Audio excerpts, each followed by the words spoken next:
in the country, having in mind that out of the 247 countries, 47 constituents, 47 counties and 290 constituencies, there are areas that are very difficult to reach, expansive and unsafe areas.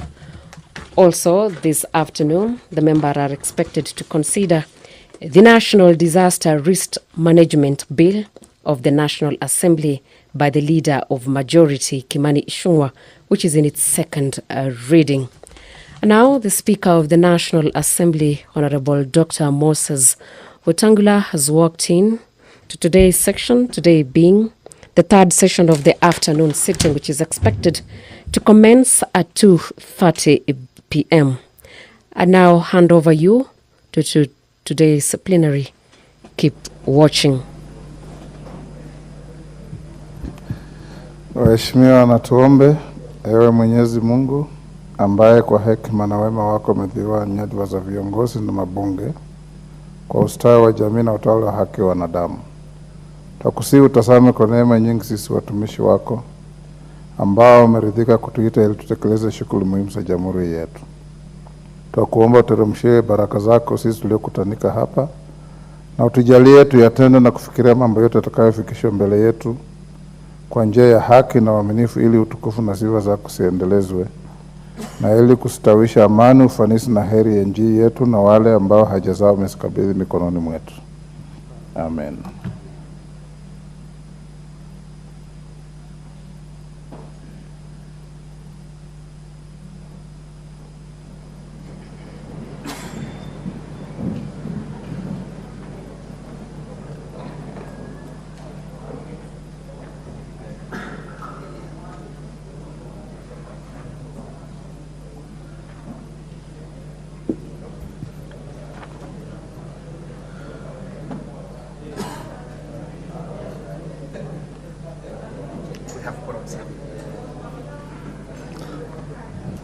Honorable members, your exemplary conduct is still worth noting.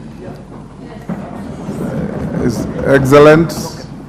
The whole week we have had no quorum hitch at the beginning, although this afternoon I saw something different. Clerk, we have quorum to transact business. Order number 1, administration of oath. Order number 2, communication from the chair. Order number 3, messages. Order number 4, petitions. Order number 5, papers. Majority Leader.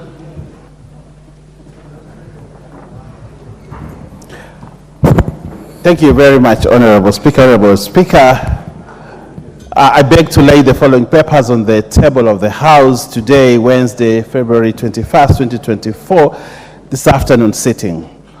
1, the 11th report on status of the public service compliance with the value and principles in Article 10 and 232 of the Constitution for the financial year 2022-2023 from the Public Service Commission. 2, audited financial statements of the Central Bank of Kenya for the year 30th June 2023 from the Central Bank of Kenya. 3, forensic audit report on land compensation claims in the State Department for Roads Regional Office, Regional Mombasa Port Access Road Project from the Office of the Attorney General. 4, Agriculture and Food Authority AFA Car Loan and Mortgage Fund for the year 30th June 2023 from the Agriculture and Food Authority. 5, reports of the Auditor General on financial statements for the year ended 30th June 2023 and the certificates therein in respect of A, Kenya National Commission on Human Rights Car and Mortgage Loan Scheme, B, Kenya Water Towers Project Grant Number FED 2016-375-958, Kenya Forest Services. C, State Department for Public Health and Professional Standards. D, State Department for Public Service. E, Petroleum Development Fund, State Department for Energy. F, Kenya Youth Employment and Opportunities Project, State Department for Youth Affairs. G, State Department for Broadcasting and Telecommunications. H, State Department for Investment Promotions. I, Salaries and Remuneration Commission. J, Commission on Revenue Allocation. And lastly, Honorable Speaker, the Judicial Performance Improvement, the Judiciary. I thank you, Honorable Speaker, and I beg to lay. Thank you, Majority Leader. Next, Chairperson, Departmental Committee on Justice and Legal Affairs. Honorable Murugara. Sorry. I'm told the papers are coming down. Allow me kindly a few minutes, because I'm told they are some in your office, others are with the table office. A few minutes, sir. Okay.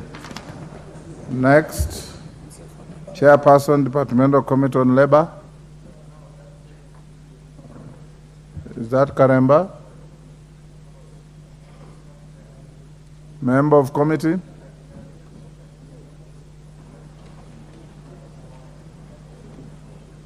Yeah, you ready?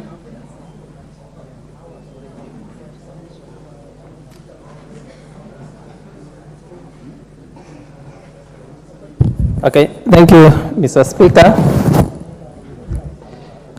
Honorable Speaker, I beg to lay the following paper on the table of the House today, Wednesday, 21st February 2024. Report of the Departmental Committee on Labor on its consideration of the status of budget implementation for the financial year 2022-2023 and study visit to the Parliament of United Republic of Tanzania from 4th to 8th September 2023. Thank you, Mr. Speaker. Thank you, Chairman. Next. Next order. Order number 6, notices of motion. Chairperson, Departmental Committee on Health.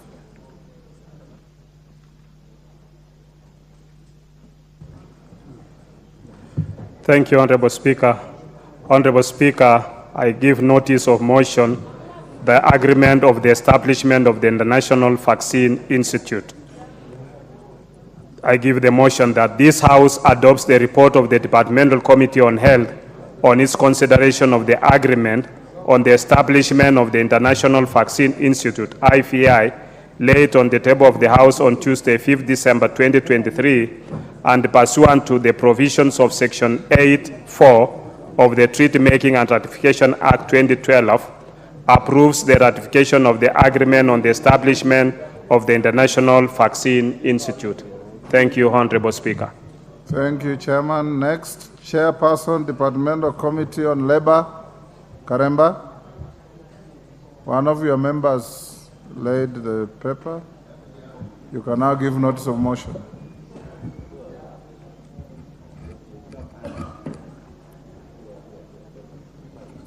Honorable Speaker, I beg to give notice of the following motion, that this House adopts the report of the Departmental Committee on Labor on the budget implementation monitoring for the financial year 2022-2023, laid on the table of the House on Wednesday, 21st February 2024. Thank you. Thank you.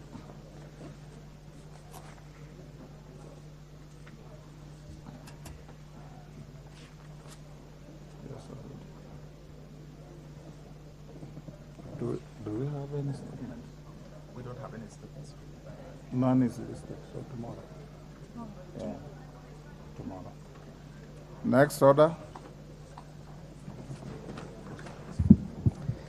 Order number 7, questions and statements. Before we go to order number 7, Murugara, do you have your papers now? So I did ask the clerk to bring the papers, and still I'm checking for the sergeants. I expected the time you made that same excuse to have sent one of your members to run to the table office. Absolutely. Let me just see. Let me check myself how far they've come. Okay, I'll urge you in somewhere to lay and give your notice. The laying documents, but it is not accompanied. The report is not here. Yes, sort out with him. Next order, number 7. Order number 7, questions and statements. Order number 8, procedural motion, extension of period for consideration of the 2024 budget policy statement. Dindi Nyoro.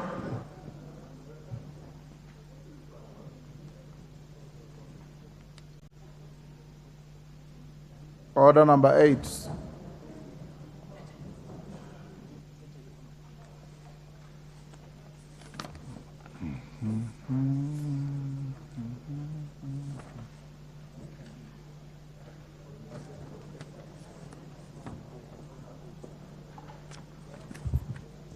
Thank you very much, Honorable Speaker. Honorable Speaker, I wish to request that, notwithstanding the provisions of Standing Order 232.7 relating to timelines for consideration of budget policy statement, that this House resolves to extend the period for consideration of the 2024 budget policy statement for a period of 7 days from 29 February 2024. Honorable Speaker, if I can proceed, the reason for doing this, Honorable Speaker, is that, as my colleagues here know very well, that one of our critical roles in this House is budget making. And in that process, Honorable Speaker, every member here plays a very pivotal role. The Budget and Appropriations Committee only comes at the tail end of the entire process, but most of us here actually take part in the budget making process. Honorable Speaker, that process started last year because budget making process, even some of us when we were in the first term, it took us some time to appraise ourselves to the fact that budget making process does not start in June. June is usually actually the tail end. It starts much earlier. For example, this budget making process of year 2024-25, it actually started last year, where the government is divided into compact 10 sectors. Those sectors, they form something we call sector working groups. And Honorable Speaker, the same last year we actually did public participation, where the members of public come and actually practically give their views in regards to the budget making process. However, the most critical part is now where we are setting the ceilings in regards to the expenditure that we are going to approve in this House. And therefore, Honorable Speaker, these ceilings then will guide the estimates. Whatever we are setting here as ceilings will determine the number of projects we will have in the various departments and ministries of government and also agencies. And therefore, Honorable Speaker, the reason for this procedural motion is that we are seeking to extend the statutory timeline by 7 days because there is a lot that happens after the tabling of BPS as it was done in the last few days, Honorable Speaker. Then what usually happens is that we forward transmit the same documents to the various 20 departmental committees in this House. And I want to laud all the departmental committees with their leadership and membership in this House, because they have been very forthright before. They have been working very meticulously in terms of making our work pretty easy. And therefore, Honorable Speaker, just as I finish, we have started already through the departmental committees meeting the various accounting officers of ministries, departments, and agencies of government. That started yesterday. Honorable Speaker, some of the departmental committees are also meeting today in the consideration of BPS. They will also be meeting on Friday, that is tomorrow and Friday. And I just want to make a plea to all the leadership of departmental committees and the memberships that we try to finish up the business of meeting the various MDAs, hopefully by the end of this week. And Honorable Speaker, then thereafter, we are going then to have sittings with all the departmental chairs as the budget committee, and thereafter bring the report to this House. Honorable Speaker, I therefore request my colleagues here, whom we are all equals, that we kindly pass this procedural motion so that we are able to finish up the business of BPS within that reasonable time. And Honorable Speaker, as I sit, I request the Honorable Chairman of Health Committee to second this motion. Honorable Speaker, I second.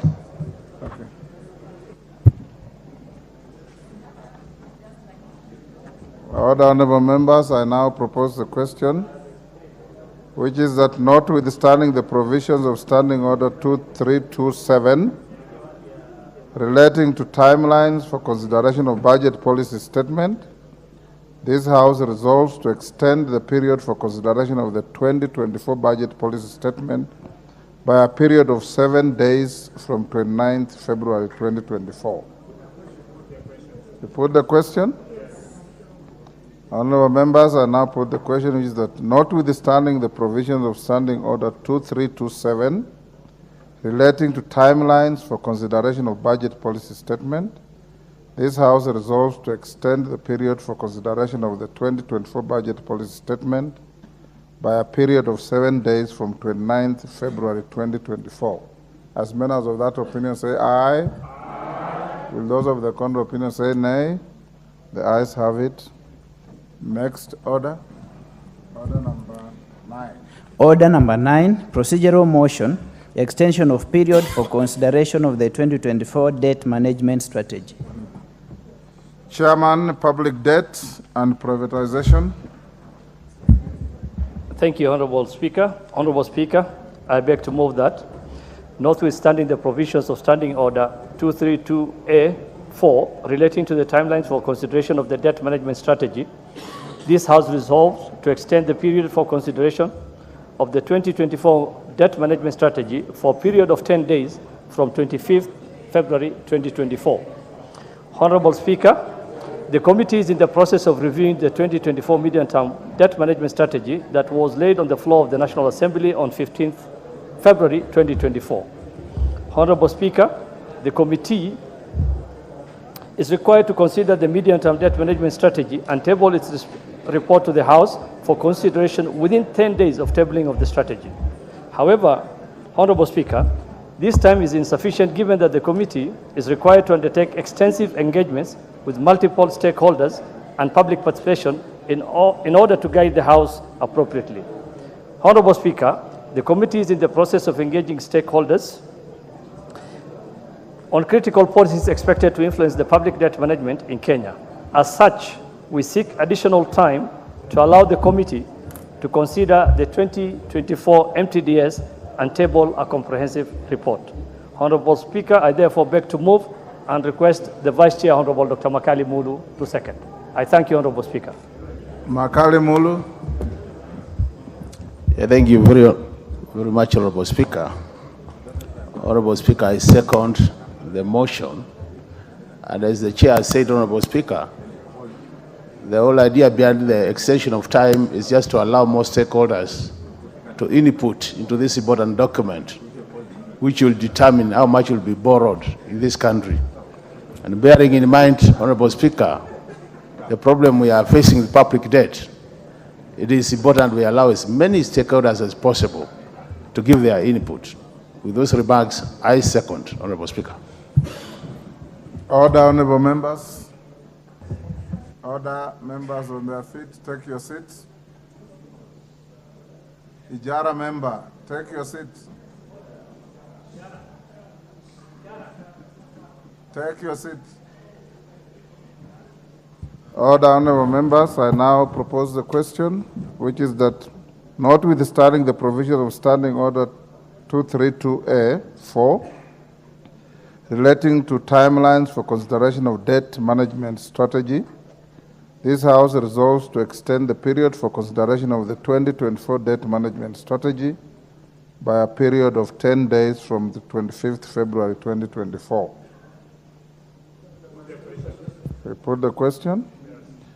I now put the question, which is that notwithstanding the provisions of Standing Order 232A-4 relating to timelines for consideration of debt management strategy, This House resolves to extend the period for consideration of the 2024 debt management strategy by a period of 10 days from the 25th February 2024.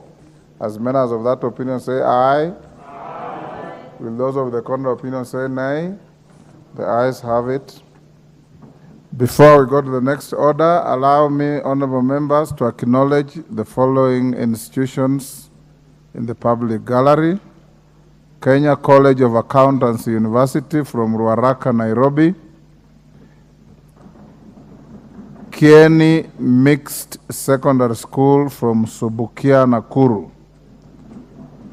On my own behalf and on behalf of the whole House, we welcome the students and their teachers to the House of Parliament. Next. Yeah? Honorable Murugara, I'll now go back to order number 5 and 6. Allow you to lay your papers and give your notice of motion. Sir, I only have papers to be laid, their reports. Only papers. Only papers to be laid. Thank you so much, and I apologize for the itch. The work was substantial. Honorable Speaker, I beg to lay the following papers on the table of the House today, Wednesday, 21st February 2024. Reports of the Departmental Committee on Justice and Legal Affairs on its consideration of 1, the Statute Law Miscellaneous Amendment, number 2, Bill, National Assembly Bill number 68 of 2023, together with the compendium of reports of the following departmental committees on the consideration of the bill. Roman 1, Labor, Roman 2, Education, Roman 3, Administration and Internal Security, Roman 4, Transport and Infrastructure, Roman 5, Finance and National Planning, and Roman 6, Agriculture and Livestock. Number 2, the National Government Administration Laws Amendment Bill, National Assembly Bill number 73 of 2023. Thank you, Mr. Speaker. Thank you, Honorable Murugara. Next. Next order. Order number 10, motion, the mediated version of the county government's additional allocations bill, National Assembly Bill number 23 of 2023. Chair, Mediation Committee on the County Government's Additional Allocation Bill. Chair, Budget. Thank you very much, Honorable Speaker. Honorable Speaker, I wish to move that pursuant to provisions of Article 113(2) of the Constitution and the Standing Order 153, that this House adopts the report of the Mediation Committee on the County Government's Additional Allocations Bill, that is National Assembly Bill number 23 of 2024, laid on the table of the House, that is yesterday, Tuesday, 20th February 2024, and approves the mediated version of the County Government's Additional Allocation Bill, National Assembly Bill number 23 of 2023.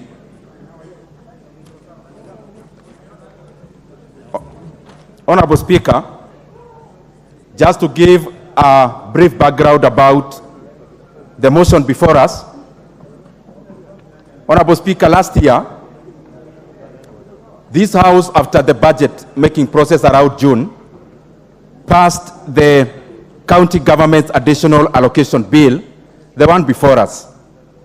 And Honorable Speaker, of course, given the fact that the counties are devolved units, this bill, therefore, needed to also be transmitted to the Senate.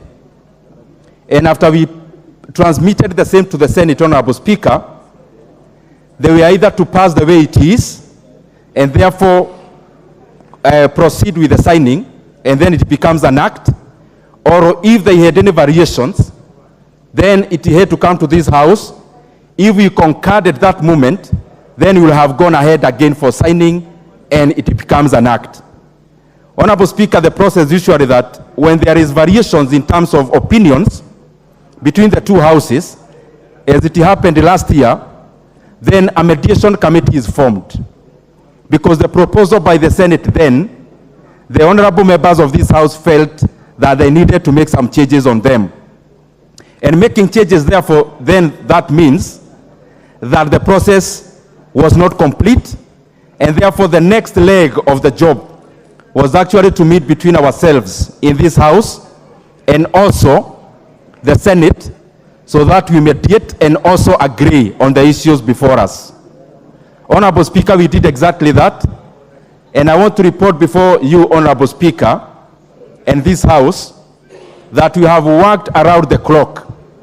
Honorable Speaker, during the festivities, this committee, which was also co-chaired by the Honorable Boni Harware, the MP for Kakamega, and of course with the membership of Honorable Catherine from this House, and Honorable GK, and also the other honorable members from the Senate. Honorable Speaker, over the festivities, we did our best to try and look for a solution. And this is what I would wish that my colleagues here, just to understand as a background. The bill here contains the additional resources that we give to our counties beyond the shareable revenue, Honorable Speaker. It also have conditional grants. For example, the monies that come from other external sources. For example, there is a project called KISIP, which usually targets informal areas, which, Honorable Speaker, actually has a tune of 4.5 billion Kenya shillings in this bill. There is also other funds that come with to targeted sectors. For example, there is a fund called NAGRIP, Honorable Speaker, whose implementation is also done through the county governments. Honorable Speaker, in the same, as we are aware in this House, library services are devolved.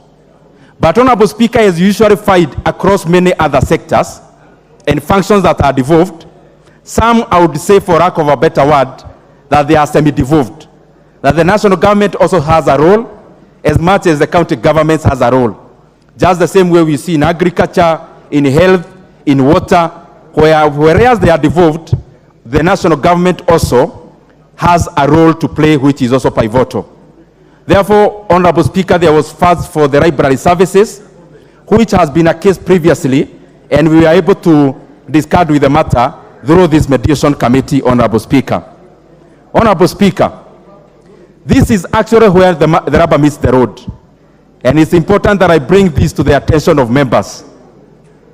And I am doing this, Honorable Speaker, so that we understand why we actually went for mediation. Honorable Speaker, in every scenario, you look for a tool in your hands to be able to also get what you don't have yet. Honorable Speaker, when this matter came before us, there was another outstanding matter in this House, which we thought was critical for us to handle, using this bill also as a tool. Honorable Speaker, there is something called RMLF. That is the Road Maintenance Levy, Honorable Speaker. Roads Maintenance Levy Fund. Honorable Speaker, this is a very important matter because I'm a member of Parliament for Kiharu, and of course, all the members here who are my colleagues, we are all equal. And therefore, Honorable Speaker, in discharging of our duties, it is important for me to put it very categorically, as the Chairman of Budget and also as the Member of Parliament for Kiharu. I know one thing, Honorable Speaker, that because these members care too much about the Kenyan people, there is no bill that will ever come before this House for members, for example, to deduct funds from NGCDF. And I know that can never happen. Because I'm a member of Parliament and I know the kind of patriotism with my colleagues when it comes to serving the people of Kenya through bursaries and other development programs through NGCDF. There is another second fund, Honorable Speaker, which is very critical for every member of Parliament. There is a semantic called 22%. There is another semantic called 10%. Those semantics are found around something called RMLF. In layman's terms, Honorable Speaker, these are carer funds.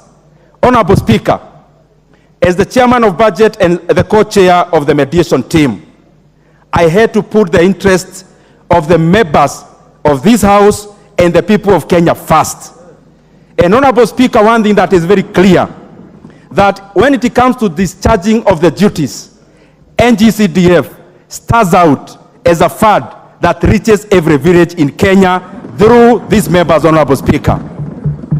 The second thing is that, Honorable Speaker, some of our weather roads, the roads that need to be maintained, there is no better way of discharging that role than passing through the Constituency Roads Committee in our Kera regions.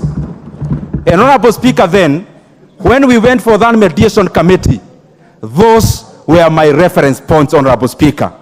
We met with the county COG, Honorable Speaker, and when we met with our colleagues, the COG, who are very magnanimous, we met with the Chair, Honorable Igoro, we met with Honorable Anga, we met with Honorable Sang, and the other governors, Honorable Speaker.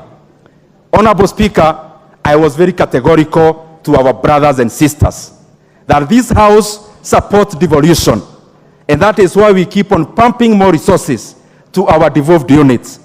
But I also told them that when it comes to Kera roads, there are no better people to oversight that money than the members of Parliament, Honorable Speaker. And the reason we did that, Honorable Speaker, is that there was already a case before our courts that had been taken there by other faceless people, Honorable Speaker, but of course, the guests of the members of this House are as good as mine. And therefore, we requested them that for us to continue with the harmony of serving the Kenyan people, and for us to continue the way we've been doing in terms of supporting devolution, we requested them, and they were very magnanimous, that that case had to be withdrawn, Honorable Speaker, because, Honorable Speaker, the court had already gone ahead to inject that we were not to continue, Honorable Speaker, planning for the 22% and the 10% in the year 2024-2025. And Honorable Speaker, we would be seated here. Our constituents would be waiting for us to provide solutions to our roads, Honorable Speaker, but we would have no capacity. Honorable Speaker, I was lucky that when we went to that meeting, Honorable Speaker, Honorable Wanga, who has been also a member of this House, could understand the dynamics. And Honorable Speaker, the reasoning was that in this House, there are things that are sacrosanct. One of them is CDF, because we know it reaches all the villages. And the second is Kera roads. And the Honorable Speaker, after the discussion, without belaboring the point, is that after the many hours of meeting our governors, who are also very good servants of the people of Kenya, we were able to come to a conclusion that the case had to be withdrawn. And Honorable Speaker, as I report here, the case has been withdrawn. And Honorable Speaker, as I study here, the 22% Kera roads, the 10% Kera funds, which amount to Kenya shillings, around roughly 40 million shillings per constituency for 22%, and another 20 million shillings for the 10%. Honorable Speaker, I want to report to my colleagues that that fund is now firmly back to our oversight. And therefore, Honorable Speaker, I want to thank all these members of this House. We gained a lot of wisdom by the interactions we get. And I consulted many of them so that, Honorable Speaker, we enrich the debate. And that is why the conclusion has been to the favor of the people of Kenya generally. Because the members here do not act on their own behalf. They act purposely because they are very patriotic, and they mind about our roads, they mind about our development, and I want to laud all the members of the National Assembly in the 13th Parliament. Honorable Speaker, I want to wind up by saying that we have also been able to grant our governors the access to the funds. We have also suspended, Honorable Speaker, the parts of the law that could have handicapped them in terms of accessing this additional allocation, Honorable Speaker. I want to thank all our governors. They are very magnanimous. They are also servants as we are. And Honorable Speaker, we wish them the best even as they continue discharging the other roles through the other funds that we appropriate in this House. Honorable Speaker, I would wish to request the Vice Chairperson of the Budget and Appropriations Committee, the Honorable Mary Amase, to second this motion. Thank you very much, Honorable Speaker.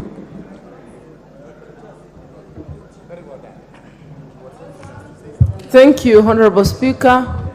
For reasons already alluded to by the Honorable Chair Budget, we unanimously agree to uphold the proposed bill as presented by the Senate. I second. Thank you. I now propose the question, which is that this House, that pursuant to the provisions of Article 1132 of the Constitution and Standing Order 153, this House adopts the report of the Mediation Committee on the County Government's Additional Allocation Bill, National Assembly Bill number 23 of 2023, laid on the table of the House on Tuesday, 20th February 2024, and approves the mediated version of the County Government's Additional Allocation Bill, National Assembly Bill number 23 of 2023. Honorable members, this is a product of a consensual process of a bill that you passed yourselves. I don't know if you want to debate it or we put the question. I will now put the question. I see a hand there. Is it Olwach? Olwach, what is it? Thank you very much, Honorable Speaker, and I just want to buttress just one point because I was a member of the Mediation Committee, and I fully concur and agree with the reasoning and points advanced by our co-chair in that, Honorable Dindi Nyoro. The only thing I needed to add is that Honorable Dindi Nyoro is trying to be diplomatic. The persons who actually filed this case are the Council of Governors themselves. And for some reason, the Council of Governors and the governors believe that by taking funds from the National Assembly functions, CDF, RLMS, that these would amount to funds that go to county government funds. So one of the key points that we ensured that as members we did was to extract a concession from them. And I thank Honorable Nyoro for the role he played, that they withdraw the cases which they had put. The consequence of that, which I am sure the Chair of Budget will state, is that in the budget policy statement, already there is a negative 10 billion on RLMS, and that would then required to be corrected when the report on the budget policy statement comes before this House. So I am happy that this committee was able to come back with a mediated version that allows counties to get their funds, and in the process protected the carer funds that had been reduced from 22 to 16 and from 10 to 6. With that, I support my Honorable Chair. Thank you, Speaker. Thank you. Makali Mulu, you want to belabor this? Yes, thank you, Honorable Speaker. I'll be very brief, Honorable Speaker, but I think it's important we put this on record, Honorable Speaker. Honorable Speaker, the bill we are discussing, the mediated fashion, is a bill which is talking about resources for this financial year, Honorable Speaker. The financial year runs from July to June, Honorable Speaker. And if you look at the history of this bill, particular bill, because it's an annual bill, Honorable Speaker, every year we are doing it very late, towards the end of the year. And I think as a House, and this should be actually, the Senate should be able to listen to this, Honorable Speaker, the Senate was specifically created to take care of the interests of the counties. And in a situation where they initiate the delay in terms of release of money, I think it should be very serious. If we want proper implementation of the budget, Honorable Speaker, it is important then that the Senate, to some extent, makes that this process is not delayed, Honorable Speaker. So for me, I think, I agree, but the timeliness in terms of when we are passing this bill is an issue of concern in terms of implementation of the budget. I submit, Honorable Speaker. Order, honorable members. Before I put the question, I want to, on behalf of this House, to put it on record and make it very clear, because there were allegations from COG that this House had inordinately and maliciously delayed the passage of this bill. We want to make it clear that the delay in the passage of this bill And even the conclusion of the mediation to come to where we were was because COG went to court and obtained conservatory orders that injuncted any process in finalizing this bill. So the buck should be left to lie where it fell. It should not be transferred to this house, because this house has absolutely nothing to do with the inordinate delay in passing this bill and therefore unlocking the funds that the chairman of budget has enumerated to the House. I now put the question, which is that pursuant to the provisions of Article 1132 of the Constitution and Standing Order 153, this House adopts the report of the Mediation Committee on the County Government's Additional Allocations Bill, National Assembly Bill number 23 of 2023, laid on the table of the House on Tuesday, 20th February 2024, and approves the mediated version of the County Government's Additional Allocations Bill, National Assembly Bill number 23 of 2023. As members of that opinion say aye. Aye. Will those of the contrary opinion say nay? The ayes have it. Honorable members, before we go to the Committee of the Whole on the Affordable Housing Bill, National Assembly Bill number 75 of 2023 at order number 11, I want to give the following directions. One, there were certain very fundamental issues that were raised by the Honorable Member for Seme, the Honorable Dr. Nyikal, to the effect that the report lacks considerations and conclusions and something like that. I will give the chairman of the committee a few minutes to respond to that. Before he does that, and you know when you go to committee, Mr. Speaker will leave the chair. It was communicated and recommunicated that voting will be by way of electronic process. This House and PSC has invested heavily in ICT development in this House, and Mother Wangari tells me in the morning while she was in the chair, she also made a communication. So when you go to committee stage, and I've seen quite a number of amendments to the bill, for better management of time, all votes that will be called will be actualized electronically. Members who may have forgotten or lost their cards, you may sojourn to the ICT office and obtain your cloned cards for purposes of your proper participation in the proceedings of the House. Kimani?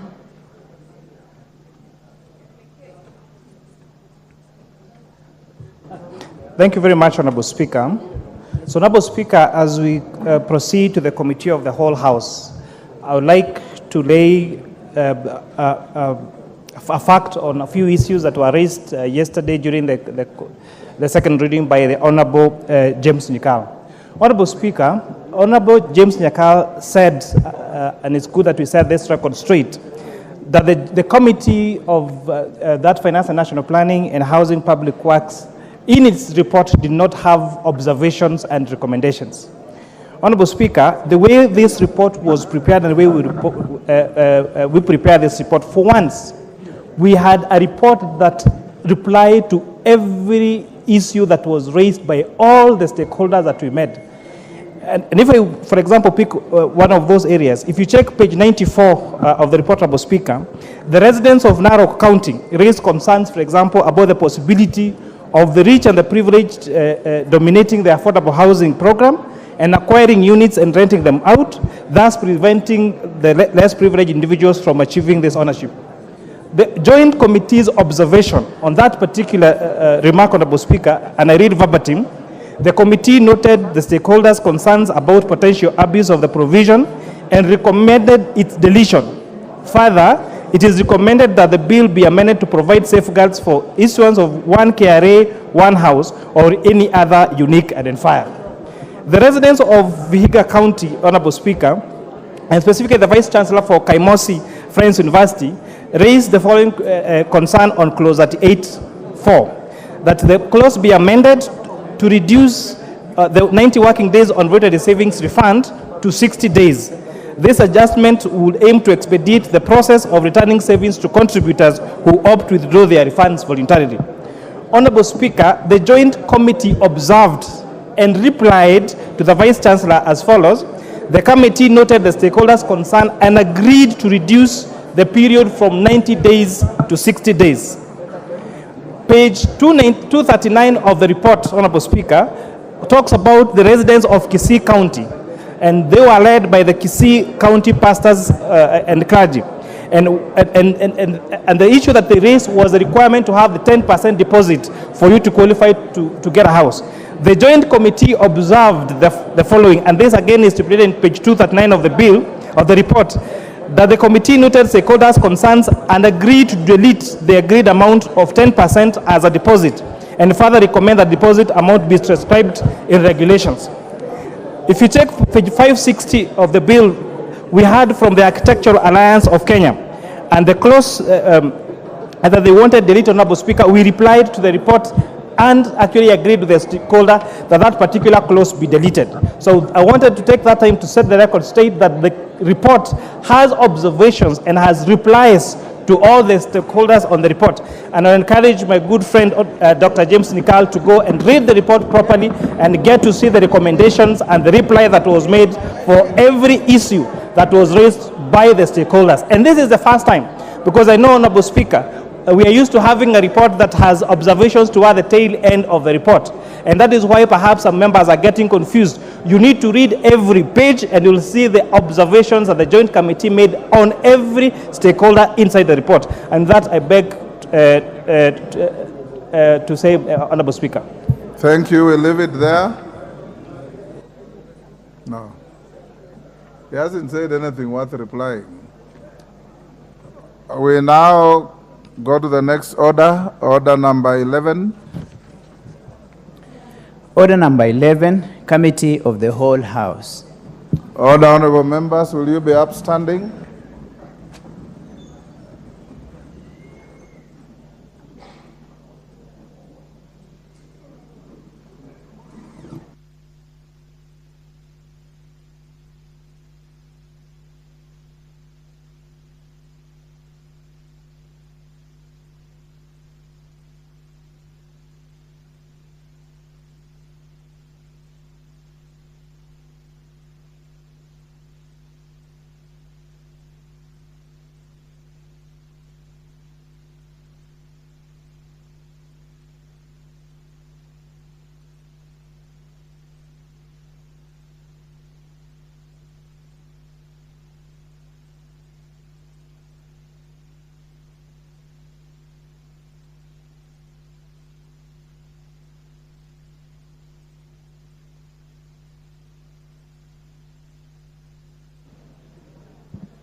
A very good afternoon to you. And the session of the Wednesday, the third session of the afternoon sitting being February 21st, where the members of Parliament began with a procedural motion on the extension of period for the consideration of the 2024 budget policy statement and the extension of the period for the consideration of the 2024 debt management strategy. Members of Parliament now are on the Committee of the Whole House. on the considerations of the Affordable Housing Bill, Bill number 75 of 2023. I now hand over you to... Member for Shuka Mangombe, take your seat. Member for Manyata, take your seat.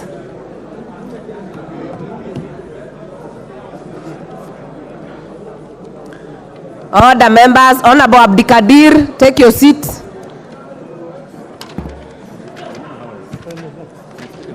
Hi.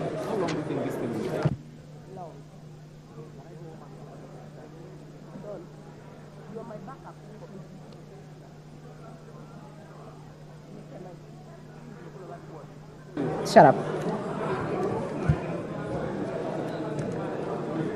Other members, Member for Ndia, take your seat. Honorable Kerema, take your seat. Honorable Mokonji, take your seat. Other members. Before we go to Committee of the Whole, allow me to recognize Catholic University of Eastern Africa students in Langata constituency, Nairobi County. Join me in welcoming them to observe the proceedings of the House.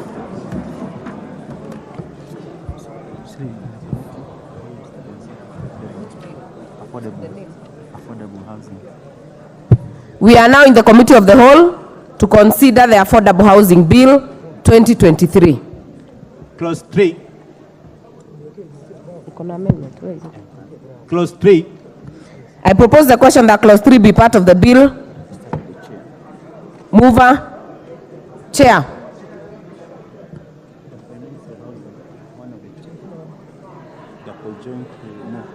I know this is co-sponsored by Chair Housing and Chair Finance. Who is moving the amendment? Honorable Speaker, Honorable Chair, I beg to move that Clause 3 of the bill be amended as per the order paper, that in paragraph A, we insert the words "and to reasonable standards of sanitation," and then the end of paragraph B, in paragraph B by inserting the words "and institutional housing" at the end of the paragraph, and C, in paragraph C by inserting the words "and institutional housing" at the end of the paragraph. Honorable Speaker, this amendment is to provide to include institutional housing as part of the affordable housing scheme. With that, I beg to move, Honorable Speaker. I therefore propose the question that Clause 3 be amended as proposed by the Chair Finance. I now put the question that Clause 3 be amended as proposed by the Chair Finance Committee. Will as many as are of that opinion say aye? Aye. Will as many as are of a contrary opinion say nay? The ayes have it.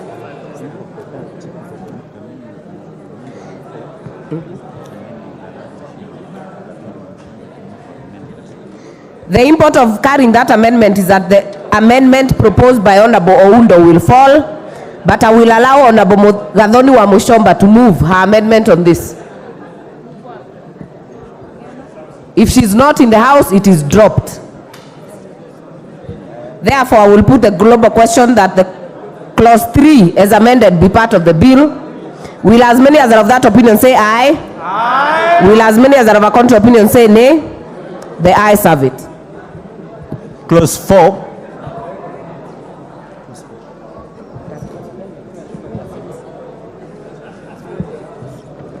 I propose the question that Clause 4 be part of the bill. Mover.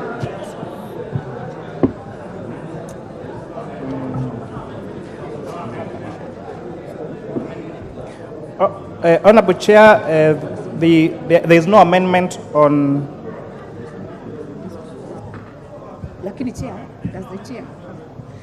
Order members, order Chair.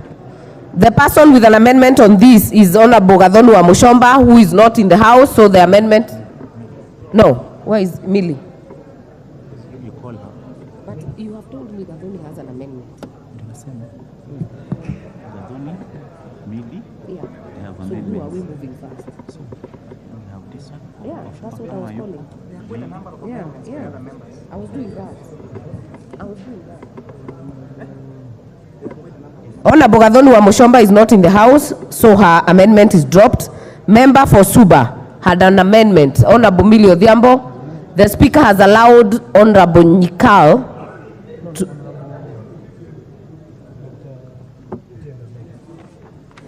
Honorable Otiende Amolo to move for Honorable Millie Odhiambo. Thank you, Chair. On behalf of Honorable Millie Odhiambo, the proposal in respect of clause 4 is to delete clause 4 in its entirety, with the result that there will be no levy imposed. I so move. Therefore, I propose the question that clause 4 be amended as proposed by Honorable Millie Odhiambo. I now put the question that clause 4 be amended as proposed by Honorable Millie Odhiambo. Will as many as are of that opinion say aye? Will as many as are of a contrary opinion say nay? Nay. The nays have it. So the import of that, the amendment by Jambo falls. If you remember for Finyola falls, then we have one by Nikal. The import of that is that the amendment by member for Funyula falls, then we'll have the amendment by the member for Seme, Honorable Nikal. Move your amendment.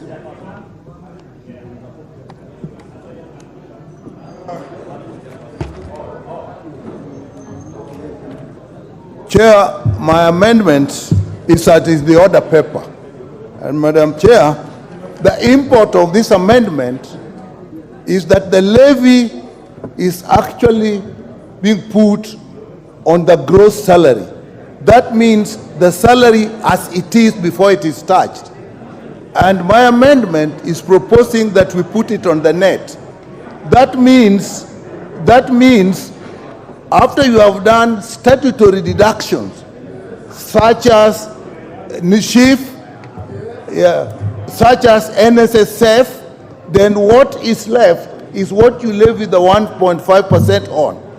Madam Speaker, why I'm doing this, Kenyans are actually having a lot of deductions which are statutory, which are by law, which they have no control over.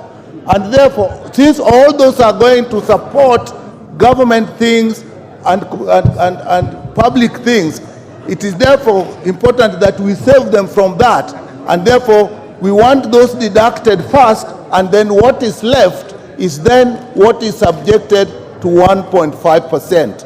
If you look at it, honorable members, all the deduction is still actually going to either government or whatever levy. So we are just saving the members so that they pay a little less, but what is left is what is deducted, and what they have paid has also gone to the government.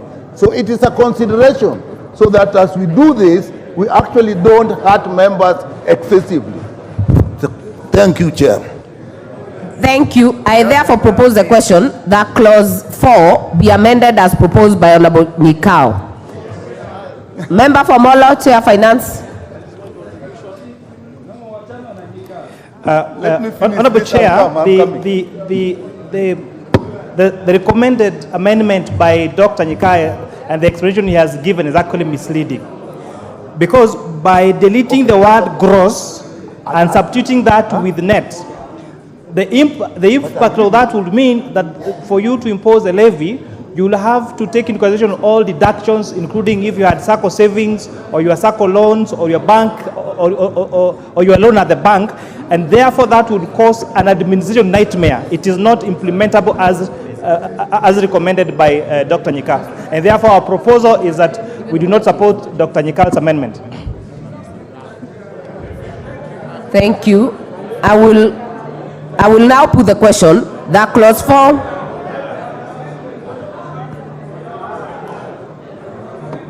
I will indulge a few members. Honorable Luoch of Mathare. And Chair, maybe you could guide. Do I now move my amendment or wait for this to...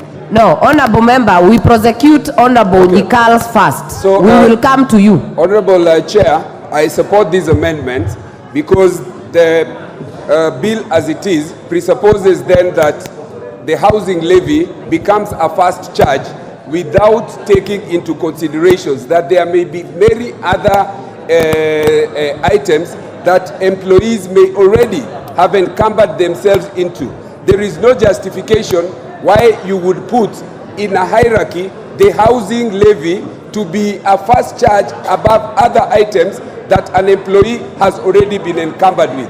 Therefore, by removing the word gross, it allows all other things which should share on equal basis, so that the employee is not disadvantaged on the basis of an imposition of a first levy, which it is not. Therefore, I support Honorable Jikal's amendment. Honorable Watch, I've indulged you because you had a similar amendment, and the fate that will befall Honorable Jikal's amendment will affect your amendment. That also for Honorable Clive and Honorable Ariko. Before then, I will give Honorable CNN. If you're intending to speak to this, you'll put intervention per clause. Yes, Honorable Chair. CNN. Yes, Chair. I rise to support this amendment, Chair. Madam Chair, if you have compared the pay slips of Kenyans who are actually working today, majority of them, if we impose levy based on gross salary, Madam Chair, majority of them have gone to negative territory. That's why I am supporting this amendment, Chair. Thank you. It will be good for Kenya. Thank you. Member for Cases.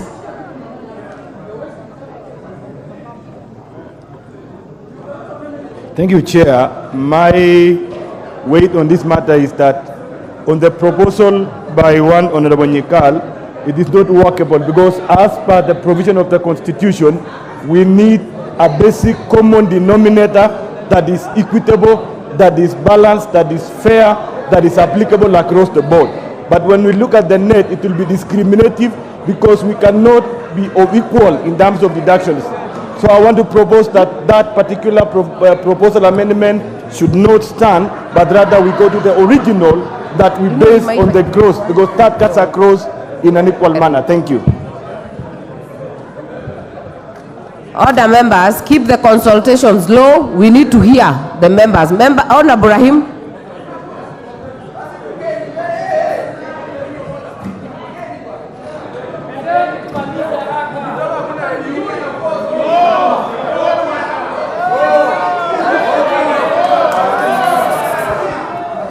See you.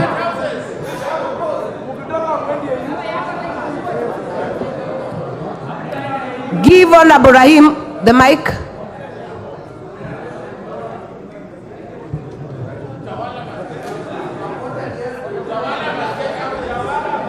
Members, be patient. We'll get to you, Honorable Anjal, but make sure you have your card. We are using the card to speak and to vote. Honorable Rahim.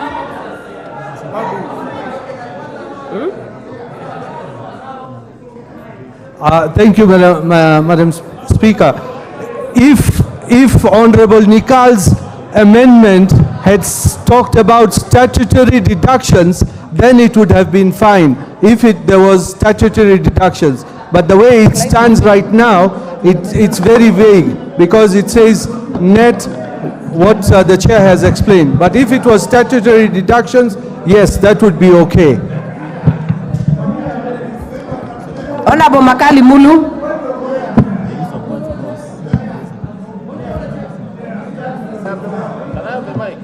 Honorable Makali is on the floor. Nothing is out of order. Honorable Makali. Thank you very much, Honorable Chair.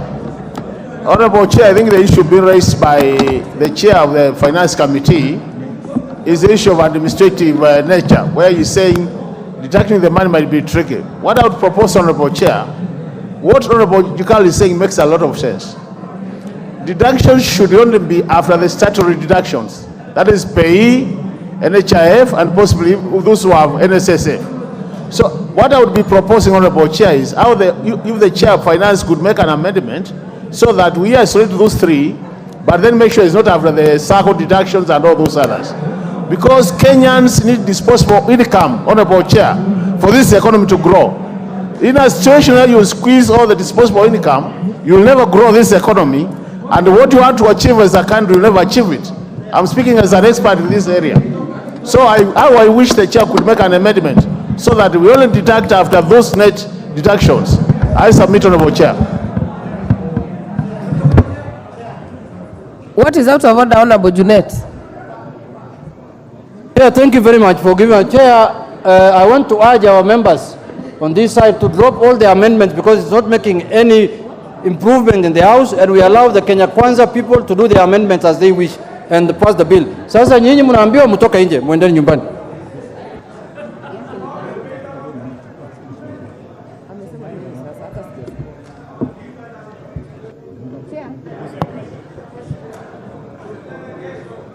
Honorable Chair, do you have anything to add on this? Member for Funyula, Honorable Nchoke, what is it?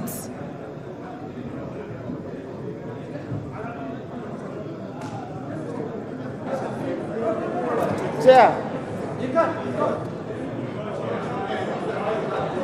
You have the mic now, Honorable Nchoke. Yeah, can you give me a mic? Honorable Chair,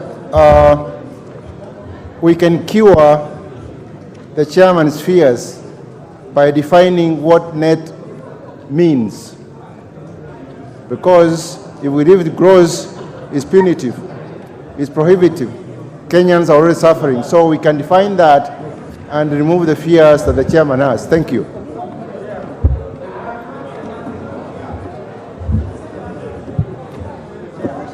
Majority Leader. Thank you, Honorable Chair. Chair, I think it's only fair that you put the question now on this matter because what Honorable Nyikali is saying, Honorable Speaker, Honorable Chair, is that just geared towards reducing the amount that is collectible with no justification at all, and we completely disagree with the justification he's giving. It doesn't make a lot of sense. And I have spoken to Honorable Nyikali. I was trying to prevail on him to drop this particular amendment because he has another amendment that we are in support of, and he knows where there is logic in what he's proposing, we support. But where you want to reduce the amount collectible, we do not support. Honorable Nyikali, I want to prevail on you to drop this particular amendment so that we support your other amendments that are logical and are making a lot of sense to many of us. Honorable members. Wewe hata ujui nini naongelewa, nyamaza. Order members, I will put the question that clause 4 be amended as proposed by Honorable Nyikali. Will as many as are of that opinion say aye? Will as many as are of a contrary opinion say nay? The nays have it. We have one more. The import of that amendment is that the amendment by Honorable Ariko falls, the amendment by Honorable Anthony Oluoch falls, but we will give Honorable Clive Ombane to move the amendment. Thank you, Madam Chair.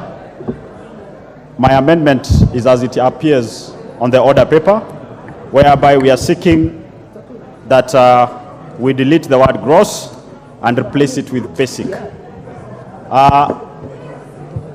The justification here is that already the taxpayer is overburdened, and by deducting these from the gross is highly punitive and very insensitive. Yes, we may not be supporting this bill at all, but if we have to stuff it down the throat of the people, then let us do it with some humanity in us. So I therefore ask that this House considers that we move it from gross to basic, Chair. I propose the question that clause 4 be amended as proposed by Honorable Clive Gisairo. What is out of order, Honorable Chepkonga?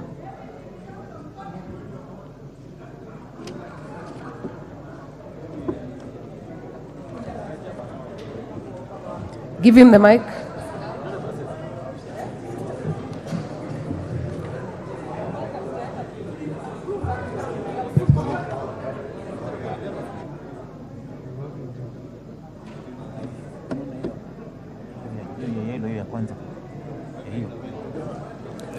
Thank you very much, Honorable Chair. Honorable Chair, it's not that I just wanted to say that Honorable Clive, although he's making some proposals, the difference between gross and basic, we know gross is defined.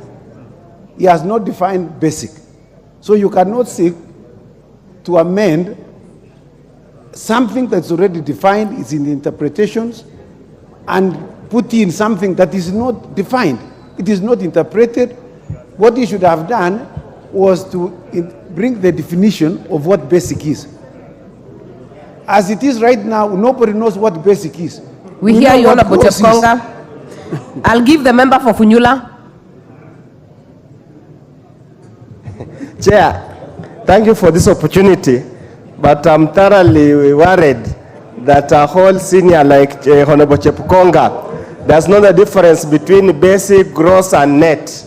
It is very telling. At this age, at his age, he does not understand. On that matter, Honorable Chair, really, it becomes very difficult. Even to have basic, Honorable Chair, is very clear. Basic is the basic salary as provided anywhere. When we add these others, the one for housing allowance and everything, that's when it becomes gross. I thought these are very basic things. That is, we hear you. Thank you, Honorable. Chair, Finance. Honorable Chair, although this amendment seems to be very innocent, the difference between basic and gross would imply that what employers and employees will do would to reduce the basic pay payable and load all the other emoluments that are payable to the employee as allowances. So if, for example, you have a salary of 100,000, if we change the principle from making a percentage of gross to making it a percentage of profit, there is nothing that will stop taxpayers from reducing, from now saying that the basic salary that they're paying is 20,000 and 80,000 as allowances. And therefore that would really depict the whole purpose why we are setting up this fund for the purpose of affordable housing and institutional housing. I will therefore put the question that clause 4 be amended as proposed by Honorable Clive Gisairo. Will as many as are of that opinion say aye? Aye. Will as many as are of a contrary opinion say nay? Nay. The nays have it. I will now put the question that clause 4 be part of the bill.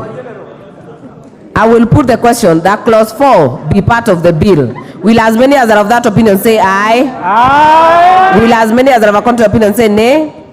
The ayes have it. Clause 5.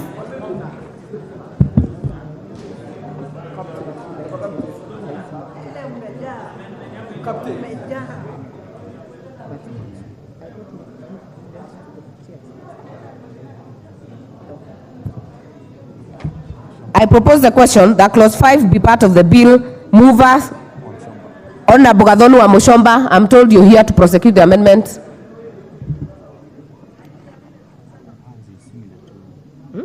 How's it similar to Millie's?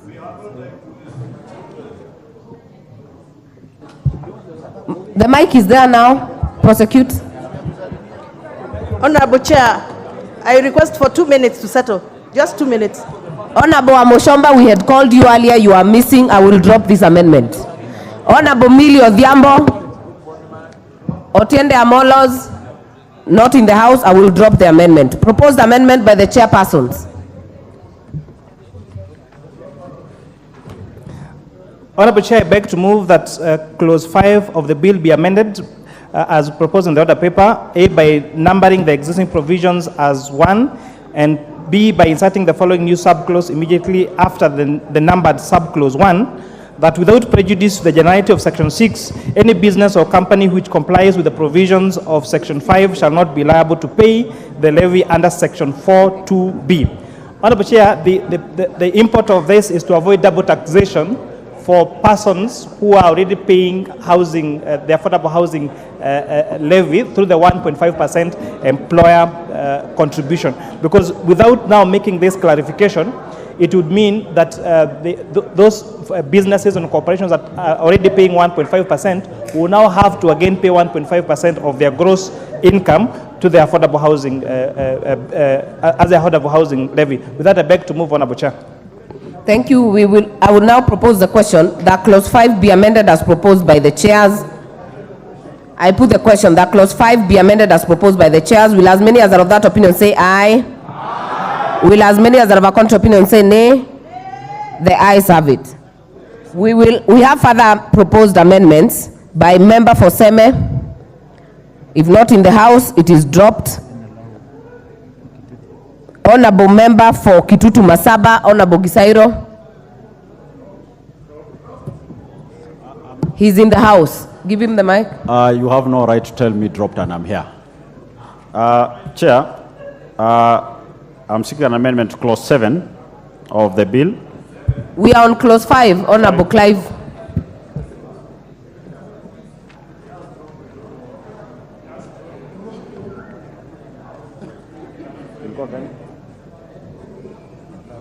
Clause 5, so. I think clause 5 is what we've already passed on the gross. All right, then I drop this proposed amendment here. Member for Turkana South, Honorable Ariko. He's in the House. Madam Chair, I think my amendments under clause 4 is the same as amendment clause 5. And if prosecute clause 5. I'm not ready to prosecute. Let me if you're not ready, I will drop it. Yes. And with that, honorable members will conclude clause 5. So I'll put the global question that clause 5 be amended, as amended, be part of the bill. Will as many as are of that opinion say aye? Aye. Will as many as are of a contrary opinion say nay? The ayes have it. Clause 6. I propose the question that clause 6 be part of the bill. Member for Githunguri.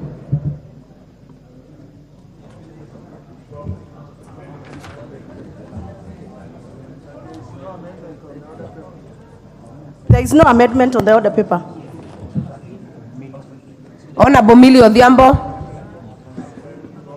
Absent. Amendment dropped. Member for Seme, amendment dropped. Member for Madare.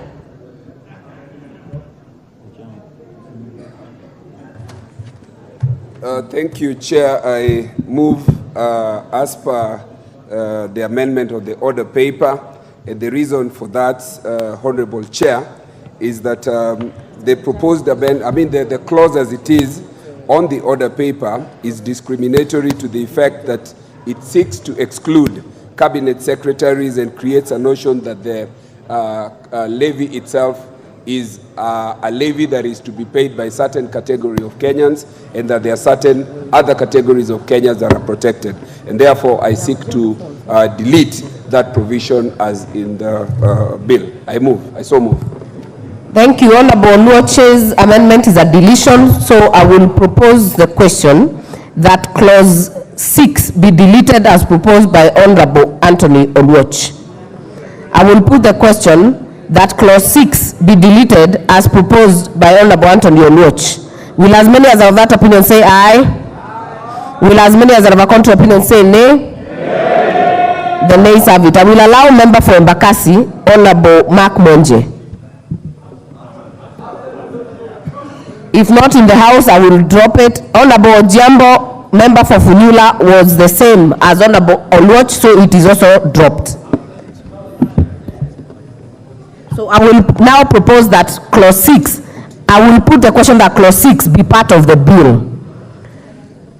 I put the question that clause 6 be part of the bill. Will as many as are of that opinion say aye? Aye. Will as many as are of a contrary opinion say nay? The ayes have it. Clause 7. I propose the question that clause 7 be part of the bill. Amendment by Honorable Gathoni wa Mushomba. Where are your amendments?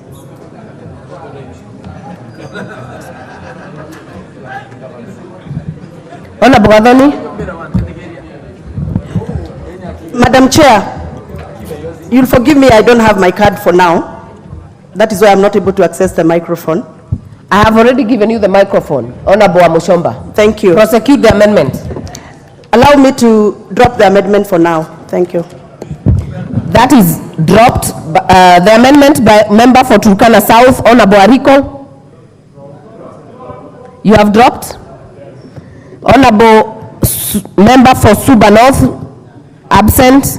It is dropped. Member for Funyula. Chair, in view of other droppings, as they call them, whatever that means, droppings as they call them, I stand, I drop the proposed amendment.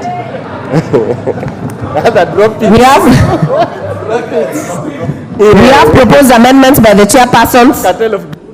Move the amendments, Honorable Kimani. Honorable Chair, I beg to move that clause 7 be amended as per the order paper, and this is deleting and substituting therefore the following new clause, that a levy shall be a debt due to the government and shall be recoverable in accordance with the Tax Procedures Act of 2015. This, Honorable Chair, is to make all fines and penalties for payee and for other statutory deductions to be the same as that of this housing levy. Honorable Chair, I beg to move. I therefore propose the question that clause 7 be amended as proposed by the chairs. Will as many as are of that opinion say aye? Aye. Will as many as are of a contrary opinion say nay? The ayes have it. The implication of that is that the proposed amendment by Honorable Luoch and Clive Ombane falls. So I will put the global question that clause 7 be, as amended, be part of the bill. Will as many as are of that opinion say aye? Aye. Will as many as are of a contrary opinion say nay? The ayes have it. Clause 8. This has no amendment. I propose the question that clause 8 be part of the bill. I now put the question that clause 8 be part of the bill. Will as many as are of that opinion say aye? Aye. Will as many as are of a contrary opinion say nay? The ayes have it. Clause 9. I propose the question that clause 9 be part of the bill. Honorable Amushomba, do you take the same route? Chair, Madam Chair, this time I'm not ready to drop. I want to move that we amend clause 9. Justification is that the affordable housing levy are punitive to Kenyans who are faced with the high cost of living and their lives are difficult. Also, the levy increases the cost of doing business in Kenya and may lead to most businesses closing down. Madam Chair, further, there is no direct correlation between order members. There is no direct correlation between paying the levy and owning a house. Order, Honorable Amushomba. There is a point of order from the chair. We'll hear it. Honorable Chair, and I want to give Honorable Amushomba benefit of doubt because she has just joined us now.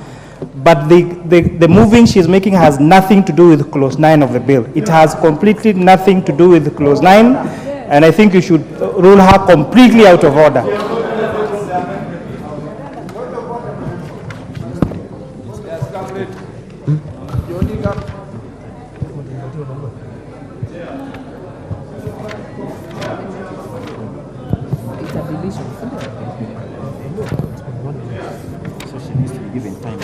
Honorable Amushomba, your amendment in clause 9, as per the records, is a deletion. Paragraph A, the entire paragraph A. So kindly move the right amendment as filed by the Speaker.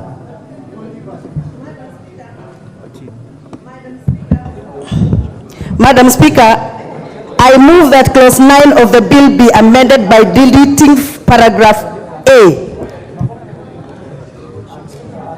Now you can go on.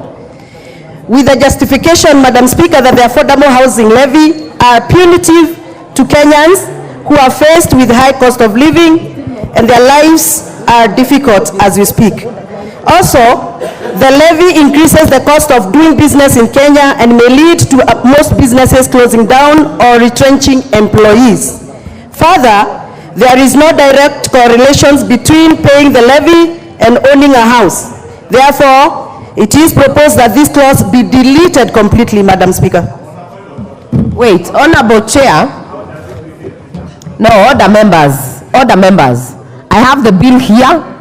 Honorable Amushomba's filed amendment is 9 to delete 9A.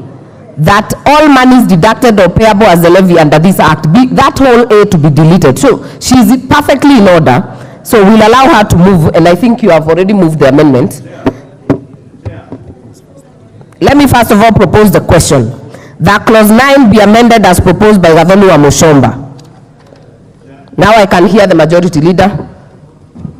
Chair, you know why we are lost on the member for Githunguri's amendment?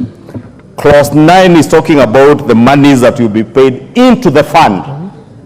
Clause 4 is the one that spoke about what she's speaking about, the levy. And clause 4 has already passed. Therefore, unless he had deleted clause 4, then what she's saying makes absolutely no sense. Majority leader, order. Because the fund is already there, Honorable Speaker. Order, majority leader. I strongly oppose that particular amendment. These are things we say in funerals and in rallies, not in legislation making. You are totally out of order, Honorable Majority Leader. Order, members. If you look at the bill, part 3, it talks about the fund, but 9 is speaking about there shall be paid into the fund. A, monies deducted or payable as the levy under this act. So she's perfectly in order. So let her move. We can have contributions of the same, a few. I put the question. So I will put the question that clause 9 be amended as proposed by Wamushomba. Will as many as are of that opinion say aye? Will as many as are of a contrary opinion say nay? The nays have it.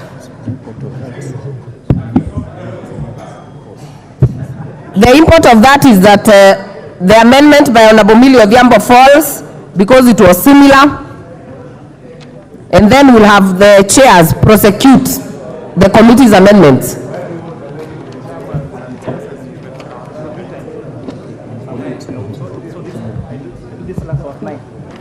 So kuna amendment ya clause 9. Chair, you have a proposed amendment on clause 9? Yes.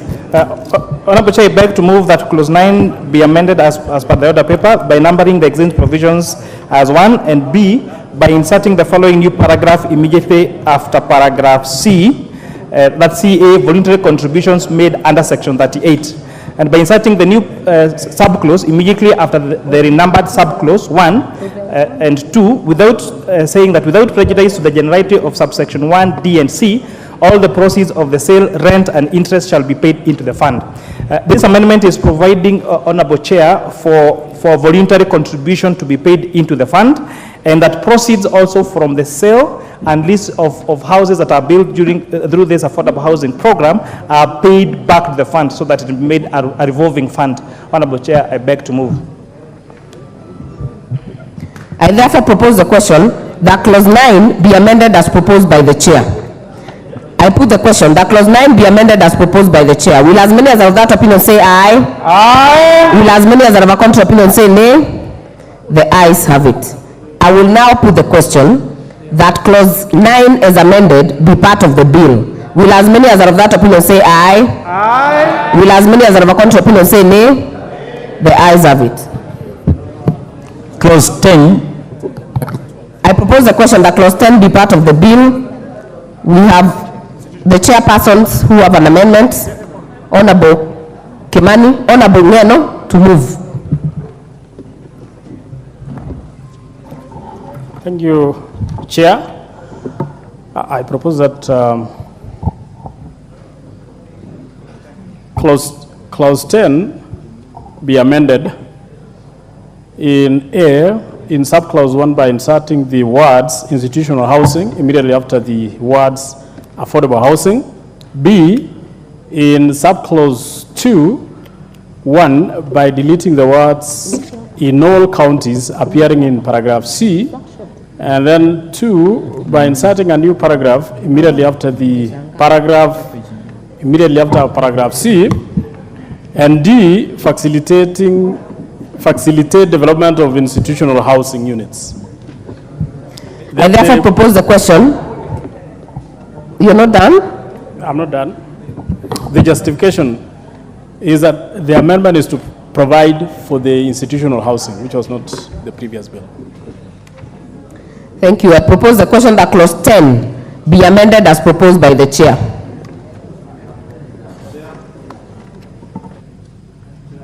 Majority Leader. Chair, I rise to support this particular amendment. And Honorable Chair, you know, out of the public participation, you saw university students appear before the committee. And I see the Honorable Ariko, who is a member of the committee, remembers. And one of the challenges that have been with our students in urban centers is lack of proper housing in our universities, in our institutions of TVETs. Honorable Speaker, now this creates a forum for our university, TVET and college students to be able to access institutional housing being built purposely for students. Two, our police force, Honorable Speaker. Our police force has suffered immensely since the change on government policy on housing when they started giving our police officers housing allowance, and they are given a housing allowance, I think, of 5,000 to 9,000 shillings depending on your rank. Well, you are serving in a town where on average rental houses go for 20, 30 shillings. There are 30,000 shillings, Honorable Speaker.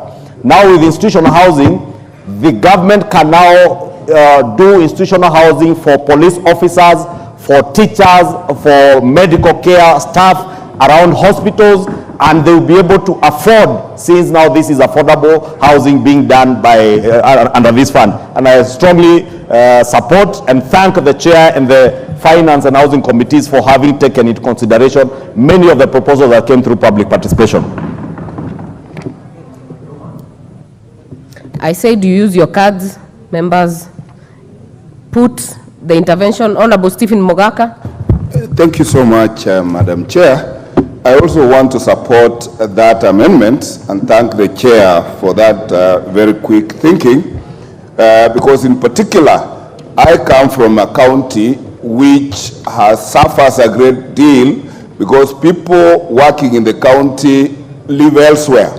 With this amendment, and when I am pitching to have a university set in Nyamira at Senator Kebaso, this institutional housing is going to solve the problem of the student housing, it's going to solve the problem of the staff, and it is going to save the leakages in incomes of earners within Nyamira County who are spending it in Bomet, Kisii, Homa Bay, and other neighboring counties.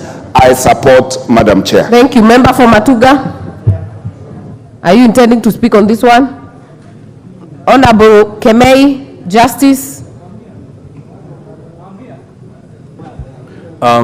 Thank you, Madam Chair. I'll come back to you, Honorable Kasim. Thank you, Madam Chair. I want to support this amendment, Madam Chair. Sigawit Soin constituency doesn't have a single government quarter. The police officers based in that sub-county do not have any single dwelling except dilapidated structures in Sondu. The teachers don't have dwellings, Madam Speaker. The Kenya Medical Training College, which we have just started in Sigawit, there are no residential quarters. So I support, Madam Chair, the amendment so that we who are disadvantaged in terms of housing can be able to host public servants and any other employees. Thank you, Madam Speaker. Thank you. Member for Matuga. Asante, Madam Speaker. Hili ni jambo muhimu kwamba hizi nyumba ziweze kushughulikia sio wale tu ambao wanafanya kazi, lakini wale ambao hawana kazi, hasa kama ilivyotangulizwa kwa watoto wa shule. Nikikumbuka kwamba katika Kwale County tuna kituo kizima cha Technical University of Mombasa kule Mabokoni, lakini kwa miaka 4 kimeshindwa kupata wanafunzi kwa sababu hakuna nyumba za wao kuweza kuishi pale. Kwa hivyo mfumo huu moja kwa moja utawezesha sehemu mbalimbali za Kenya kuweza kukua, kwani kutakuwa kuna makazi mema. Asante, Madam Speaker, naunga mkono. Thank you. Member for Tinderet.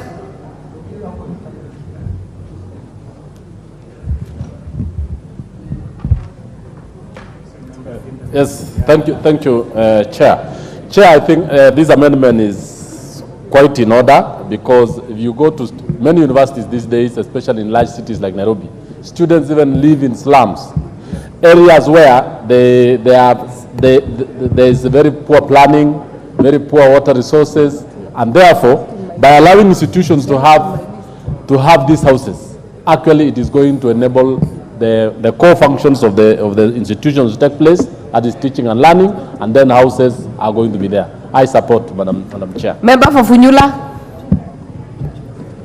Chair, I support the amendment But unfortunately, when I, of course, anticipating debate, and I want the chair for the committee to listen carefully, I think when we are defining institutional housing, we should extend this beyond government pool housing, because when we talk about government pool housing, it's very restrictive. Many of us face requests from secondary schools to develop accommodation for the teachers and those who are allowed to stay in the boarding secondary schools. And I would want him to request when making that movement, when it's moving under clause 2, he needs to include secondary school, boarding secondary school accommodation. Thank you, Honorable. Member for Kericho. Thank you, Madam Speaker. I stand to support this amendment in a very big way.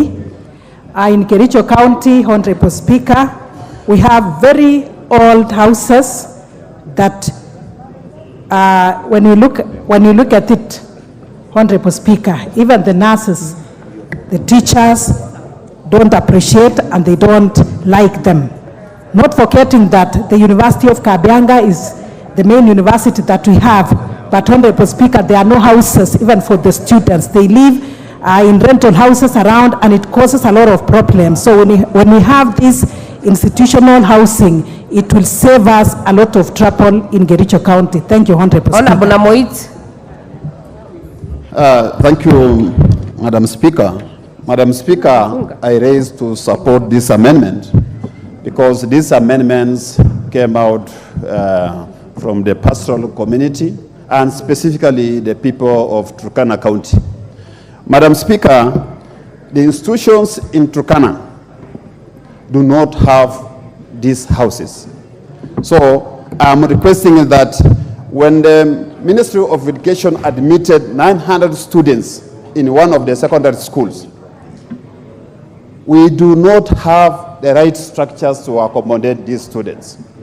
The people of Turkana do not need these houses, but our institutions like the Turkana University College, we do not have houses to house our students. So basically, Madam Speaker, this amendment will support the people of Turkana County, and I again support this amendment. Thank you, Madam Speaker. Other members, I now put the question that clause 10 be amended as proposed by the chair. Will as many as are of that opinion say aye? Will as many as are of a contrary opinion say nay? The ayes have it. I'll allow the next proposed amendment by the member for Mandera South, Honorable Abdul Haro. Thank you. Prosecute the amendment. Thank you, Chair. I'll move an amended version of my earlier amendment. I move that the bill be amended in clause 10(2)(b) by inserting the following words: or low monthly payment home loans where applicable immediately after the words low interest loans. Thank you, Chair. I therefore propose the question that clause 10 be amended as proposed by Honorable Abdul Haro. Chair. Honorable Chair, we have consulted and we agree with the amendment as proposed by Honorable Abdul Haro. This is to be able to provide for our Muslim brothers and sisters to be able to access this fund by being Sharia compliant. I therefore will put the question that clause 10 be amended as proposed by Honorable Abdul. Will as many as are of that opinion say aye? Aye. Will as many as are of a contrary opinion say nay? The ayes have it. I will now put the global question that clause 10 as amended be part of the bill. Will as many as are of that opinion say aye? Aye. Will as many as are of a contrary opinion say nay? The ayes have it. Clause 11. I propose the question that clause 11 be part of the bill. We have a proposed amendment by the chairs, moved by Honorable Ngeno. Clause 11 be amended, the bill be amended by deleting the clause 11, the whole of clause 11 of the bill, and substituting therefore the following new clauses. 11(1). The board may allocate out of the fund monies for the development and offtake of affordable housing programs and projects, and B, development of institutional housing, and C, social and physical infrastructure. 2, the monies may be allocated subject to the annual investment programs under Section 11B and the provisions of Part 3A to the agencies set out in Schedule 3. Third schedule. And in that third schedule, Madam Chair, these are the list of the agencies in that schedule. 1, county governments. 2, Order, Chair. Are you moving on the schedule? Yes. Do not move the schedules yet. Number 3, the monies may be allocated to county governments in accordance with the Public Finance Management Act 2012 and on such conditions as may be prescribed by the Cabinet Secretary for the time being responsible for the National Treasury.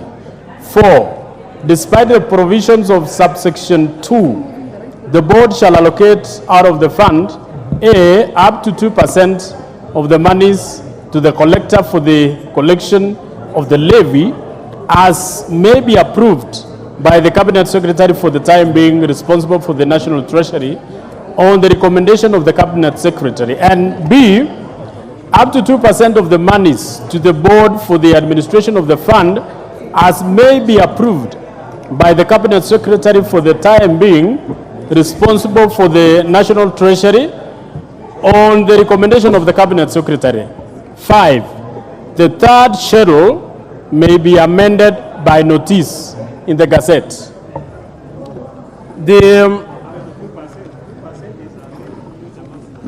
The justification for this, Madam Chair, is that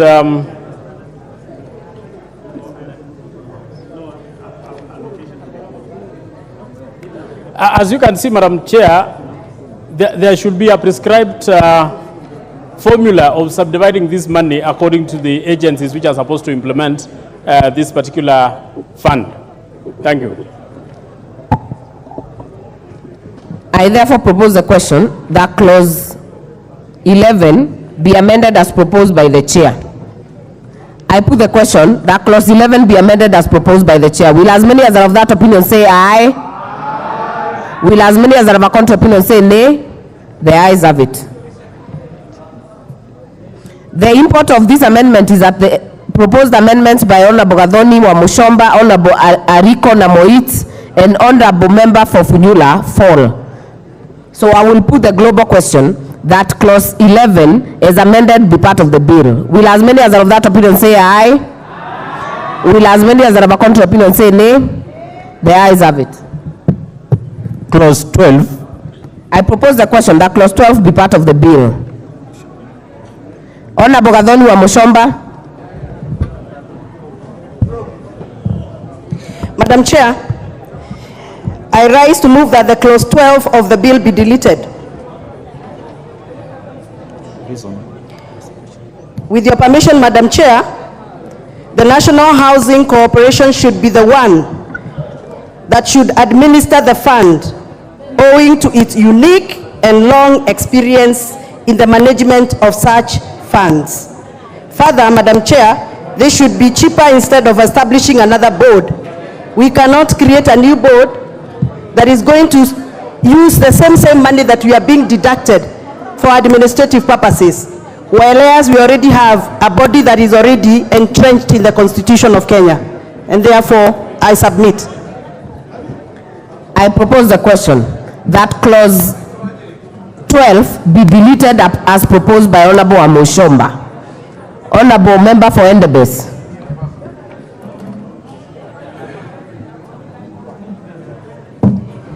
Thank you, Madam Speaker. Madam Speaker, you know the amendments the Honorable Amoshomba has been moving was that there should be this, she was opposing. Now I wonder why she's collecting now the money and wants to give it to a certain board. You know, it is it is kind of rhetorical. It is funny, Madam Speaker, and I want to oppose on that Member basis. for Endebess. Any member can move amendments on any bill. So but you see, Madam Speaker, she was opposing the collection of the funds. she is saying this issue of the housing fund is punitive. It is costly to the taxpayer. Member for Endebess. She wants the same Member money. for Endebess. Contribute, oppose Yes, the I'm amendment, opposing. I'm but giving do the not reasons why say I'm that she opposing. cannot bring an amendment. I'm giving the reasons why I'm opposing. And she was saying the fund is scandalous. Now the scandalous fund, she wants to give the same fund to the housing corporation. So I oppose, Madam Speaker. We hear you. Member for Buri, are you on this?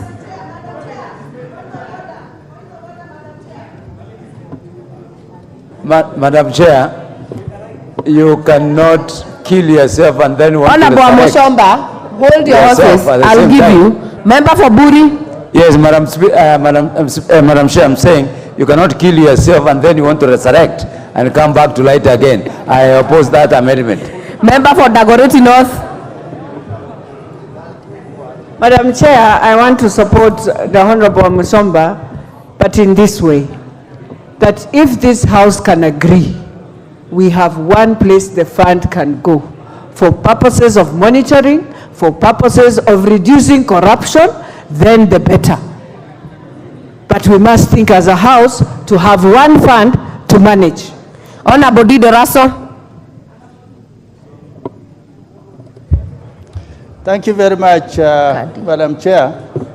Honorable Amoshomba just sits behind me.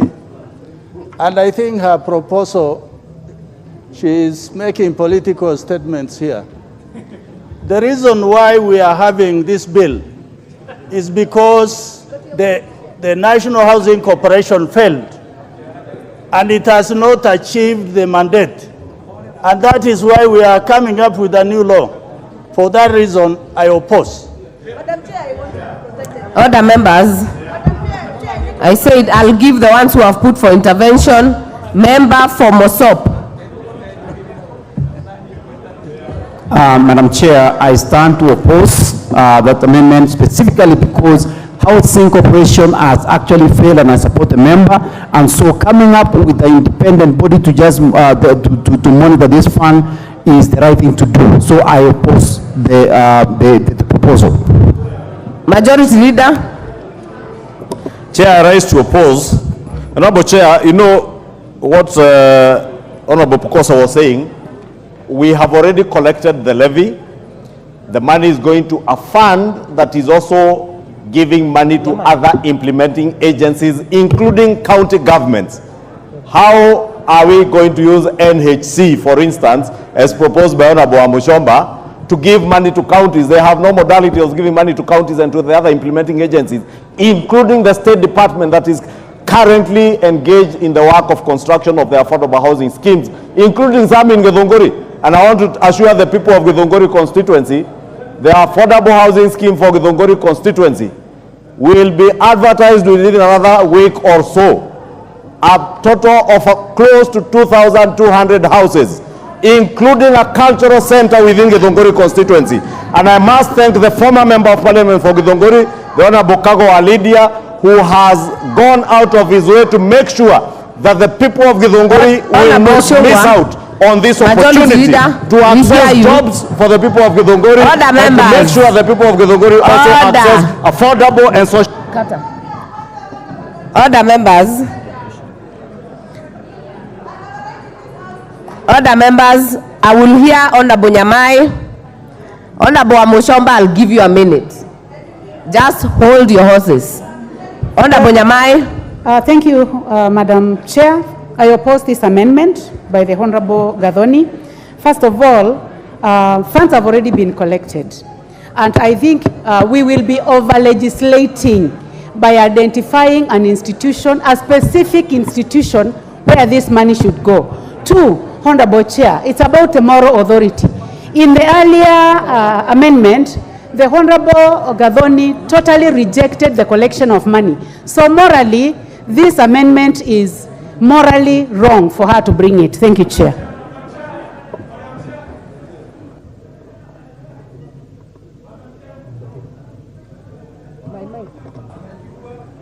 Honorable Amoshomba, you have 1 minute. Madam Chair, I rise to, first of all, clear the air. That the people of Githunguri who elected me so overwhelmingly have a right to be represented in this house. And they believed and trusted in me. That is why I'm in this house, to represent them. The people of Endebes, where Honorable Dr. Pukosa represent, do not have a better right than the people of Githunguri. And therefore, nobody should lecture me in this house. I am here by right, and I'm here to speak as empowered by the people of Githunguri. Order, members, I now put the question that clause 11, clause 12 be deleted as proposed by Honorable Mushomba. Will as many as are of that opinion say aye? Will as many as are of a contrary opinion say nay? Yeah. The nays have it. We have another amendment by the chairpersons on this clause. Madam Chair, I propose that clause 12, the bill be amended. A, in sub-clause 3E, by inciting the words through a competitive process immediately after the word appointed. B, by inserting the following new sub-clause immediately after the sub-clause 4. 4A, in appointing the member of the board, the cabinet secretary shall A, ensure that not more than two-thirds of the members are of the same gender. B, take into account regional balance. C, consider special and marginalized groups, including youth, women, and persons with disabilities. The import of this, Madam Chair, is that this amendment provides clarity in the recruitment of members of the board so that it is through a competitive process and to actualize the constitution where there is a provision for gender balance, regional balance, and all that. Thank you. I therefore propose the question that clause 12 be amended as proposed by the chair. I put the question that clause 12 be amended as proposed by the chair. Will as many as are of that opinion say aye? Aye. Will as many as are of a contrary opinion say nay? The ayes have it. I now put the question that clause 12 as amended be part of the bill. Will as many as are of that opinion say aye? Aye. Will as many as are of a contrary opinion say nay? The ayes have it. Clause 13. I propose the question that clause 13 be part of the bill. Mover, Honorable Mushomba. Madam Speaker, I drop it because you have already made an amendment for the previous clause. Thank you. The amendment is dropped. Proposed amendment by the chairpersons on clause 13. I propose that clause 13 be amended as per the order paper. I propose the question that clause 13 be amended as proposed by the chair. Are you still on your feet, Chair? I've already proposed the question, and I want to put the question. I put the question that clause 13 be amended as proposed by the chair. Will as many as are of that opinion say aye? Aye. Will as many as are of a contrary opinion say nay? The ayes have it. The import of that amendment is that the proposed amendment by Honorable Millie Odhiambo is dropped. So I will put the global question that clause 13 as amended be part of the bill. Will as many as are of that opinion say aye? Aye. Will as many as are of a contrary opinion say nay? The ayes have it. Clause 14. I propose the question that clause 14 be part of the bill. Mover, member for Githunguri. Madam Chair, clause 14 and 15 still goes together with clause 13. So I drop both of them. Amendment dropped. We have an amendment by Honorable James Mikal, which will be moved by Honorable member for Funyula. Chair. Yes. I propose that clause 14 is amended as provided for in the order paper.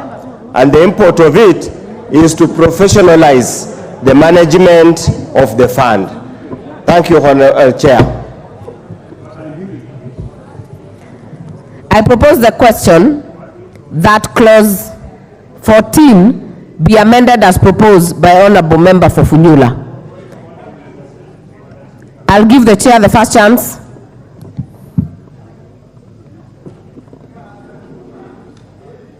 Chair Finance.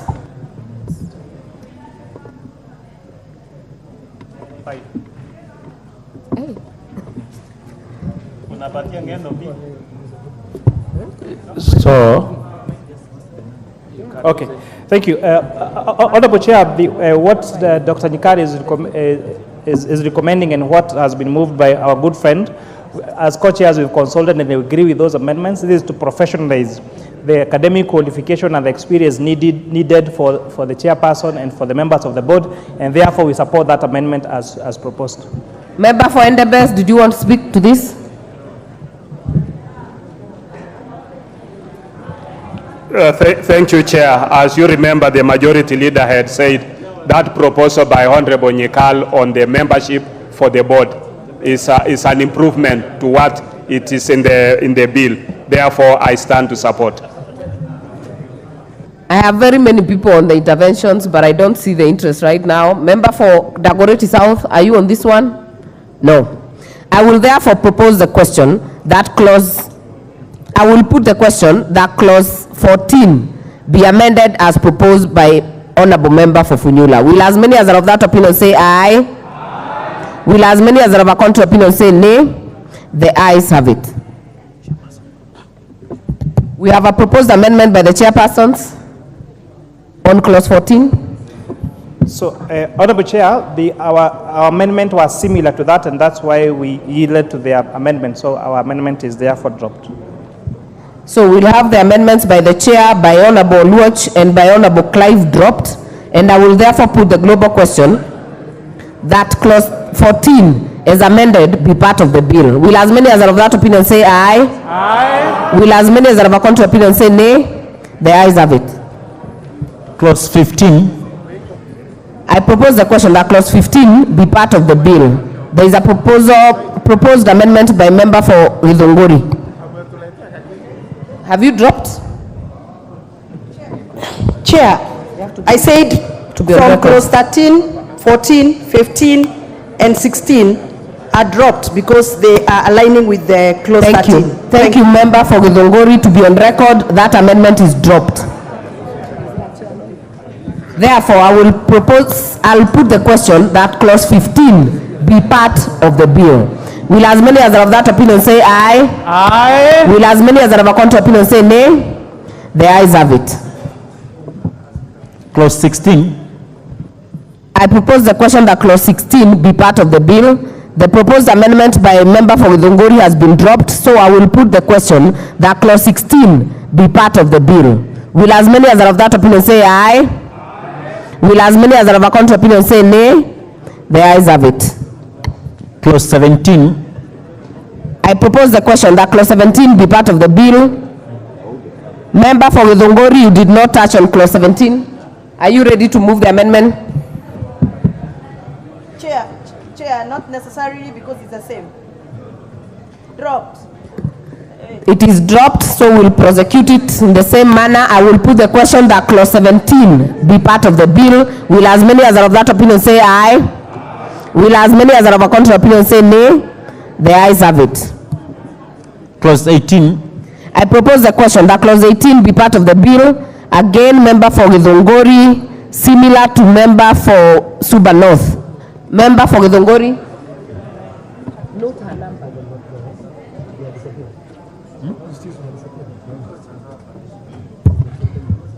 Chair, dropped. I will therefore prosecute it in the same manner and put the question that clause 18 be part of the bill. Will as many as are of that opinion say aye? Aye. Will as many as are of a contrary opinion say nay? The ayes have it. Clause 19. I propose the question that clause 19 be part of the bill. Again, member for Ridongori. Is it the similar fate? Thank you. So I will put the question that clause 19 be part of the bill. Will as many as are of that opinion say aye? Aye. Will as many as are of a contrary opinion say nay? The ayes have it. Clause 20. I propose the question that clause 20 be part of the bill. Member for Ridongori, be on record. Dropped, Chair. Thank you. I therefore put the question that clause 20 be part of the bill. Will as many as are of that opinion say aye? Aye. Will as many as are of a contrary opinion say nay? The ayes have it. Clause 21. I propose the question that clause 21 be part of the bill. Proposed amendment by member for Githunguri.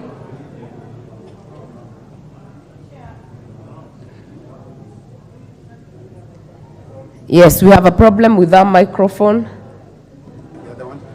Thank you. Chair, I move that the bill be amended by deleting clause 21 and substituting it therefore with the following new clause. 21A, there shall be an administrator of the fund who shall be competitively recruited and appointed by the National Housing Corporation. But because already we have made conclusions on the other clauses touching on the National Housing Corporation, and therefore drop the amendment. It is well noted. We have a proposed amendment by the chairpersons. Honorable Kuria. Honorable Chair, I beg to move that clause 21 be amended as per the order paper, and this providing for qualification of the CEO. I therefore propose the question that clause 21 be amended as proposed by the chair. I put the question that clause 21 be amended as proposed by the chair. Will as many as of that opinion say aye? Aye. Will as many as are of a contrary opinion say nay? The ayes have it. The import of that is that proposed amendment by Honorable Oluoch and Honorable Ombane falls. So I will put the global question that clause 21 as amended be part of the bill. Will as many as are of that opinion say aye? Aye. Will as many as are of a contrary opinion say nay? The ayes have it. Clause 22. I propose the question that clause 22 be part of the bill. Chairpersons. Chair, I beg to move that clause 22 be amended as per the order paper, and this is seeking to align the functions of the administrator of the fund to the previous amendment, providing for submission of annual affordable housing investment programs by the board to the National Assembly for approval, and further that the amendment seeks to harmonize the roles of the administrator with section 24 of the PFM Act of 2012. I therefore propose the question that clause 22 be amended as proposed by the chair. I now put the question that clause 22 be amended as proposed by the chair. Will as many as are of that opinion say aye? Aye. Will as many as are of a contrary opinion say nay? The ayes have it.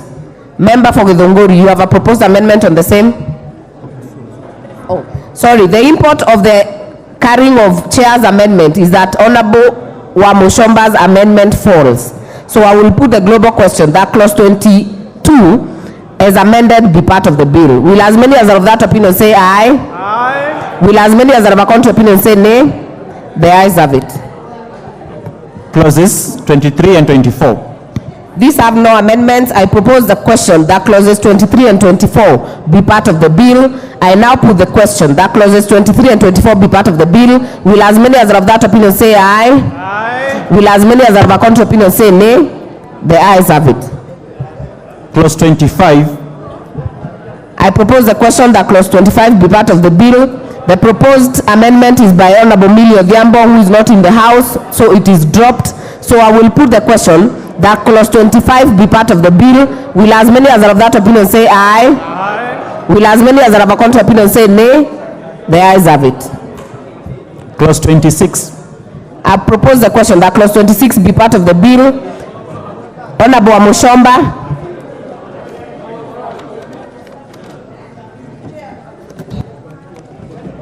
Chair, clause 20, 26 and 27 are aligning with what we have previously handled, so it started dropped.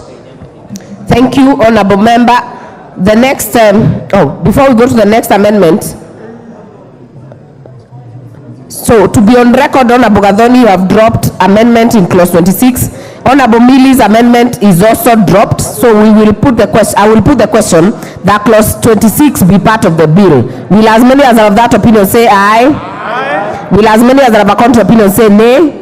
The ayes have it. Clause 27. I propose the question that clause 27 be part of the bill. I think Honorable Wamushomba, you're on record that this is also dropped. Member for Seme is not in the house, it's also dropped. So I will put the question that clause 27 be part of the bill. Will as many as are of that opinion say aye? Aye. Will as many as are of a contrary opinion say nay? The ayes have it. Clause 28. I propose the question that clause 28 be part of the bill. Honorable Gathoni Wamushomba, is this also affected? Chair, clause 28 and 29 are affected, so they stand dropped. Thank you. To be on record, that amendment is dropped, so I will put the question that clause 28 be part of the bill. Will as many as are of that opinion say aye? Aye. Will as many as are of a contrary opinion say nay? The ayes have it. Clause 29. We will treat this as I will propose the question that clause 29 be part of the bill. The amendment by honorable member for Githunguri is dropped, so I will put the question that clause 29 be part of the bill. Will as many as are of that opinion say aye? Amendments. Yeah, we have an amendment to clause 29. To clause what? Clause what? 20? I don't have it. You know, sasa hii ndio inanichanganya. I don't have it. Chair, you have amendments? Oh, these are new clauses? These are new clauses. Yeah. Hey. So? Just to be certain, I know there are new clauses, but this is not it. So allow me to put the question that clause 29 be part of the bill. And I propose the question, I put the question that clause 29, I now put the question that clause 29 be part of the bill. Will as many as of that opinion say aye? Will as many as are of a contrary opinion say nay? The ayes have it. Clause 30. I propose the question that clause 30 be part of the bill. There is a proposed amendment by the chairpersons. Honorable Chair, I beg to move that clause 30 be amended as per the order paper. This amendment is to allow body corporates such as universities and colleges to take up some of these housing units as institutions. With that, I beg to move, Honorable Chair. I propose the question that clause 30 be amended as proposed by the chair. I now put the question that clause 30 be amended as proposed by the chair. Will as many as are of that opinion say aye? Aye. Will as many as are of a contrary opinion say nay? The ayes have it. There was a proposed amendment by the member for Funyula, but the import of this amendment is that your amendment falls. So I will put the global question that clause 30 as amended be part of the bill. Will as many as are of that opinion say aye? Aye. Will as many as are of a contrary opinion say nay? The ayes have it. Clause 31. I propose the question that clause 31 be part of the bill. Chairpersons, there is a proposed amendment. Honorable Chair, I beg to move that clause 31 be amended as per the order paper. Honorable Chair, I beg to move that further to the amendment made proposed as per the order paper, that we propose to make a further amendment to paragraph C to include the following and tax compliance certificate, so that the people that get to apply for those affordable housing do not just need to submit a PIN, KRA PIN number, but they would need to be tax compliant. With that, I beg to move, Honorable Chair. I will propose the question that clause 31 be amended as proposed by the chair. I now put the question that clause 31 be amended as proposed by the chair. Will as many as are of that opinion say aye? Will as many as are of a contrary opinion say nay? The ayes have it.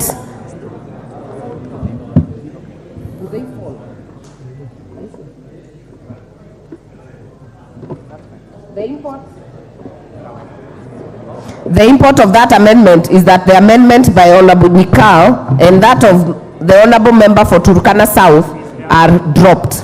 So I will put the global question that clause 31 as amended be part of the bill.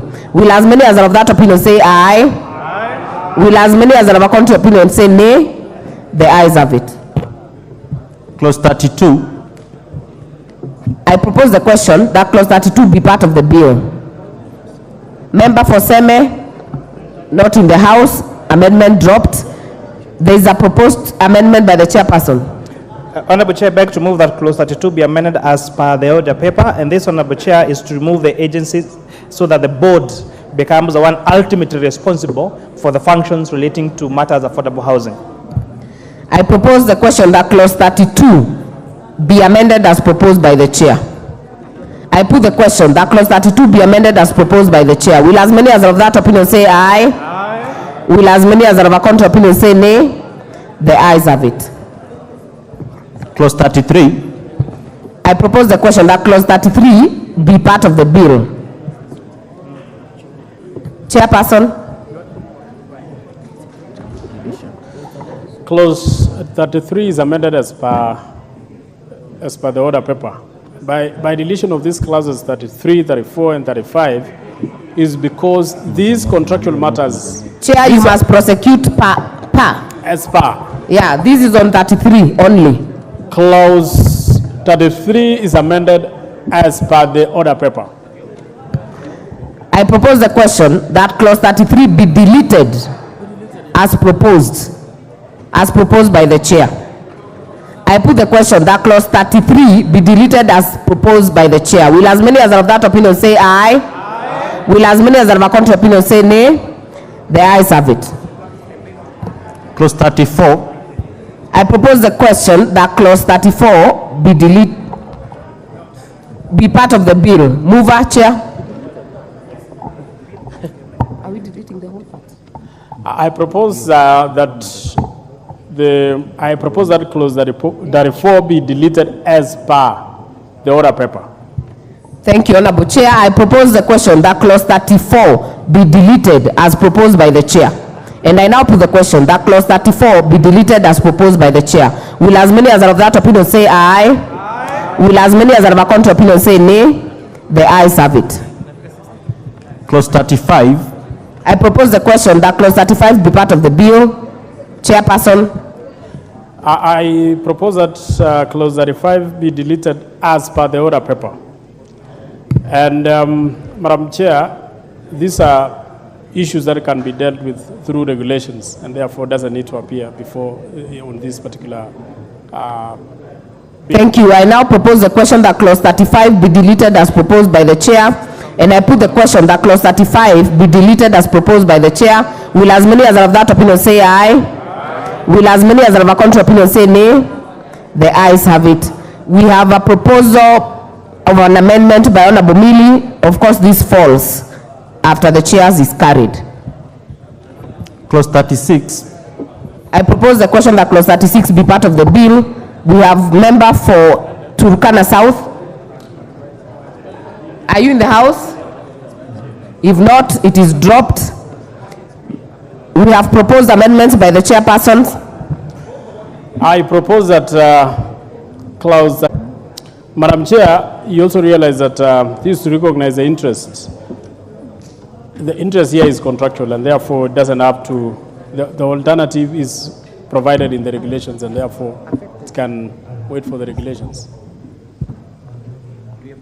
Thank you. I therefore propose the question that clause 36 be amended as proposed by the chair. And I put the question that clause 36 be amended as proposed by the chair. Will as many as are of that opinion say aye? Will as many as are of a contrary opinion say nay?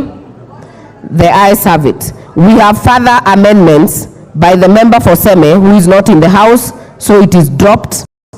Then we have Honorable Amoshomba, who has an amendment. Can you prosecute the amendment?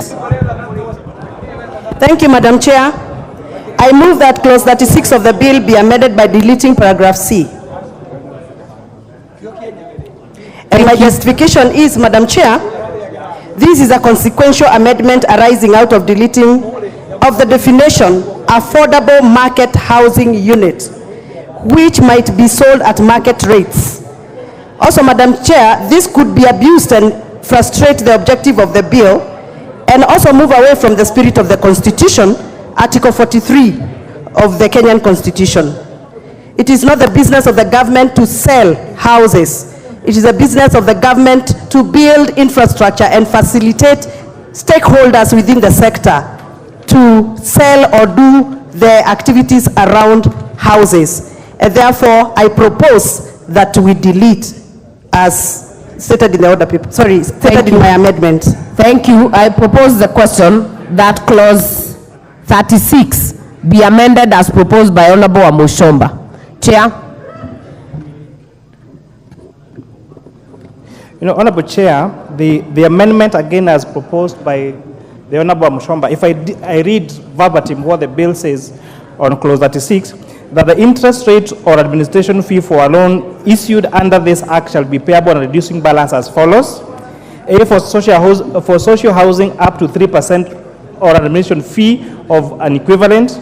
B, for affordable housing unit up to 3% or an admission fee of an equivalent amount. And C, for the affordable market housing units up to 9% or admission fee of the equivalent amount. So this clause 36 is just about the administration fee. It has nothing to do with offtake of affordable housing units. Thank you.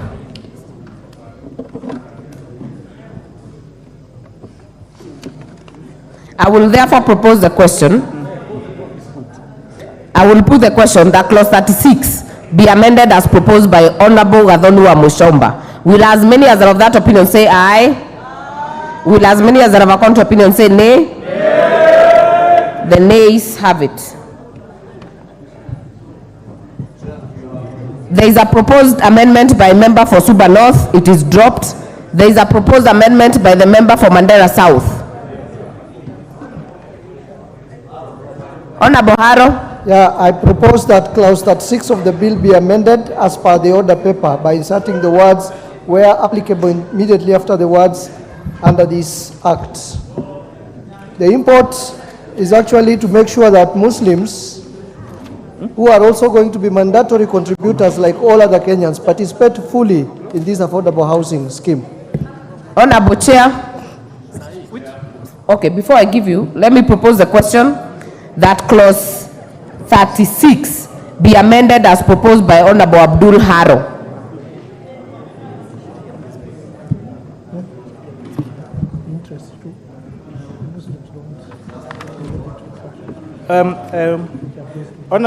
Honorable Chair. Yes, Honorable Chair, the 36 be amended as proposed in the order paper, but we also support the further amendment to that clause 36 as proposed by the Honorable Abdul. So I beg to move that this be amended as per the order paper, but as a joint committee, we have also agreed with the amendment for Honorable Abdul again, so that we provide for Sharia compliance for our Muslim brothers and sisters. Yes, we are moving. No, the chair has already prosecuted his amendment. This is Honorable Abdul's amendment. Okay. So your comment can only apply to the amendment by Honorable Abdul. We are supporting. Majority Leader.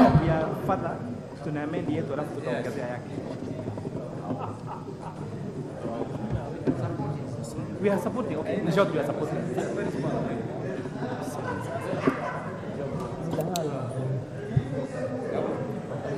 Do you have the mic?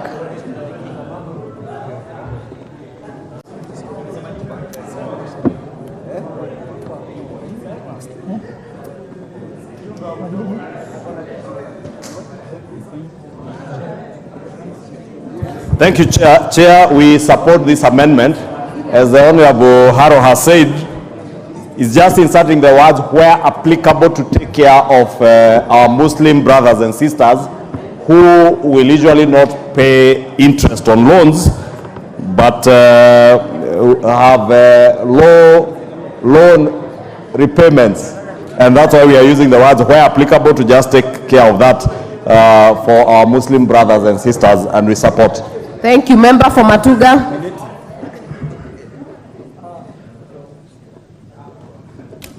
Asante mwenyekiti, naunga mkono hiyo marekebisho kwa sababu kwa sisi jamii ya Kiislamu sio kwamba ni haramu, lakini ni dhambi kubwa ikija wakati wa kutoa riba, aidha kupeana ama kupatiwa riba. Kwa hivyo naiunga mkono iweze, ili jamii yote ya Waislamu pia naweze kunufaika na huu mradi wa nyumba. Nikizungumzia nikijua sasa kama sehemu za pwani manyumba yanajengwa, wengi ni Waislamu na wangetaka kuchukua hizi nyumba. Kwa hivyo naunga mkono hoja hiyo kwamba swala la riba lisiguse Waislamu, wawe na nafasi ya kuchukua kwa njia nyingine. Asante Mheshimiwa. Thank you. Honorable Deko.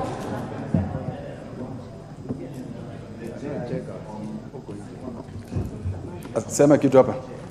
Thank you very much, Madam Chair, in support of the amendment by Honorable Haro, Abdul Haro from Mandera South.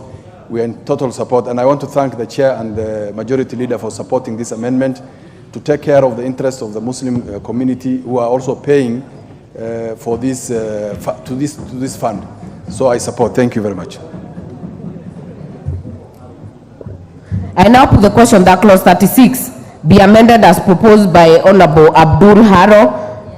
Will as many as are of that opinion say aye? Aye. Will as many as are of a contrary opinion say nay? The ayes have it. I now put the global question that clause 36 as amended be part of the bill. Will as many as are of that opinion say aye? Aye. Will as many as are of a contrary opinion say nay? The ayes have it. Clause 37. I propose the question that clause 37 be part of the bill. Chairperson. Honorable Chair, I beg to move that clause 7 be amended as per the order paper, and this amendment is to recognize that loan repayment is a contractual payment, and therefore there is no need to put this in law. It can be dealt with in the regulations. I therefore propose the question that clause 37 be deleted as proposed by the chair. I put the question that clause 37 be deleted as proposed by the chair. Will as many as of that opinion say aye? Aye. Will as many as are of a contrary opinion say nay? The ayes have it. Clause 38. I propose the question that clause 38 be part of the bill. Member for Nikal dropped. Member for Funyula. Oh, member for Seme. Honorable Nikal. Nikal constituency dropped. Member for Funyula.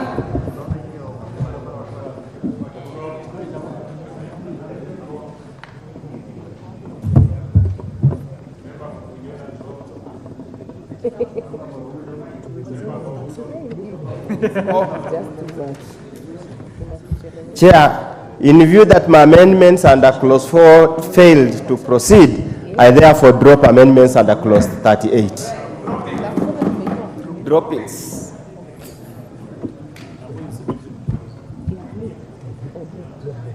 Oh, he has, Honorable member for Funyula has dropped. Proposed amendments by the chairpersons. Honorable Chair, I beg to move that clause 38 be amended as per the order paper. This is to provide Honorable Chair for the voluntary contribution to the fund, and that this has to be managed by the administrator of the fund. I beg to move, Chair. I propose the question that clause 38 be amended as proposed by the chair. I put the question that clause 38 be amended as proposed by the chair. Will as many as of that opinion say aye? Aye. Will as many as are of a contrary opinion say nay? The ayes have it.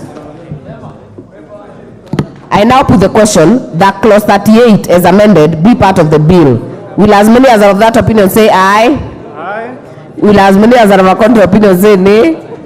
The ayes have it. Clause 39. I propose the question that clause 39 be part of the bill. Amendments. We have proposed amendments by the chairpersons. Honorable Chair, I beg to move that clause 39 be amended by deleting subsection 4. This provision is deleted because it is a breach of the right to information as enshrined in our constitution.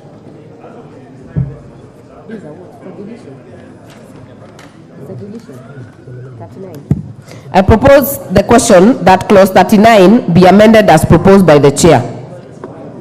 I now put the question that clause 39 be amended as proposed by the chair. Will as many as are of that opinion say aye? Aye. Will as many as are of a contrary opinion say nay? The ayes have it. I now put the... Oh, sorry, there is another amendment. Oh, the amendment by Honorable Wamushomba is similar with the chair, so it falls by the carrying of this one. So I'll put the global question. I put the question that clause 39 as amended be part of the bill. Will as many as are of that opinion say aye? Aye. Will as many as are of a contrary opinion say nay? The ayes have it. Clause 40. I propose the question that clause 40 be part of the bill. Proposed amendment by the chairpersons. Honorable Chair, I beg to move that clause 40 be amended as per the order paper. This amendment, Honorable Chair, is seeking to provide for the commensurate penalty for misappropriation of funds and assets of the fund. And therefore, the bill provides for a period, provides for a penalty that does not consider the amount misappropriated. So this clause is supposed to make it very punitive for anybody who attempts to misappropriate funds into this fund. I therefore propose the question that clause 40 be amended as proposed by the chair. I now put the question that clause 40 be amended as proposed by the chair. Will as many as are of that opinion say aye? Aye. Will as many as are of a contrary opinion say nay? The ayes have it. We have another amendment. The import is that this amendment by Honorable Gathoni also falls by carrying of this amendment. So I will put the question that clause 40 as amended be part of the bill. Will as many as are of that opinion say aye? Aye. Will as many as are of a contrary opinion say nay? The ayes have it. Clause 41. I propose the question that clause 41 be part of the bill. The proposed amendment by member for Seme is dropped. So I will put the question that clause 41 be part of the bill. Will as many as are of that opinion say aye? Aye. Will as many as are of a contrary opinion say nay? The ayes have it. Clause 42. 41, there was an amendment. I propose the question that clause 42 be part of the bill. There is an amendment to Member for Githunguri. Madam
Member for Githunguri, prosecute your amendment on clause 42.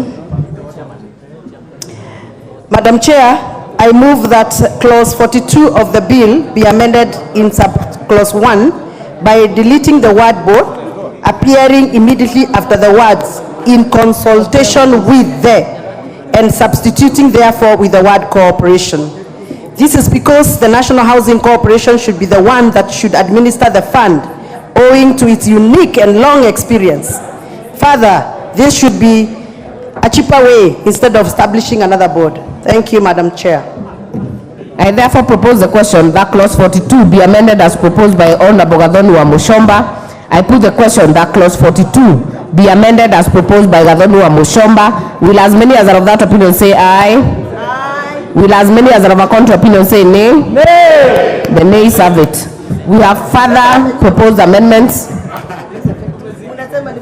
Member for Seme, amendment dropped. Member for Funyula. Chair, it was a consequence of amendments under clause 4. Since it was lost, I stand to withdraw, to drop. This amendment is dropped. Proposed amendment by chairpersons on 42. Honorable Chair, I beg to move that clause 42 be amended as per the order paper.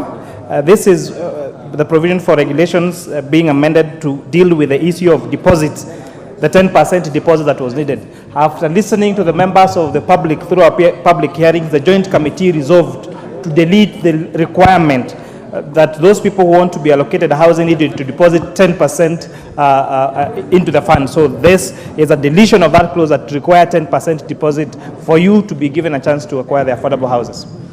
Thank you. I therefore propose the question that clause 42 be amended as proposed by the chair. I now put the question that clause 42 be amended as proposed by the chair. Will as many as are of that opinion say aye? Aye. Will as many as are of a contrary opinion say nay? The ayes have it. I now put the question that clause 42 as amended be part of the bill. Will as many as are of that opinion say aye? Aye. Will as many as are of a contrary opinion say nay? The ayes have it. Clause 43. I propose the question that clause 43 be part of the bill. Proposed amendment by the chair. Honorable Chair, I beg to move that clause 43 be amended as per the order paper. Honorable Chair, this amendment is to make additional consequential amendments to the other act, so that to give,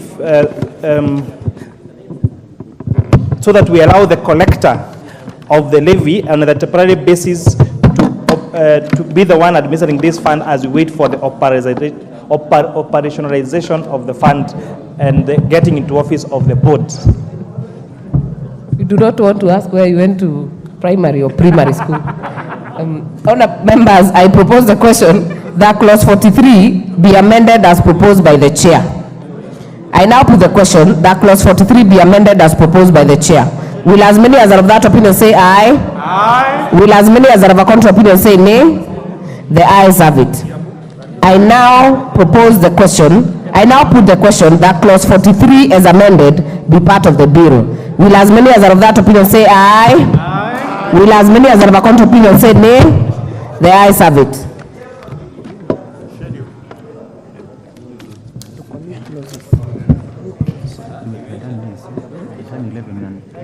The committee will do this. I realized it was a division of clause 11, then we substituting this, so we had done it. We'll do it later. Yes. Yeah. It is a whole process.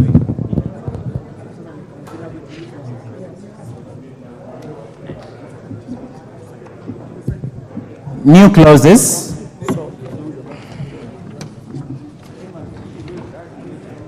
Which one are you doing? 29A.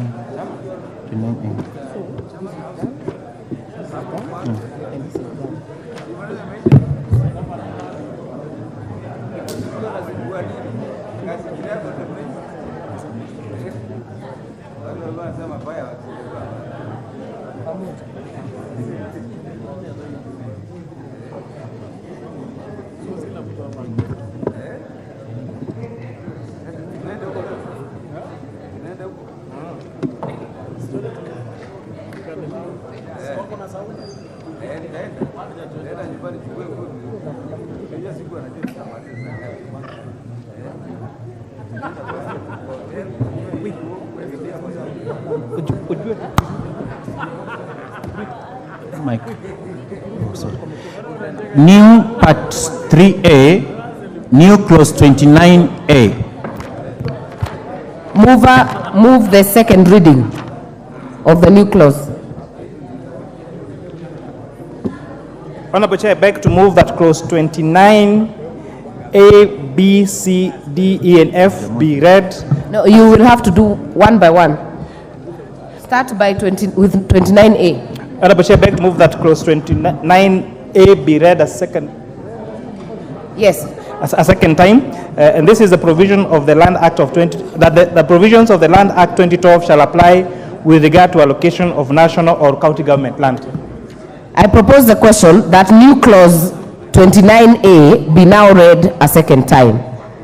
I put the question that new clause 29A be now read a second time. Will as many as are of that opinion say aye? Aye. Will as many as are of a contrary opinion say nay? The ayes have it. I now propose the question that clause 29A be part of the bill. I put the question that new clause 29A be part of the bill. Will as many as are of that opinion say aye? Aye. Will as many as are of a contrary opinion say nay? The ayes have it. New clause 29B. Chair, move the second reading. Chair, beg to move that clause 29B be read a second time, and this is the establishment of the other agencies, including government agencies, that can be used to implement the affordable housing programs. I propose the question that new clause 29B be now read a second time. I put the question that new clause 29B be now read a second time. Will as many as are of that opinion say aye? Aye. Will as many as are of a contrary opinion say nay? The ayes have it. I now propose the question that new clause 29B be part of the bill. I put the question that new clause 29B be part of the bill. Will as many as are of that opinion say aye? Aye. Will as many as are of a contrary opinion say nay? The ayes have it. New clause 29C. Move the second reading. Honorable Chair, beg to move that clause 29C be read a second time. This, Honorable Chair, is a provision of institutional housing units. I therefore propose the question that new clause 29C be now read a second time. I put the question that new clause 29C be now read a second time. Will as many as are of that opinion say aye? Aye. Will as many as are of a contrary opinion say nay? The ayes have it. I now propose the question that new clause 29C be part of the bill. And I put the question that new clause 29C be part of the bill. Will as many as are of that opinion say aye? Aye. Will as many as are of a contrary opinion say nay? The ayes have it. New clause 29D.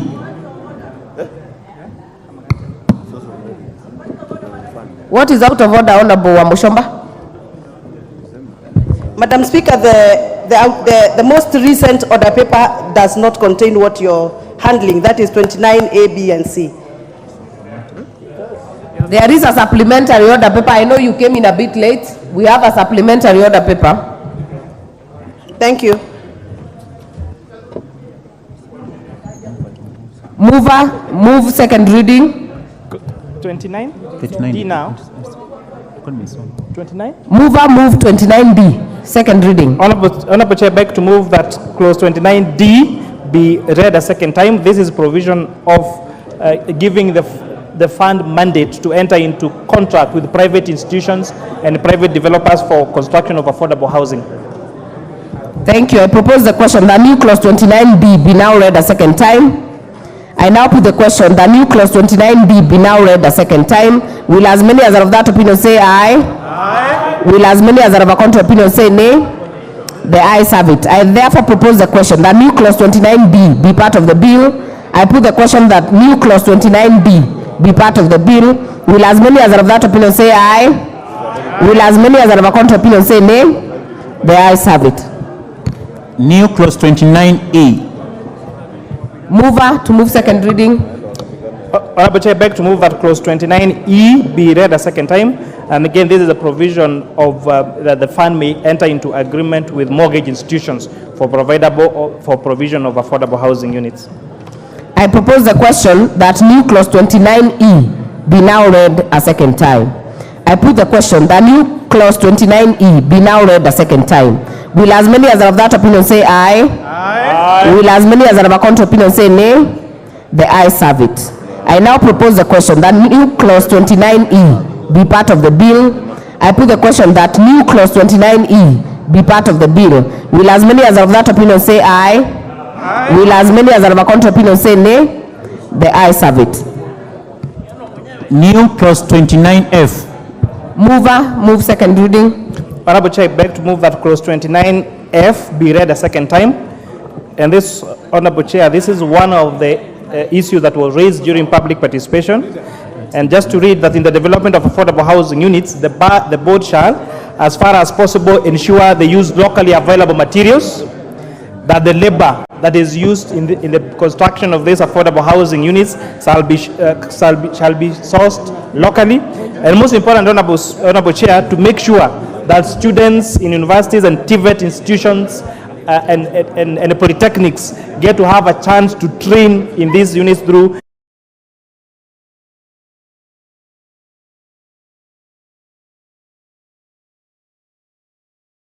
be now read a second time. I put the question that new clause 29F be now read a second time. Will as many as are of that opinion say aye? Aye. Will as many as are of a contrary opinion say nay? The ayes have it. I propose the question that new clause 29E be part of the bill. I put the question that new clause 29E, I propose the question that new clause 29F be part of the bill. I now put the question that new clause 29F be part of the bill. Will as many as are of that opinion say aye? Aye. Will as many as are of a contrary opinion say nay? The ayes have it. Insertion of new part 3A, new clause 29A. This is to be moved by member for Funula. Move second reading. Chair, I move that the new clause 29A, being new section of part 3A, be read a second time. And the Honorable Chair, let me give the background on this matter.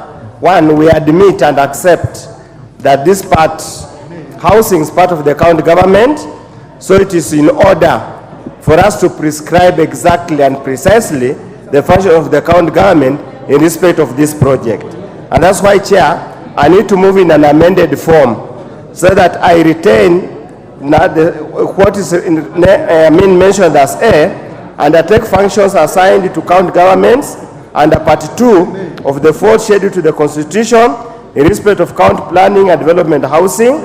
Number B, collaborate with the National Housing Corporation to undertake housing needs and demands for affordable housing scheme, design affordable housing scheme units that meets the demand of the local community. Chair, and the point here is that whatever is considered housing in Mount Kenya or Nyeri will not be considered housing in Wajir. Whatever is considered housing in Limuru might not be considered housing in Sioport. So they say the essence that the housing must be customized to the local community. The design must meet local community. In some communities, there is literally nothing wrong with a parent living in the same house with the teenage children or senior children.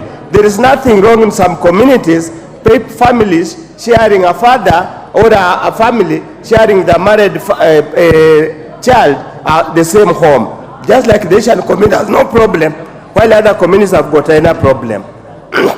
I propose I delete what's indicated as C, I delete what's indicated as D, because that has already been covered by the amendments moved by the chair, just as he has done. But again, I request that we allow amendment recorded as E, whereby we are embodying that the county government, whatever funds that are given, because if you look at the housing policy, Sessional Paper on Housing Policy, Chair, of 2015, we identified rural housing as one of the most challenges that we have, of inadequate quality, of poor quality. So we are saying, I move it in amended form, that the county government should set aside funds. So we remove the prescription on the percentage allocated from the fund for development and improvement of rural housing and housing for the vulnerable members of the community. And then I drop what's indicated at F. So the amended form is as A, B, C as amended, and that's all. That's what I'm requesting. We move to move. Thank you, Honorable Chair. Thank you. I therefore propose the question that new clause 29A, as proposed by Honorable Undo, be read a second time. I'll allow the chair. I'll allow Honorable Bowen.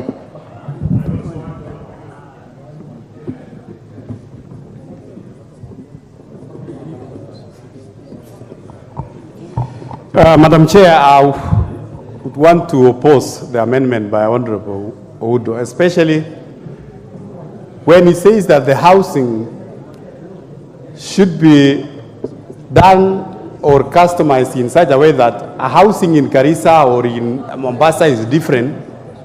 I think, Madam Speaker, that is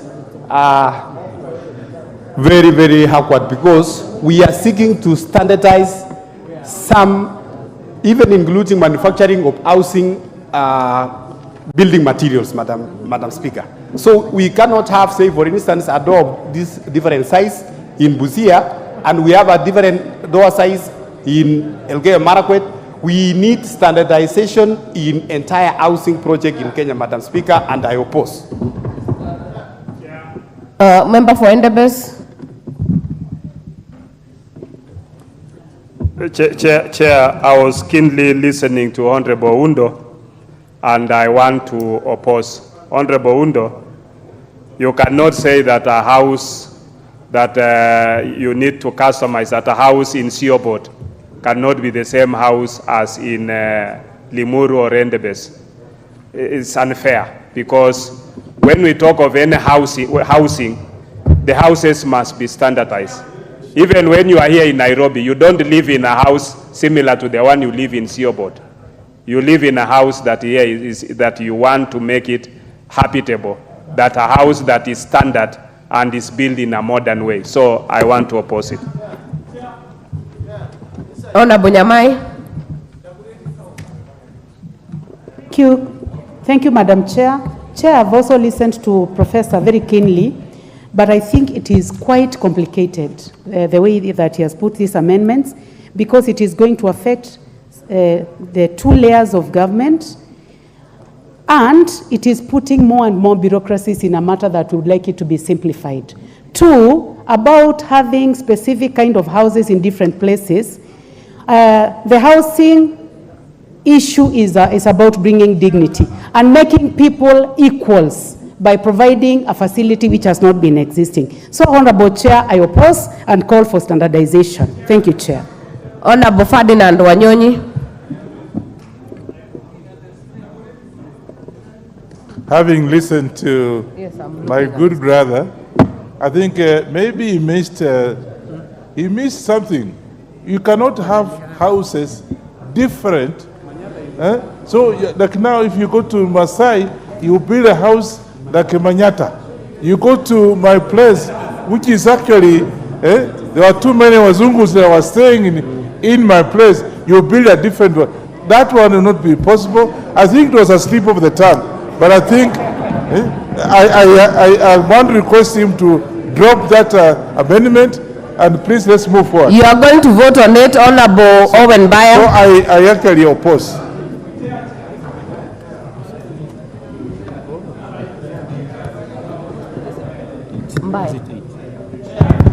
Thank you very much. The Honorable Professor there is a good man, and he wants good things for his people. But his people also want better things than he wants for them. They want good houses, like the houses in Nairobi. So do not want to subject your people to lower standards of life. Just like you moved from the village, came here, and you are enjoying a good house here in Nairobi. Allow them also to take Nairobi to the village so that they can enjoy what you are enjoying. I therefore humbly oppose. Thank you, Member for Dagoretti South. Madam Chair, the last person I'd like to stand up and oppose is the Honorable Oundo. But, Honorable Chair, the magic of affordable housing rests on three things: aggregation, standardization, and specialization. And it goes beyond the construction and the occupation of the houses. Remember, we want to engage our artisans to be the ones furnishing these houses. When you get an order for the building of such houses, and you get an order for the entire project, if they are standardized, it means a better delivery by the artisans who shall be doing the work. And in fact, in the pilot that was at Park Road, it was proven that standardization works magic in the delivery of the furnishing, the woodwork, and the fittings, because when they are all standardized, the order is given to an entity that can deliver and earn out of this affordable housing. So it goes beyond the construction and occupation. So, Honorable Oundo, unfortunately, I oppose your amendment. Thank you, Honorable Tongo.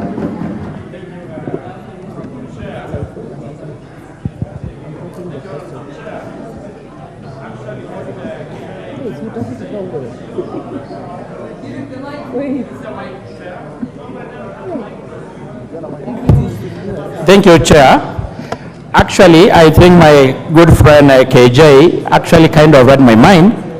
I want to tell my good friend there, when the issue of this affordable housing was being thought about, and I remember majority of us from the Kenya KWANZA, the issue of standardization was one means to achieve and bring down the pricing, where the windows, the doors, and other actually parts of the housings are created and made in one particular manner.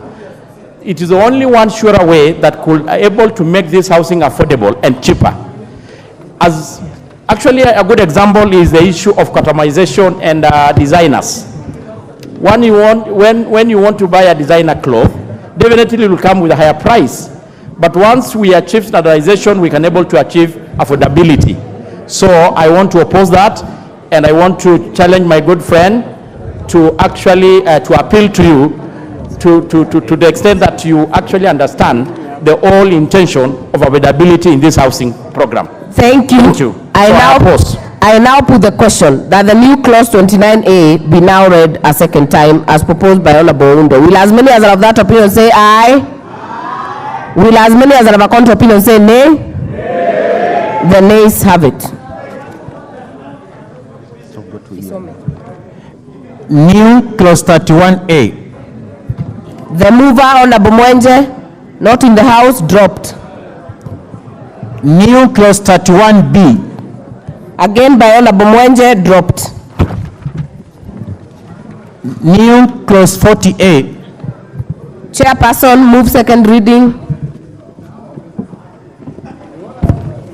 Honorable Chair, I beg to move that new clause 40A be now read a second time.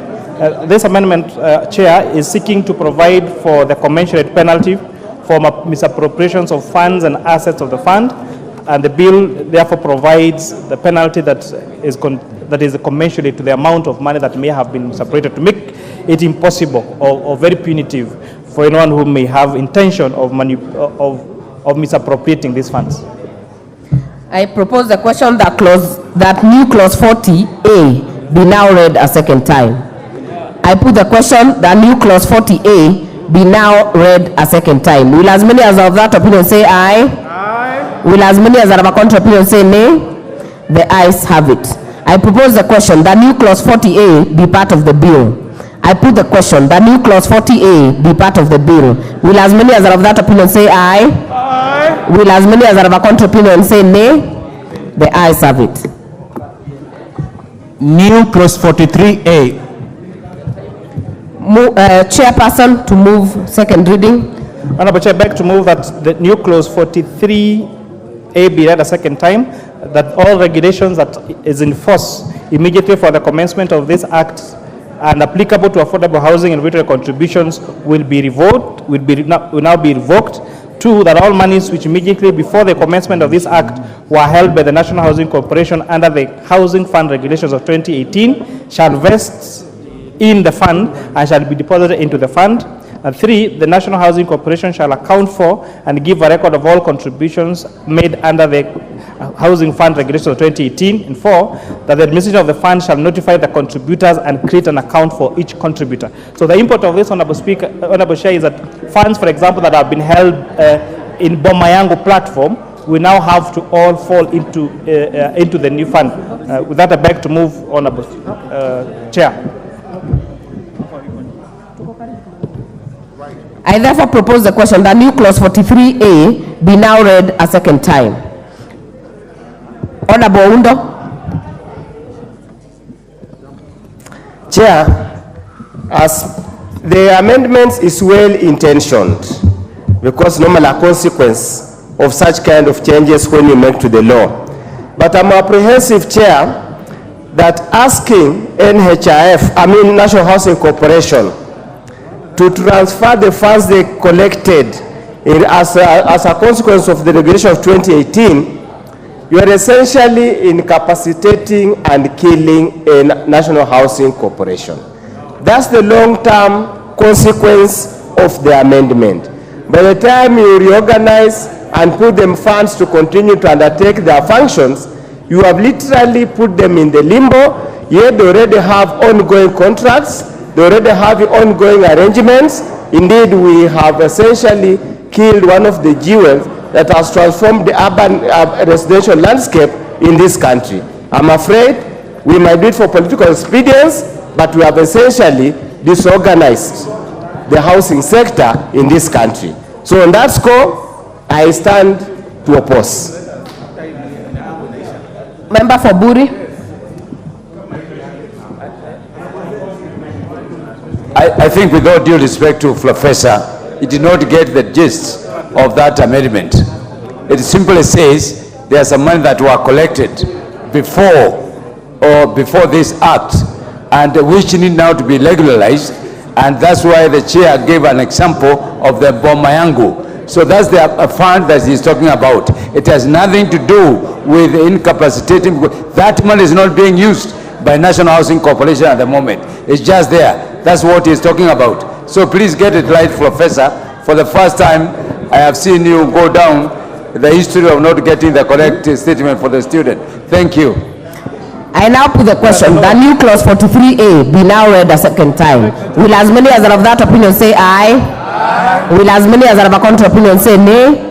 The ayes have it. I propose the question that new clause 43A be part of the bill. I put the question that new clause 43A be part of the bill. Will as many as are of that opinion say aye? Aye. Will as many as are of a contrary opinion say nay? The ayes have it. Schedule.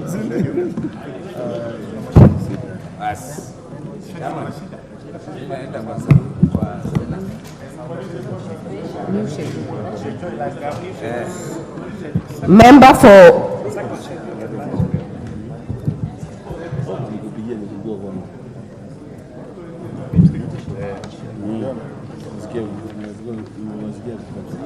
I propose the question that the schedule be the schedule of the bill. Mover Honorable Wamushomba. Not in the house. That will be dropped. Proposed amendment by the chairperson. Honorable Chair, I beg to move that the second schedule be read as be amended. Chair, I beg to move that the second schedule be amended as per the order. The schedule is the schedule, Chair. The second schedule. No, the schedule. The schedule, yes. And the amendment to the, so this has several inputs. One is the amendment of the Income Tax Act so that we make housing levy a deductible expense for companies. And two, that further to activate the affordable housing relief for employees paying the housing levy. And that the amendment to the KRA Act to include Affordable Housing Act of 2024 for which the Kenya Revenue is responsible. And this, Honorable Chair, answers to an... Sorry, Chair, there is only one schedule. Yeah. Already in the bill. The amendments you are to move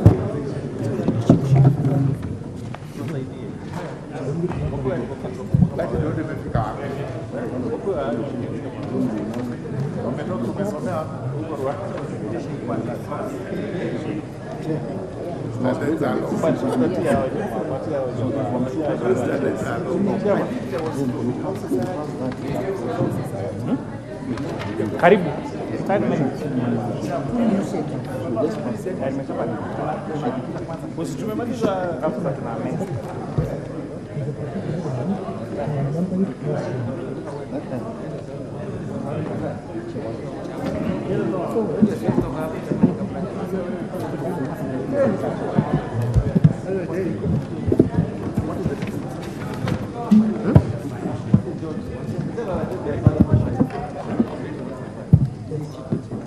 Order, members, let us make that a bit neat. I will propose the question that the schedule be the schedule of the bill.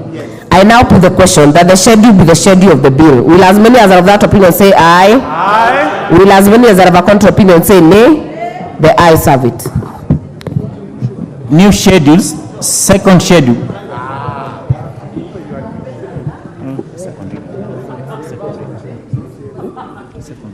Mover to move second reading of the second schedule. Honorable Chair, I beg to move that the second schedule be read a second time. And Honorable Chair, this is what I was explaining earlier, that this amendment, this second schedule also contains an amendment to the Income Tax Act so that it makes the housing levy a deductible expense for companies. That means when companies are paying for their corporation tax, the amount of money they would have contributed as employer contribution become a tax allowable expense for corporation tax. And further, Honorable Speaker, this housing levy, that employees that are paying the housing levy will now qualify for the affordable housing relief. And therefore, this was going to reduce the tax burden that we have on Kenyan payslips. The Act to include the Affordable Housing Act of 2024 is to make Kenya Revenue Authority the authority responsible for the collection of the levy and to add that to their functions by amending the KRA Act. With that, I beg to move, Honorable Chair. I propose the question that the new second schedule be read a second time. Honorable Member for Marakwet West. Thank you, Madam Chair. Madam Chair, I have read the second schedule. On the first column, it talks of consequential amendment on Section 31B and 31C of the Employment Act number 11 of 2007. Honorable Speaker. Chair, kindly pay attention. Chair. Honorable Speaker, that provision, that is Section 31 of Employment Act. The purpose of this is to repeal Section 31 of the Employment Act of 2007. Honorable Speaker, if you read closely, Section 31 of the Employment Act provides for housing. Honorable Speaker, what it provides, Madam Chair, Section 31 of the Employment Act provides very clearly that an employer is obligated to provide reasonable housing accommodation for its employees near their place of employment. Number two, that an employer is obligated to pay an employee some money for rent, house allowance, or reasonable accommodation. Honorable Speaker, if we repeal this provision, Section 31 of the current Employment Act, it will mean that one, employers who are paid housing allowance, it shall cease forthwith if we repeal that provision. Number two, Chair, it means that mortgages that are given by employers shall cease forthwith. So, Honorable Chair, this amendment will bring dire consequences to those in public service who are enjoying housing allowance and who are enjoying mortgages because they will no longer benefit from it. Honorable Speaker, we should be able to look at this clearly, and even whether Section 31B and C exist in the current Employment Act. Chair. So, Honorable Chair, the Honorable Member refers correctly to Section 31 of the Employment Act. But the section that's being repealed on this schedule is Section 31B and Section 31C. And Section 31B and 31C were introduced in the Finance Act of 2023. This is a provision that is requiring a 1.5% housing levy employee and employer contribution. So the Honorable Member should not be worried at all. We're not repealing Section 31. We're repealing Section 31B and 31C as a consequence, now that the new housing levy is anchored now through this affordable housing bill.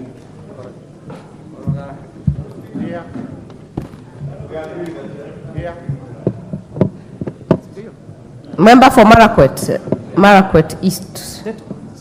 West. Honorable Chair, yeah. With a lot of respect to the Chair of Finance, he is talking of the Finance Act. But if you read this schedule, it talks of the Employment Act number 11, unless there is an amendment in respect to the Finance Act. You know, Chair. We will listen to the members, honorable members. Honorable KK. So, Honorable Chair, with a lot of respect to my friend, the Honorable Member for Marakwet, any piece of legislation introduced, and for example the Finance Act, will amend different acts of Parliament. And one of the acts of Parliament that were amended with the Finance Act is the Employment Act. The same way, even this affordable housing bill is amending other sections of the law, for example, the KRA Act, the Employment Act, and other legislation. Yeah, but it is... Honorable Mogaka. Yeah, thank you so much, and I want to support the proposal and explanation given by the Chair of Finance, because indeed Section 31 B and C were a creation of the Finance Act that we passed here in June, and which contained the housing levy, which is now the subject before this House. It is indeed correct that unless Section 31 B and C are amended to be in consonance with the amendments we have done today and that we will pass, we will be leaving as tail two subsections of the Section 31 which will not be operational. So I support the explanation as given by the Chair Housing. Honorable Mulugara. Thank you. Thank you, Madam Chair. It's important we actually get it very clear that the first introduction of the housing levy was through an amendment to the Employment Act. This is where we introduced the sections 31B and C. And if you don't believe it, this was the subject of litigation in courts, when we were told we do not have a good framework of how to deal with the housing fund. Therefore, what we are doing now, having brought in the framework through an amendment, through the enactment of the bill we are dealing with, those amendments in the Finance Act to the Employment Act are obsolete. And that is why the chairman proposes that we actually delete those two. I now put the question that new second schedule. I now put the question that new second schedule be now read a second time. Will as many as are of that opinion say aye? Aye. Will as many as are of a contrary opinion say nay? The ayes have it. I propose the question that the new second schedule be part of the bill. I now put the question that the new second schedule be part of the bill. Will as many as are of that opinion say aye? Aye. Will as many as are of a contrary opinion say nay? The ayes have it. New third schedule. Chairperson, move second reading. Honorable Chair, I beg to move that the third schedule be now read a second time. Honorable Chair, this provides a list of agencies that will be used for implementing the affordable housing programs, which are the county governments, the National Housing Corporation, the Kenya Slum Upgrading Program, the State Department responsible for matters of affordable housing, the National Social Security Fund, and any other private sector agencies as may be approved by the board. So this Honorable Chair is providing for the legal framework that says even counties can could now be allocated money from this fund. The National Housing Corporation, that means the fears that are raised by my good friend Honorable Gathoni Mushomba and the other colleagues should now take a rest because they are contained in this third schedule. I therefore propose the question that the new third schedule be now read a second time. Majority Leader. Chair, allow me to support an honorable chair. This schedule now caters for many issues that a number of contributors during the second reading raised issues with, especially around the issue of the Kenya Slum Upgrading Program and how we will use the monies raised by the fund to cater for people who will benefit from social housing, especially those who would be catered for under the Kenya Slum Upgrading Program, and also our county governments, the role of our county governments under this program. Now our county governments across the country can be able to access money from this fund to implement their own affordable housing or social housing programs, including something that I know, Honorable Speaker, is very dear to the member for Funyula on housing in our rural areas. And I want to encourage our governors across the country, especially those with very rural constituencies and counties in far-flung districts in this country, to now formulate programs where you can have rural housing that suits the people in those backgrounds, including the people of Turkana County, where I had the member for Turkana Central, I think Honorable Ariko, saying that they do not need housing. You can have rural housing in Turkana that is relevant to the people of Turkana. And I must say, even the member for Githunguri, when she spoke about Kiambori slums, during the second reading, Kiambori slums in Kikuyu, they will now be able to upgrade the slum through the Kenya Slum Upgrading Program on low-cost housing using social housing by accessing money from this fund. And I must congratulate the chair of the Housing Committee and Chair Finance for having listened to the people and known what to do to cure that. Thank you. And the committee, Honorable Speaker. Member for Funyula. Chair, just out of ignorance, probably the chair of the committee needs to explain to the nation or to the country, why include National Social Security Fund, yet they also collect a colossal sums of money. What do they do with that money? He needs to explain to the country why include NSSF in the schedule among those agencies that are allowed to implement housing programs, yet the purpose and function of NSSF is for retirement benefit and to secure the old age. Are we creating another avenue for corruption, shift or swindling public funds? Need to explain so the country can know. You know, some of these things we hide here so that members of public do not know. Just explain why include NSSF in the schedule so that Kenyans can know the rationale, the thinking about it, and yet national NSSF has got billions and billions of money that have in the past been stolen and misused. Just explain so the country know. Member for Chepalungu, are you on this? Member for Tinderet?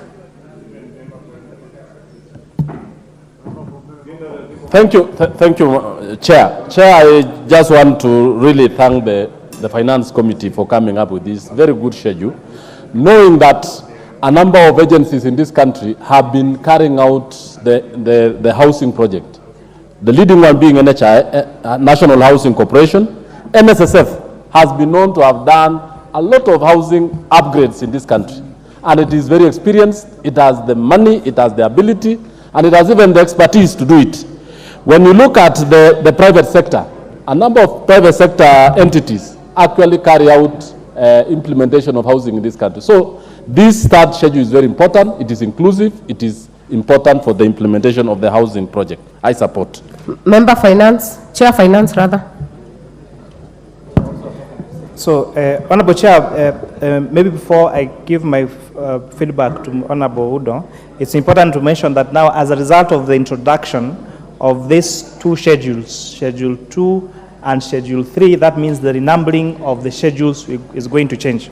However, the wisdom in having the National Social Security Fund and even private entities is this law is not trying to reinvent the wheel. In fact, the most important thing of this fund is to provide a legal framework for access to this fund, to make it a revolving fund, and then the board of the fund should not get into the business of building these affordable houses. So they will be done by agencies that have been doing this. And from public hearings that we found, National Social Security Fund has been running very successful programs. There are private sector entities that have been running very successful programs. There are county governments, they also have land.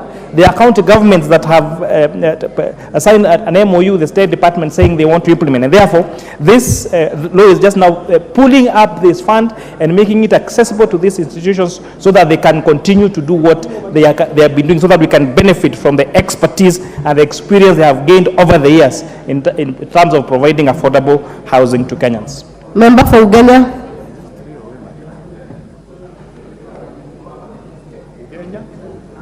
No, thank you so much, Madam Chair.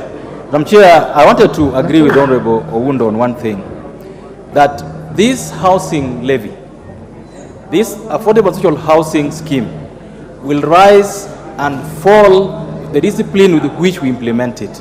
And that's why I agree with this advice to the Chair, that once we pass this, we as a house must ensure that our oversight is lesser focused, that no single cent is lost. Because if you look at how this thing was done in Singapore, or Malaysia for that matter, if you even deviate by a single cent, by a single point, you lost your life.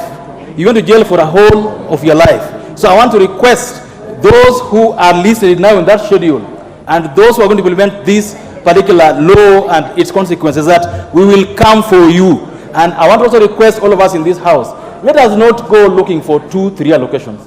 Ukipata nyumba yako, sorry about that. If you get one allocation, be content with that. And Kenyans also, once you get your single house, let the rest of the country also get theirs. Let's not be greedy and start amassing because we can. Thank you. I now put the question that new third schedule be now read a second time. Will as many as are of that opinion say aye? Aye. Will as many as are of a contrary opinion say nay? The ayes have it. I propose the question that the new third schedule be part of the bill. I put the question that the new third schedule be part of the bill. Will as many as are of that opinion say aye? Aye. Will as many as are of a contrary opinion say nay? The ayes have it. Clause 2. I propose the question that clause 2 be part of the bill. Chairperson, you have proposed amendment. Honorable Chair, I beg to move that clause 2 be amended as per the order paper. And this, Honorable Chair, is to remove the discretion of the Cabinet Secretary to appoint another collector other than the Kenya Revenue Authority. And this also amendment on clause 2 is also providing for definition of institutional housing. I therefore propose the question that clause 2 be amended as proposed by the chair. I now put the question that clause 2 be amended as proposed by the chair. Will as many as are of that opinion say aye? Aye. Will as many as are of a contrary opinion say nay? The ayes have it. Member for Turkana South, you had a similar amendment to the chairs. It is dropped. Member for Kitutu Masaba, it is also dropped. Member for Githunguri,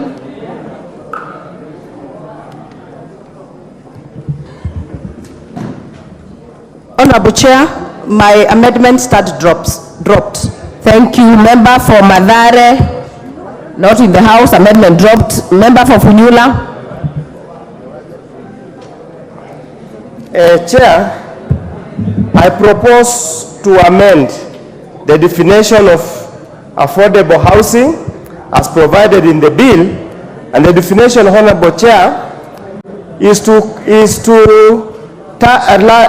align the definition of affordable housing as provided for the National Housing Sessional Paper or National Housing Policy of 2003, and to align with international best practices, UN Habitat and the rest, on how we define affordable housing. And Honorable Speaker, for avoidance of doubt, therefore, purpose of Sabbath, we get very clear. I'm proposing we replace and say affordable housing means housing that comprises a minimum 2 habitable rooms, separate cooking area, and sanitary facilities, and whose cost of acquisition or market rent payable is not more than 10 times the annual income or 30% of monthly income of the residents in the county in which the housing is to be constructed. And this Chair, we borrow this from international best practices, we borrow from literature, and we borrow the classical definition of UN Habitat. That's all that we are making, is just to expand what already exists here, to incorporate the new terminologies of determining of affordable housing. I submit, Chair. I therefore propose the question that clause 2 be amended as proposed by Honorable Member for Funyula. Chair, Finance. Honorable Chair, the feel of the joint committees is that the definition as provided for the bill is sufficient, and we do not need to be too prescriptive of how many rooms the affordable housing units should provide. The areas provided in the bill for the 3 types of houses is sufficient. With that, we disagree with Honorable Oudo's amendment. I now put the question that clause 2 be amended as proposed by Honorable Oudo. Will as many as are of that opinion say aye? Will as many as are of a contrary opinion say nay? Nay. The nays have it. The amendment by Honorable Onwatch is dropped. The amendment by Honorable Mili is dropped. So I will put the global question. I now put the question that clause 2 as amended be part of the bill. Will as many as are of that opinion say aye? Aye. Will as many as are of a contrary opinion say nay? The ayes have it. Long title. I propose that the long title be the title of the bill. Chair, you have some amendments on it? Yes, Honorable Chair, I beg to move that the long title be amended as per the order paper, and the 92 will read, an act of Parliament to give effect to Article 43(1)(b) of the Constitution to provide a framework for the development and access to affordable housing and institutional housing and for connected purposes. So this, Honorable Chair, there is a deliberate now introduction of institutional housing even to the title of the bill to take care of the institutions that we defined when doing definitions on what institutional housing means. I therefore propose the question that the long title be amended as proposed by the chair. Majority Leader.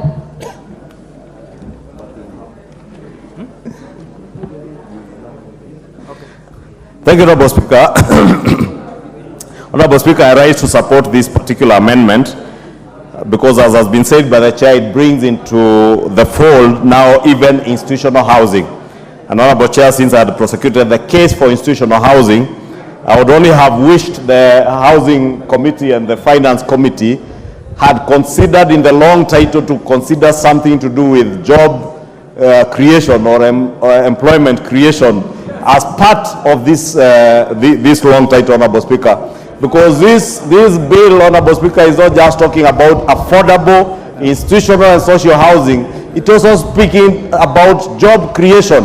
Honorable Speaker, how I wish the chair and the committee had considered to be ingenious in how they will bring in the question of wealth creation, the creation of new home owners, and of course the value addition that will come with manufacturing, Honorable Speaker, especially in manufacturing around the implements or inputs into the housing projects. But more importantly, Honorable Speaker, is the agenda of job creation.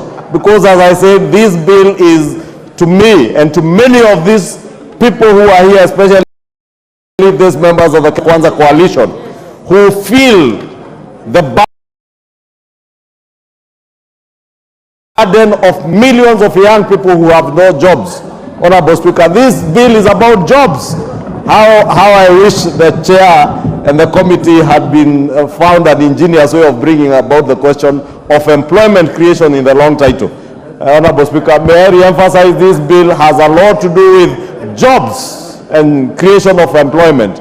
And I want to congratulate the Honorable John Buddy, the Honorable Member for Funyula, the Honorable Elisha Odhiambo, the Honorable CNN, who have withstood the intimidation that they had to go through not to be here, to stand with the people of Kenya and their constituents who are languishing in poverty because they have no jobs. And they have, especially the member for Funyula, and the Honorable Professor Nyikal, who has even moved amendments that touch on this bill, because this is what legislators should be doing. It is better to be here to legislate than running away like cowards, Honorable Speaker. And I thank the chair and I support. Chair. Honorable Chair, the sentiments by the Majority Leader are very welcome. However, we did not feel the need to include that in the title, because new clause 29F actually expressly provides that the construction, the development of the affordable housing units must ensure that they source labor locally, that they must make sure that they source materials locally. When we went to Vihiga during public hearings, Honorable Speaker, the people of Vihiga told us they have bricks that are locally available there. And so they do not want those houses to be built in Vihiga using machine-cut stones that are not available in the community. They want those locally available materials to be used.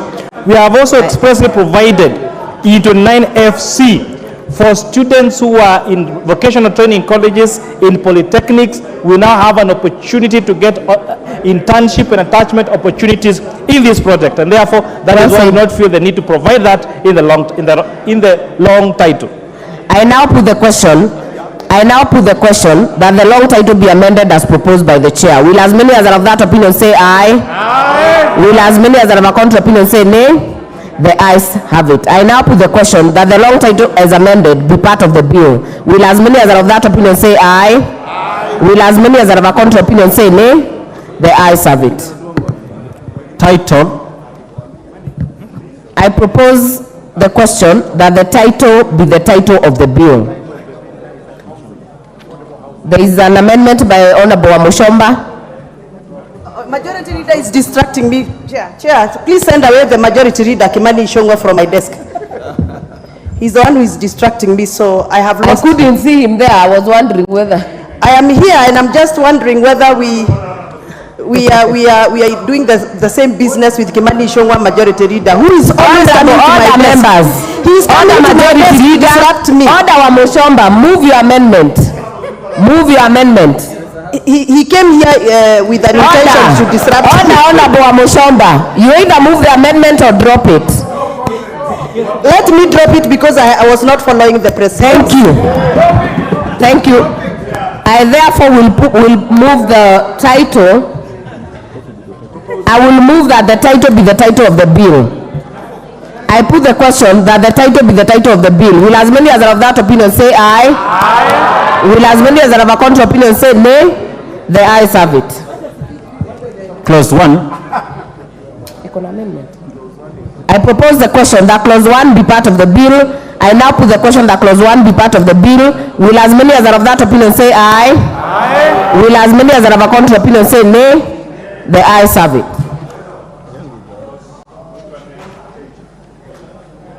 Right. We stand down. We welcome the speaker. Mover to move reporting. Thank you, Honorable Chairperson. But just for the record, I was not distracting the member for Githunguri.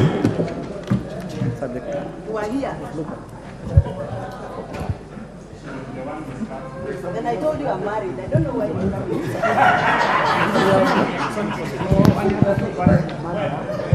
he came here and I told him I'm married, so let him stay at his desk. Honorable Chairperson, I don't know who has the mic, Honorable Chairperson, because I hear the member for Githunguri. I know she has a penchant for me, but I am not interested, Honorable Speaker. Honorable Kimani Shungwa and Honorable Wamushomba, please spare us the theatrics. Move the reporting. Honorable Chairperson, I beg to move that the committee do report to the House its consideration of the Affordable Housing Bill, National Assembly Bill number 75 of 2023, and its approval thereof with amendments. Honorable members, I put the question, which is that the committee do report to the House its consideration of the Affordable Housing Bill, National Assembly Bill number 75 of 2023, and its approval thereof with amendments. As many as are of that opinion say aye. Aye. As many as are of a contrary opinion say nay. The ayes have it.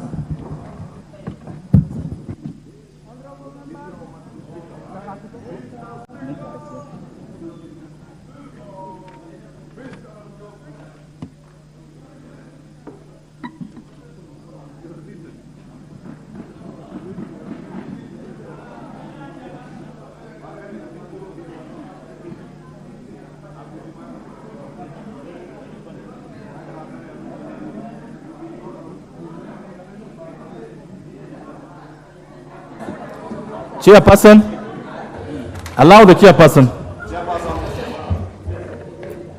Honorable Speaker, I beg to report that the Committee of the Whole House has considered the Affordable Housing Bill, National Assembly Bill number 75. Mover.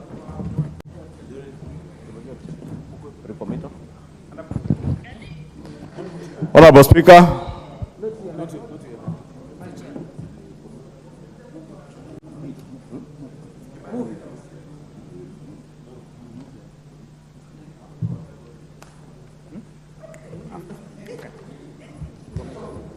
Honorable Speaker, I beg to move that the House do agree with the committee in the said report. I also request Honorable Owen Bayer, the Deputy Leader of Majority and member for Kilifi North, to second the motion for agreement with the report of the Committee of the Whole House. Honorable Speaker, I second this for agreement, and I would like to say that this is a very important piece of legislation that will move this country forward, and therefore I would like to ask every member that wishes this country well, that this country moves forward, that we create jobs, that we create wealth for our young people, and that we modernize this country, that we support this very important piece of legislation. I beg to move. I beg to support. Second. Thank you, Chair, Committee. Sorry, just a minute. That's it. I propose the question, which is that the House do agree with the committee in the said report. Now let the chair have a chance. Say something. Honorable Speaker, I beg to move that the motion for agreement with the report of the Committee of the Whole be amended by inserting the words subject to recommittal of clause 41. And I will request Honorable Jerry, the County MP for Kirinyaga, to second.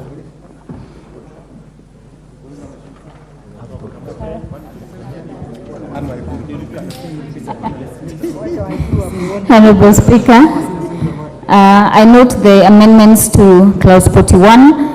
As it was but in law as good faith is discretionary and is subject to interpretation, inserting that all facts must be within the confines of the law, ring-fences the fund from ultra-vires abuse.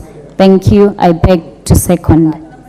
Thank you, members. I propose the question, which is that the motion for agreement with the report of the Committee of the Whole House be amended by inserting the words subject to the recommendation of clause 41. Put the question. Oh, members, I put the question, which is that the motion for agreement with the report of the Committee of the Whole House be amended by inserting the words subject to the committal of clause 41. Will as many of that opinion say aye? Aye. Will as many of that opinion say nay? The ayes have it.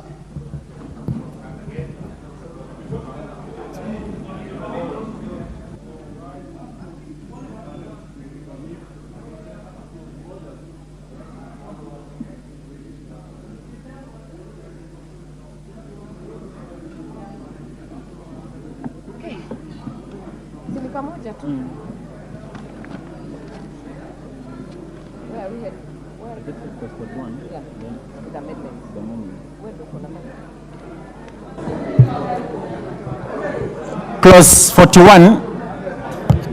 Order, members, this will be very short. I propose the question that clause 41 be part of the bill. Mover.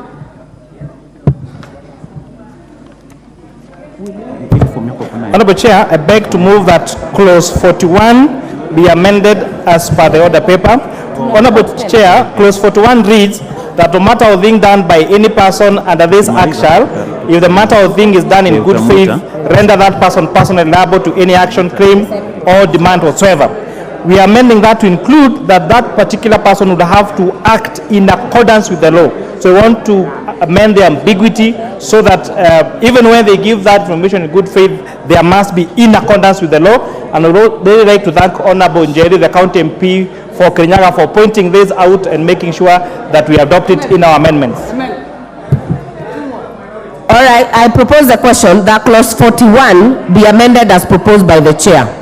I now put the question that clause 41 be amended as proposed by the chair. Will as many as are of that opinion say aye? Aye. Will as many as are of a contrary opinion say nay?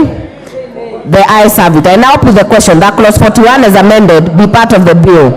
Will as many as are of that opinion say aye? Aye. Will as many as are of a contrary opinion say nay? The ayes have it.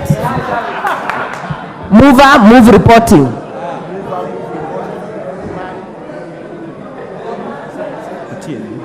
Majority Leader. Honorable Chairperson, I beg to move that the committee do report to the House its consideration of the Affordable Housing Bill, National Assembly Bill number 75 for 2023, and its approval thereof with amendments.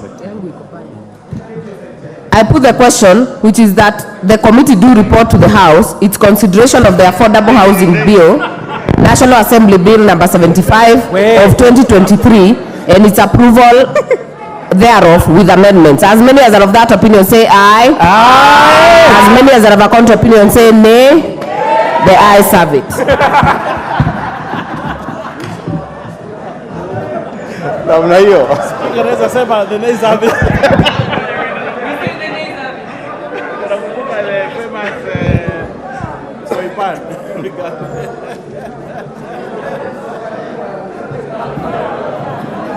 All members, you may take your seats.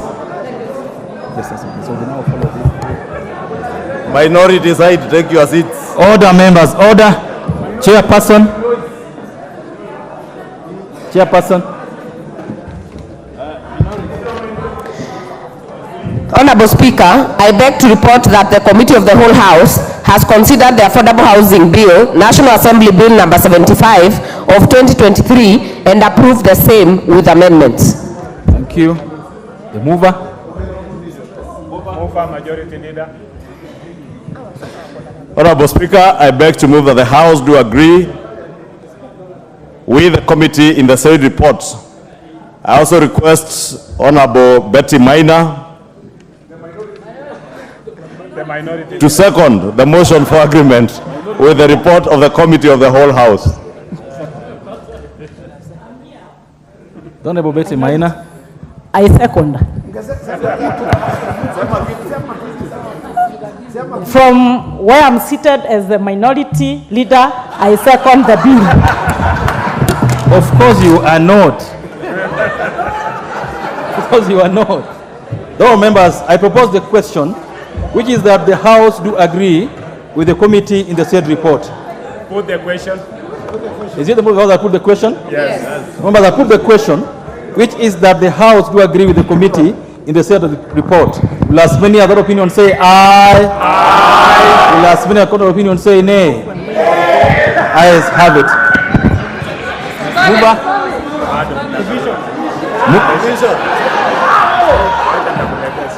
Mover.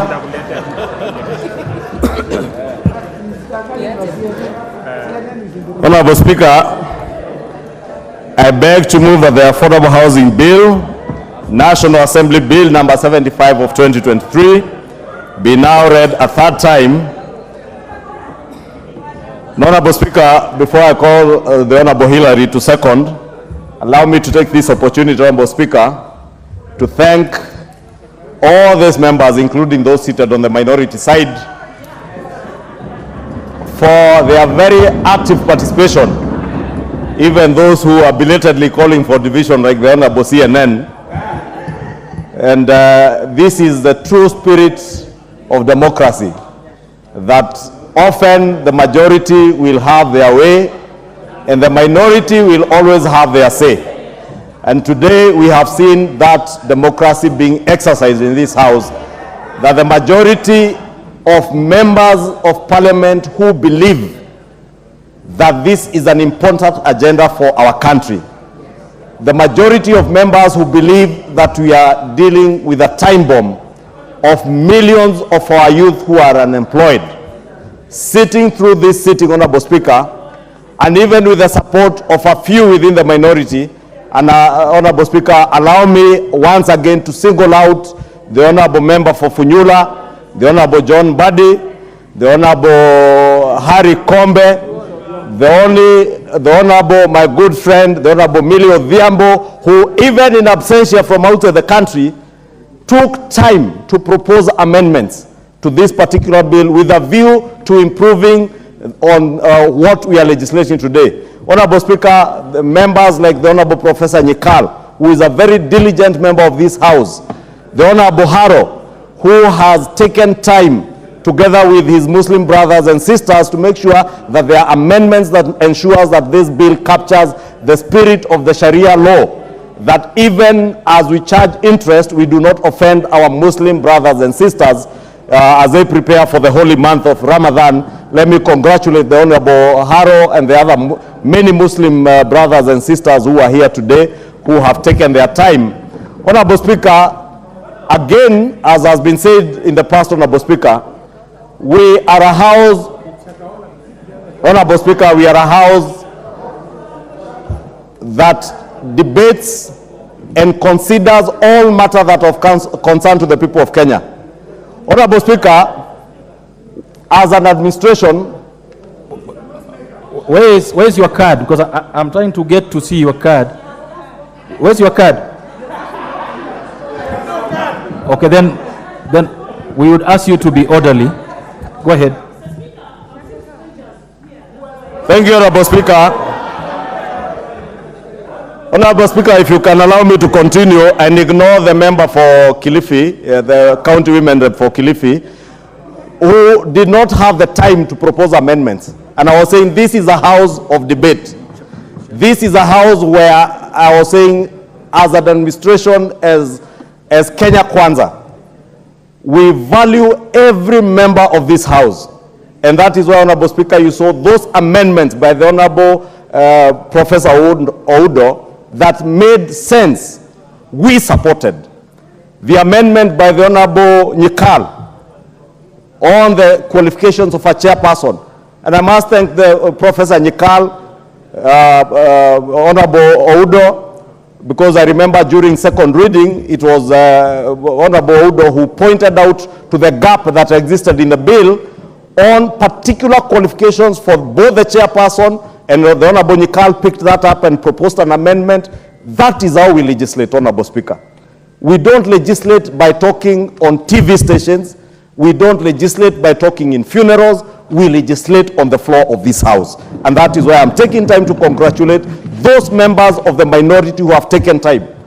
Unlike many other cowards, Honorable Speaker, who opted to walk out believing that they could intimidate other AZIMIO members. And I must congratulate these AZIMIO members who are in the House this afternoon, because they have withstood the intimidation and the coercion not to do their work,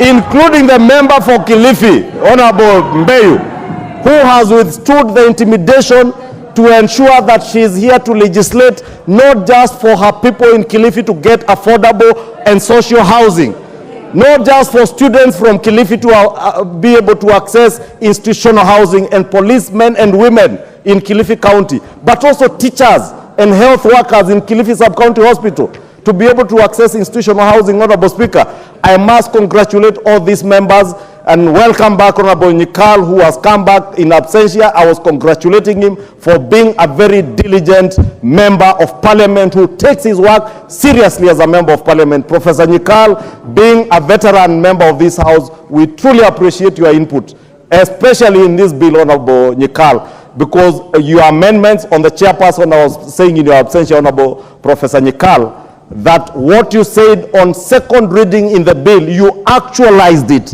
by bringing amendments to enrich what was provided for by the proposal of the bill. Honorable Speaker, allow me to immensely congratulate members of our Kenya Kwanza coalition. These members went out together with the President and the Deputy President in 2022. And in every constituency that we went to, we promised the people of Kenya that housing as an agenda would be actualized under the Kenya Kwanza administration. I am happy, Honorable Speaker, that we have a president who has chosen to do not what is politically expedient, not what is popular, but what is right for this country. He has chosen to do what is good for millions of our young people who have no jobs. As I said in moving this bill, Honorable Speaker, this bill is about employment creation. It is about wealth creation.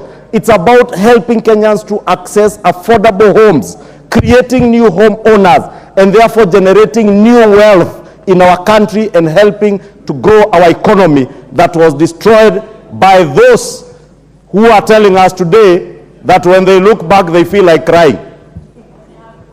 And I have to tell them they have every reason to cry.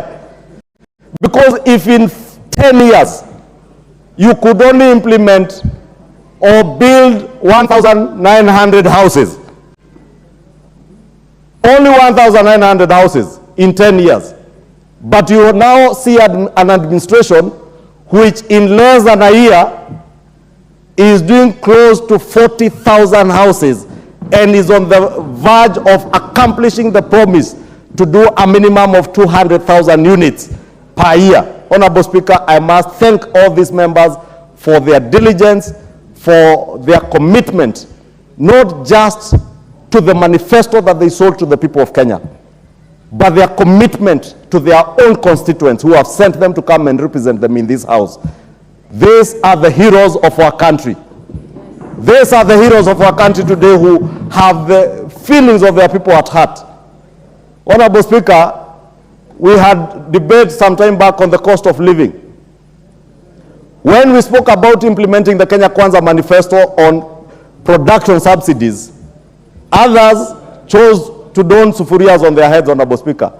Today, as I said yesterday, unga is retailing at a low of 114 shillings from 260 shillings, Honorable Speaker.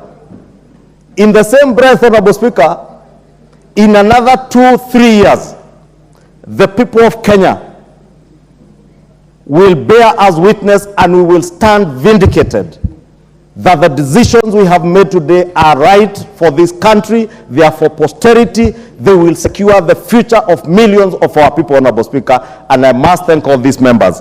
Finally, Honorable Speaker, this bill creates an opportunity for infrastructural projects across all our counties, Honorable Speaker, without exception. I am glad yesterday during the second reading. As we voted during the division, the member for Suba South, the Honorable Karoli Omondi, was keen to note that the first phase of affordable housing in Homa Bay County is complete. Homa Bay County, Honorable Speaker.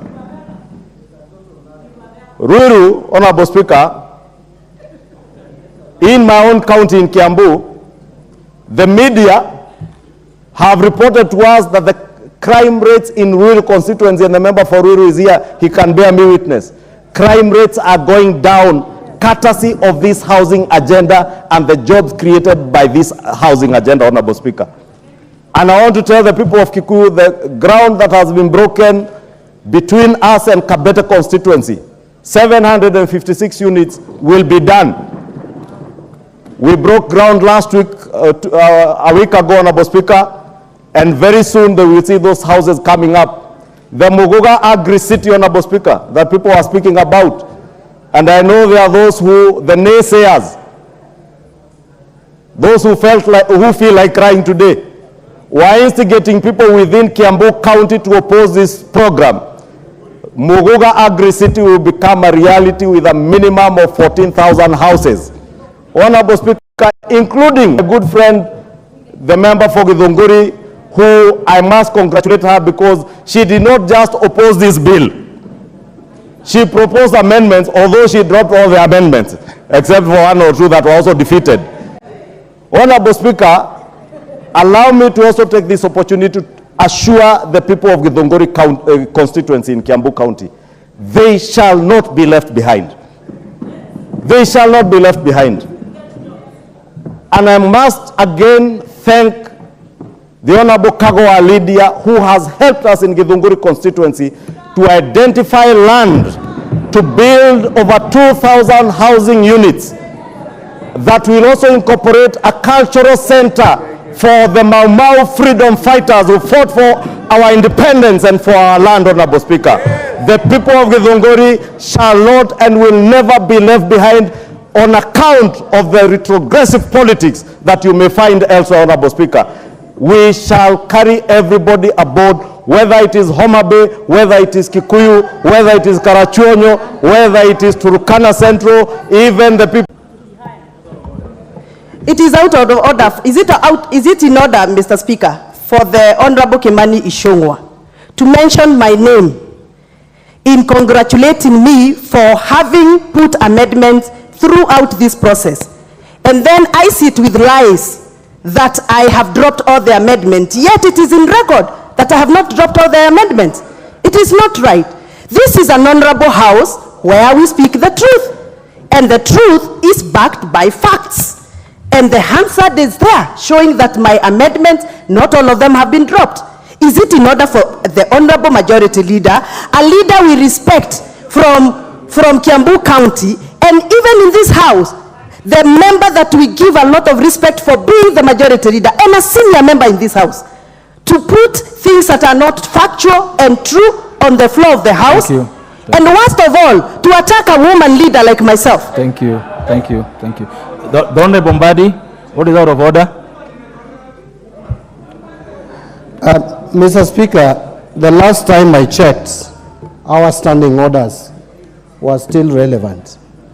And I don't know why this House is encouraging and allowing the Majority Leader to disparage other colleagues. You can have political differences, but you cannot purport to use the third reading of a bill to talk about your colleague and to disparage her. It is in bad taste. It is wrong. You cannot use your privilege as Majority Leader, Mr. Speaker. Mr. Speaker, I'm on a point of order. Now, you're Majority Leader and you don't even know the rules. Go ahead, Honorable Mbadi. Go ahead. Go ahead. Go ahead with your point of order. Mr. Speaker, if you listen to Majority Leader speak, she is continuously referring to the constituency of another MP. Close to discussing that member of parliament in the House. You came to parliament the other day, my friend. You can't teach me points of order. You came to parliament the other day. Whether elected, you came the other day. I've been elected 3 times. So you keep quiet when I'm speaking, you get your opportunity. Honorable Mbadi. Stop heckling. Order. If majority is heckling. Majority whip. Order members. Order. Don't the majority whip and don't the majority leader. Order. Honorable Mbadi will go on and finish your point of order so that you proceed. Mr. Speaker, we can't have. Could you proceed and finish your point of order? Mr. Speaker, and remember, Honorable Mbadi, the leader of majority, remember to address the speaker. Mr. Speaker, I'm exactly addressing the speaker. Mr. Speaker, the leader of majority has no authority to misuse his position. That position you have does not belong. Whether you heckle me, I'll talk. How many people have heckled me in this parliament? Do I care? You can heckle me for whatever you want. You will not stop me from talking. Honorable Mbadi, you have 30 seconds to keep your point of order. Mr. Speaker, the majority leader is out of order, discussing Gathoni Wamachomba in this house and her constituency. She represents that constituency by right. She was voted. Order, members. It's a very small matter, and this matter shall be sorted this way. I've just confirmed from the clerks at the table. The Honorable Wamachomba's amendments, some of them were moved as required by law, and I would request the Honorable Majority Leader to address that matter as raised by her without casting aspersions and without going personal to her. Thank you, Honorable Speaker. And if you listen to me carefully, Honorable Speaker, you hear I said I congratulated the member for Githunguri for not only opposing the bill but also proposing amendments, some of which she dropped. It is also on record, Honorable Speaker, that many of her amendments were dropped because I have been seated here throughout. Honorable Speaker, the other thing I take offense with, because the Honorable John Mbadi rose on a point of order, and he's a ranking member and he knows I respect him as a former leader of minority. But he cannot rise on a point of order claiming that I am disparaging a member for stating a matter that is a matter of fact, then use the same opportunity to attempt to lecture my deputy leader of majority that he came to parliament the other day. The deputy leader of majority and member for Kilifi South was duly elected by the people of Kilifi South now for a second term. And he was not brought here by anybody, he was brought here by the people of Kilifi South. Unlike John Mbadi, who was nominated by his own party, having failed as a governor. You cannot disparage an elected member of parliament when you are nominated on account of having failed as a governor. We let the matter lie there, members. I will now call upon the Honorable Hillary to second the motion.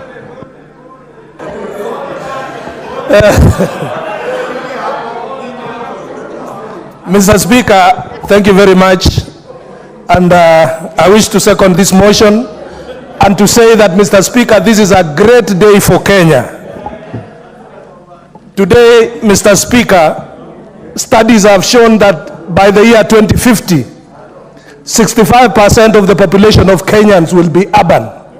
What this bill seeks to cure is another Kibera going to the future.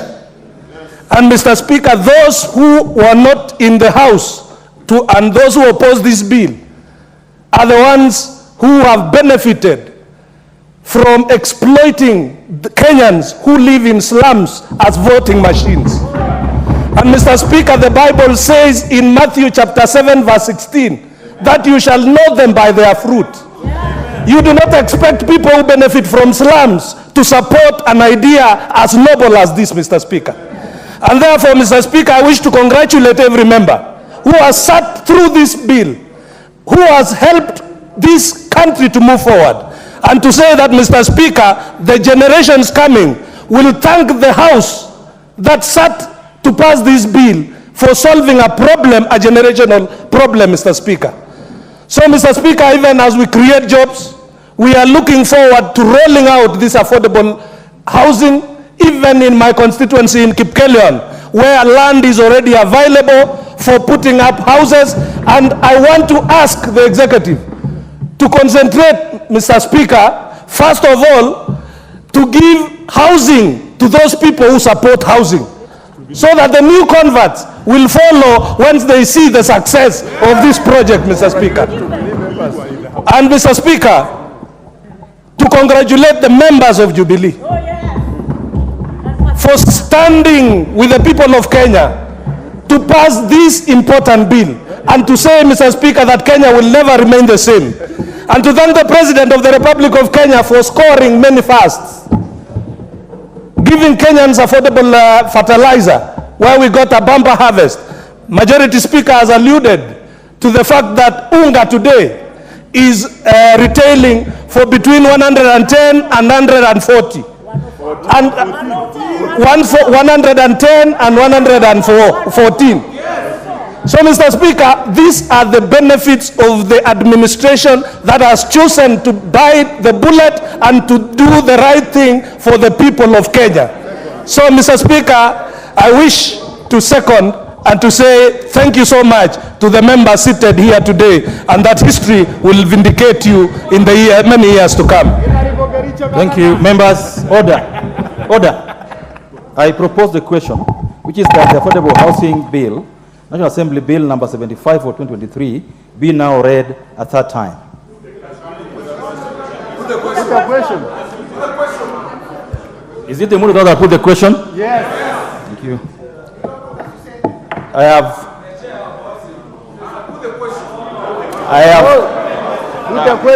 have confirmed that the House is properly constituted for the purpose of making a decision, and I therefore put the question, which is that the Affordable Housing Bill, National Assembly Bill number 75 for 2023, be now read a third time. Will as many of that opinion say aye? Aye. Will as many of that opinion say nay? Nay. The ayes have it. Hello, members, I want to thank you so much for your patience this afternoon. And go ahead. Very good. A bill for an act of parliament to give effect to Article 43(1)(b) of the Constitution to provide a framework for development and access to affordable housing and institutional housing and for connected purposes. Honourable members, the decision has been made already. We've just completed that process, and the bill has now been read a third time. Allow me to thank all of you for your patience and being in the House for this momentous task, and thank the Honourable Martha Wangari for her time in this very difficult bill. Next order. Order number 12, motion, report of the National Dialogue Committee, resumption of debate.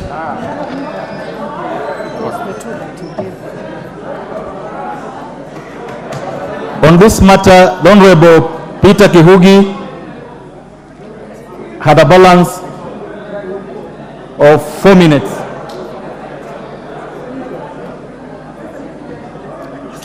The Honourable Kihugi.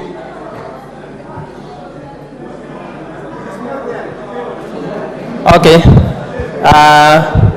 Thank you, Mr. Speaker. I start to support the report of the Dialogue Committee. Mr. Speaker, I want to say that dialogue was extremely necessary for this country because we had come out from a very hard time. We had come out from elections, and I want to thank the two principals who agreed to come and sit down and think about the nation. Mr. Speaker, we support the issues that are raised by the Dialogue Committee, the issue of entrenching the CDF fund in the Constitution, the issue of considering the World Development Fund, especially also the issue of increasing the equitable revenue share for counties from 15% to 20%. And Mr. Speaker, also on the issue of constitution of IEBC. IEBC is extremely critical, whereby we come up to a consensus so that we may continue to improve on its performance. Mr. Speaker, one thing I can say is that we have continued to improve on IEBC because most of the issues that have been raised mostly are on the presidential. But when you come to the lower levels where the MCA, the MP, the senator, the governor, we are almost perfecting. And if we come good on this issue, we will be able to perform well on IEBC. Mr. Speaker, my issue is on the annexes. the annexes on the amendment of the Constitution. There is somewhere there is an amendment of the term of the member of parliament and the term for the senator, whereby in the amendment, in the annexes, they have said that the senator should go for 7 years and the member of parliament remain at 5 years. Mr. Speaker, that's an issue. I know it can bring contention or division maybe among its members, and I wish the committee should consider on that amendment, whereby the senators have been considered for 7 years. That is allowed amendment Article 105, 102, 103, 105, whereby senators have been considered for 7 years. That, Mr. Speaker, is an issue I know can bring issue on the issue of the dialogue. Secondly, Mr. Speaker, it has been said that it will be the adoption or the amendment in the Constitution will be made by parliamentary initiative. I have seen some members of parliament maybe who are raising issue whether we will go for referendum or we work with Article 256 of the popular initiative by parliament. Mr. Speaker, if I must ask, I could wish we come to consensus whereby we can work on the popular initiative of Article 256, whereby as parliament we can be able to raise the 2/3, but we come to agreement on the issues that are a bit contentious. My also proposal is that as we add 5% from 15% on the equitable revenue share, we consider the 5% to war development. We have off-roaded the national government through NGCDF, through the equitable share to counties. We must also off-road the money going to the counties, because the more you give counties, some of the counties, they increase on personnel. Therefore, the 5% that we are adding from 15% should be considered to go and cater for war development fund, so that that money can go directly to development.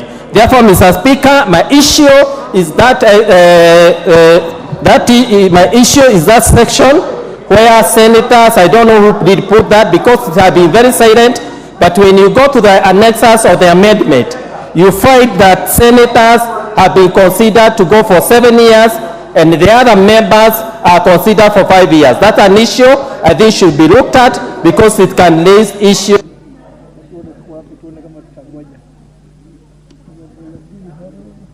The Honorable Wanjiku Muhia. The Honorable John Namoit. Members who do, the Honorable John Namoit. I have a dashboard that I look at, so I will follow it. The next is the Honorable Beatrice Elachi. No. Thank you, Mr. Speaker. Mr. Speaker, I also rise, Mr. Speaker, to speak on this report, to appreciate the committee, to appreciate indeed the President and the Prime Minister for agreeing that a country is more better, more beyond each one of us. And therefore, Mr. Speaker, as I start, I would want us to really appreciate that even women in this country are Kenyans who came. They presented, Mr. Speaker, even as I appreciate the different clauses that are there and appreciating that now when the Senate is going for 7 years, it is going to cure the issue of you being a senator, you go or you become a governor, you finish 10 years and you come back to become a senator and you decide you are going to look to your own accounts, which ethically is very wrong. But Mr. Speaker, I want to speak on the issue of the 2/3 gender rule and to appreciate what the majority leader said and what the minority leader said, Mr. Speaker, in supporting and ensuring by principle that indeed in the NADCO report they picked and they recommended indeed we shall achieve the 2/3 gender rule. But Mr. Speaker, we have to come out of the confusion that we have put. When you look at the report, Mr. Speaker, in the intro, it is very clear we presented to Bomas our recommendations. Thereafter, Mr. Speaker, we had different groups that came in, and you realize the multi-sectoral also came in and their presentation was based on the formula. And therefore, by principle, we are saying this House, the 13th Parliament, based on the goodwill of the President, we shall achieve the 2/3. Mr. Speaker, what I want to plead with this House, that indeed if the report of the multisectoral that deals with the formula is presented in this House, procedurally we must adopt, since we have not seen the other reports of how we are going to ensure the 7 years work, how we are going to ensure the MCS fund comes in, how we are going to ensure IBC is established, and therefore, even as the women, I am pleading with the leadership, I am pleading with the country, I am pleading to the President, to the Prime Minister, that when our report comes on the floor of this House, we shall adapt it as one report with the NADCO report. Mr. Speaker, all these confusions, we are told women are under the bus, we want to say the report is very clear. Article 463, 464 explains very clear what the committee said and what we need to adapt. And therefore, all I am pleading is to ensure, Mr. Speaker, this matter of the 2/3 gender rule.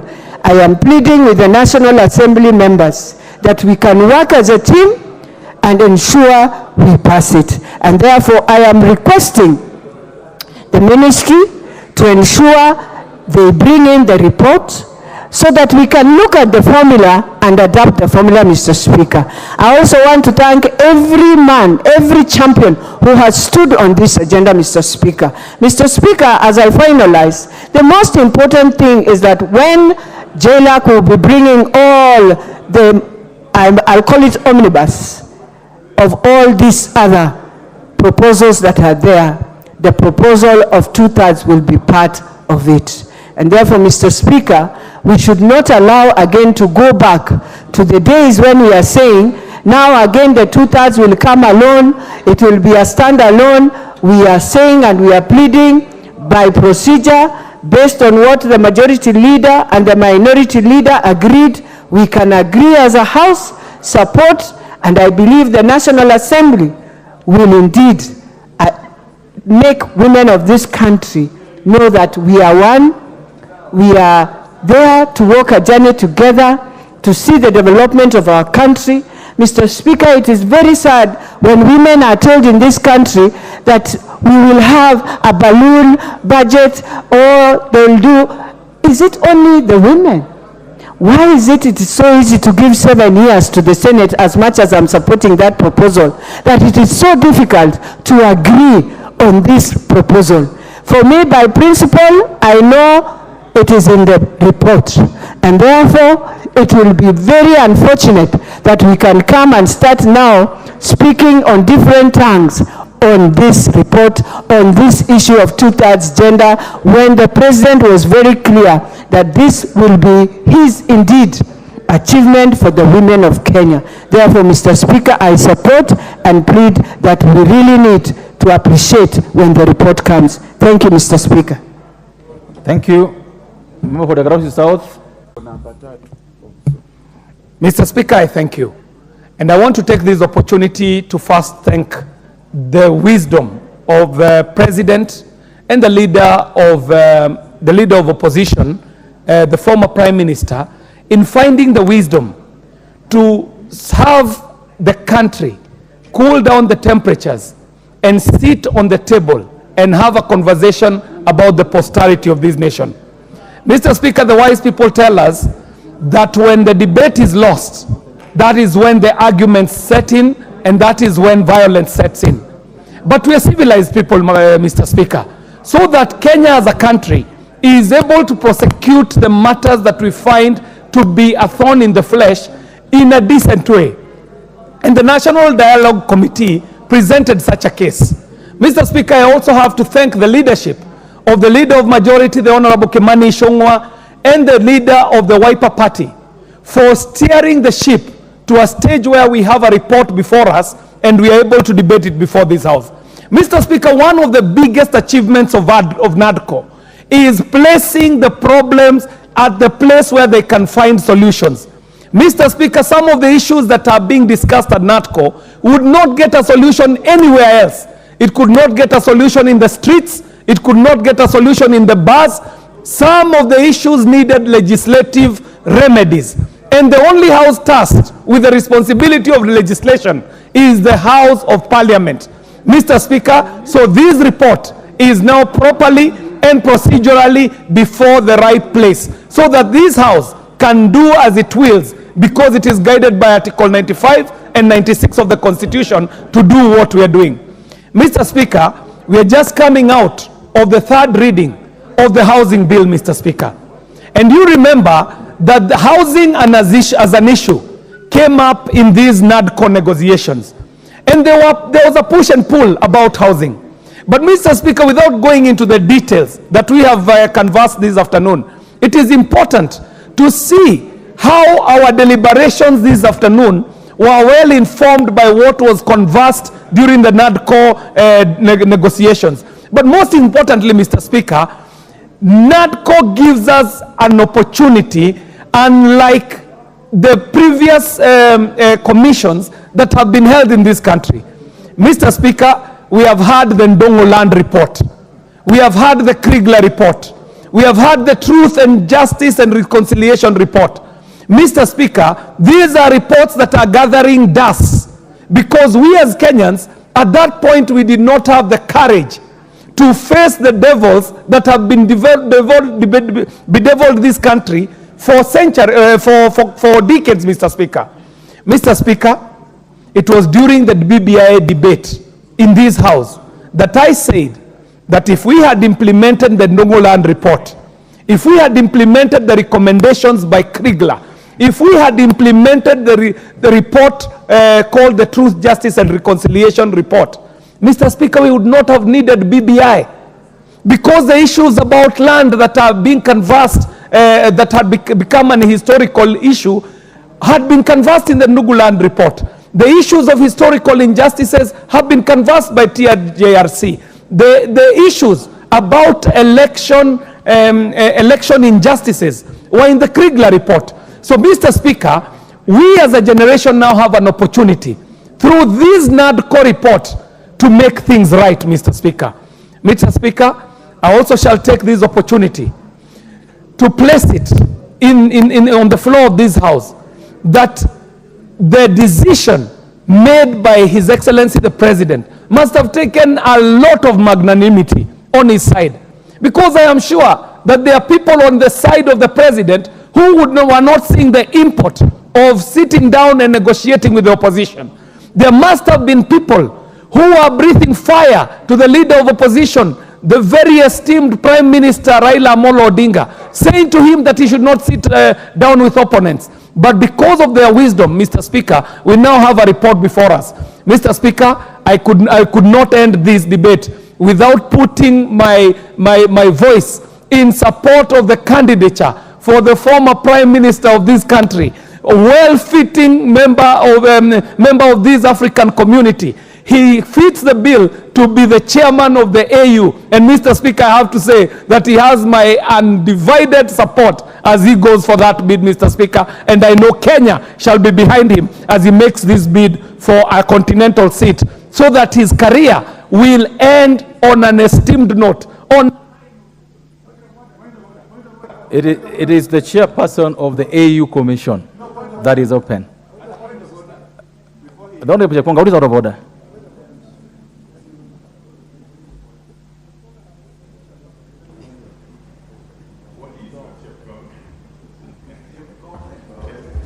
Thank you very much, Mr. Speaker. You know, I am the Mr. Point of Order in this House. I rise pursuant to Standing Order number 83. Mr. Speaker, and you must not allow anybody, particularly in the group that started with me the 11th Parliament, like the Honorable Opio and I, my very good friend, you should never allow them to stand on no point of order. In fact, Standing Order 83... What is out of order? It's out of order, Mrs. Speaker. What is out of order? No, in fact, I'm just reporting that... Okay, Mr. Point of Order, what is out of order? Mr. Point of order, Mr. Speaker, sir. I have a problem with my gadget here. I have been pressing it, it keeps switching off. I don't know whether it doesn't like me. And you know, I've been sitting here. Okay. I have asked here, they told me it cannot be seen. I have tried to intervene, it cannot be seen. Thank you. Honorable Chekonga, what was decided this afternoon is that no member will be allowed to speak just because he came and said he doesn't have a card. No. So, order. Yeah. I request you to approach the ICT. They'll give you a new card if this was not working. You come and log in. I will not give any member a chance to speak if they don't have a card today. The member for what sort of order? And Honorable Wandai, no, Honorable Speaker, we cannot discuss the AU Commission job. No. But how, Honorable Speaker, the Speaker is anticipating ahead. What I want to say. Go ahead. Honorable Speaker, you know, actually, I really like the presentation by my friend, Honorable Kiari. He's my very good friend. And he spoke very, very eloquently, as he always does. But Honorable Speaker, it's really in order. Is the Honorable Kiari in order to insinuate that by the Right Honorable Raila Odinga bidding for the chairmanship of the African Union Commission, he will be ending his political career? Where does he get the impression that Raila Odinga's political career is about to come to an end? Did I hear you? Raila Odinga is just 79 years old. Just 79 years old. Did I hear you, Honorable Kiari, to he suggest said that is a better way of ending his political career. Did I hear you saying that? He said that. Okay. Honorable Kiari, did I hear you saying that? Mr. Speaker, I would not want to dilute the honor that we were bestowing on the former Prime Minister, Honorable Raila Odinga. And it is not lost to members in this House, no less the leader of minority, that the Honorable Raila Odinga has had a very long and illustrious political career, to the point that this would be the apex of his politics. If he were able to ascend to be the chairperson of the AU Commission, this would be the highest honor bestowed on a gentleman who has had an illustrious career. Mr. Speaker, that does not amount to an upward displacement, and I do not wish in any way to retire the Honorable Raila Amolo Odinga, because his presence in the politics of the country and this continent is still needed, and Mr. Speaker, and his service is still desired. Thank you very much, Mr. Speaker. I personally don't believe that this House is not suited to discuss any of these matters the two of you are sparring over. We are ill-suited. We cannot determine anybody's fate, whether positive or negative, in that regard. The next member to speak on this matter, the Honorable Ngusia from Mwingi West.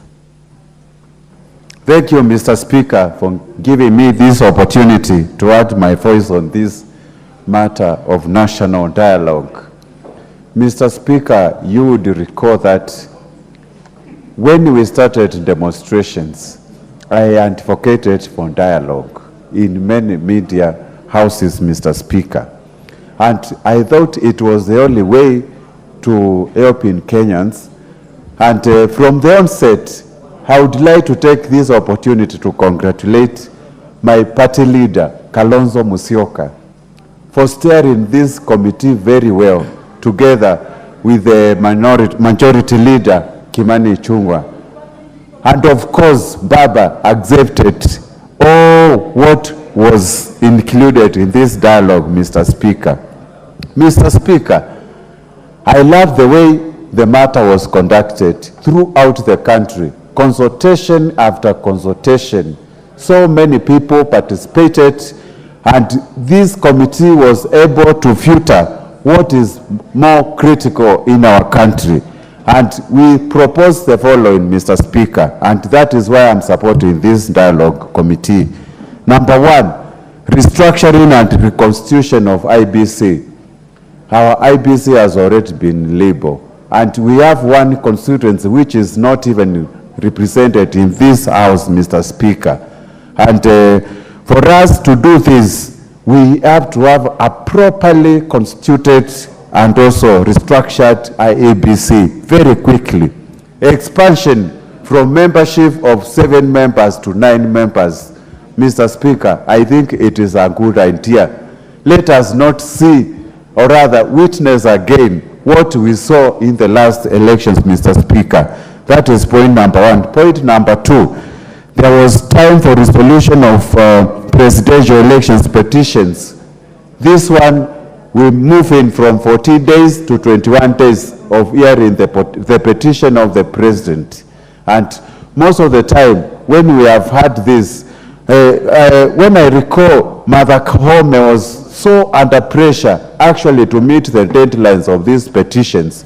And sometimes when the judiciary is under pressure to come up with a conclusive matter like this important issue, Mr. Speaker, it needs a lot of time and consultation to make sure each and every evidence is heard, Mr. Speaker. The other issue was entrenchment of funds into the Constitution. We have been out of the court, we have been in court many times, Mr. Speaker, questioning the legality of NGCDF and GAF. Mr. Speaker, if at all we are going to move out of this chaos every time, and every time governors actually being used by people who have got vested interest in this matter, we should put this matter into rest, entrench the CDF, GAF, and even Senate oversight fund into the Constitution, and will be able to make progress on this matter, Mr. Speaker. Mr. Speaker, the other issue, of course, is a very important one, which was establishment and entrenchment of state office of leader of opposition. You realize that most of the time, this house we have got only minority leader and minority chief whip.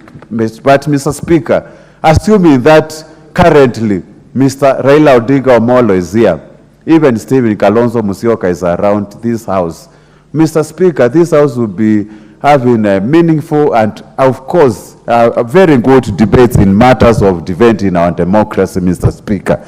That is why I think this country needs a properly funded leader of opposition with all the shadow cabinet ministers oversighting the executive, so that we check the excesses in this in the governance of this country, Mr. Speaker. There was also an issue of fidelity to the law on multi-party democracy, Mr. Speaker. We should never, as a country, allow multi-party democracy actually to die, Mr. Speaker. We need as many political parties as possible to grow the democracy in our country. And that is why we let us not only legislate on this matter, we need a commission that is independent, a registrar of political party commission that is independent to do the issues of management of political parties, funds, and... The member for Manyata.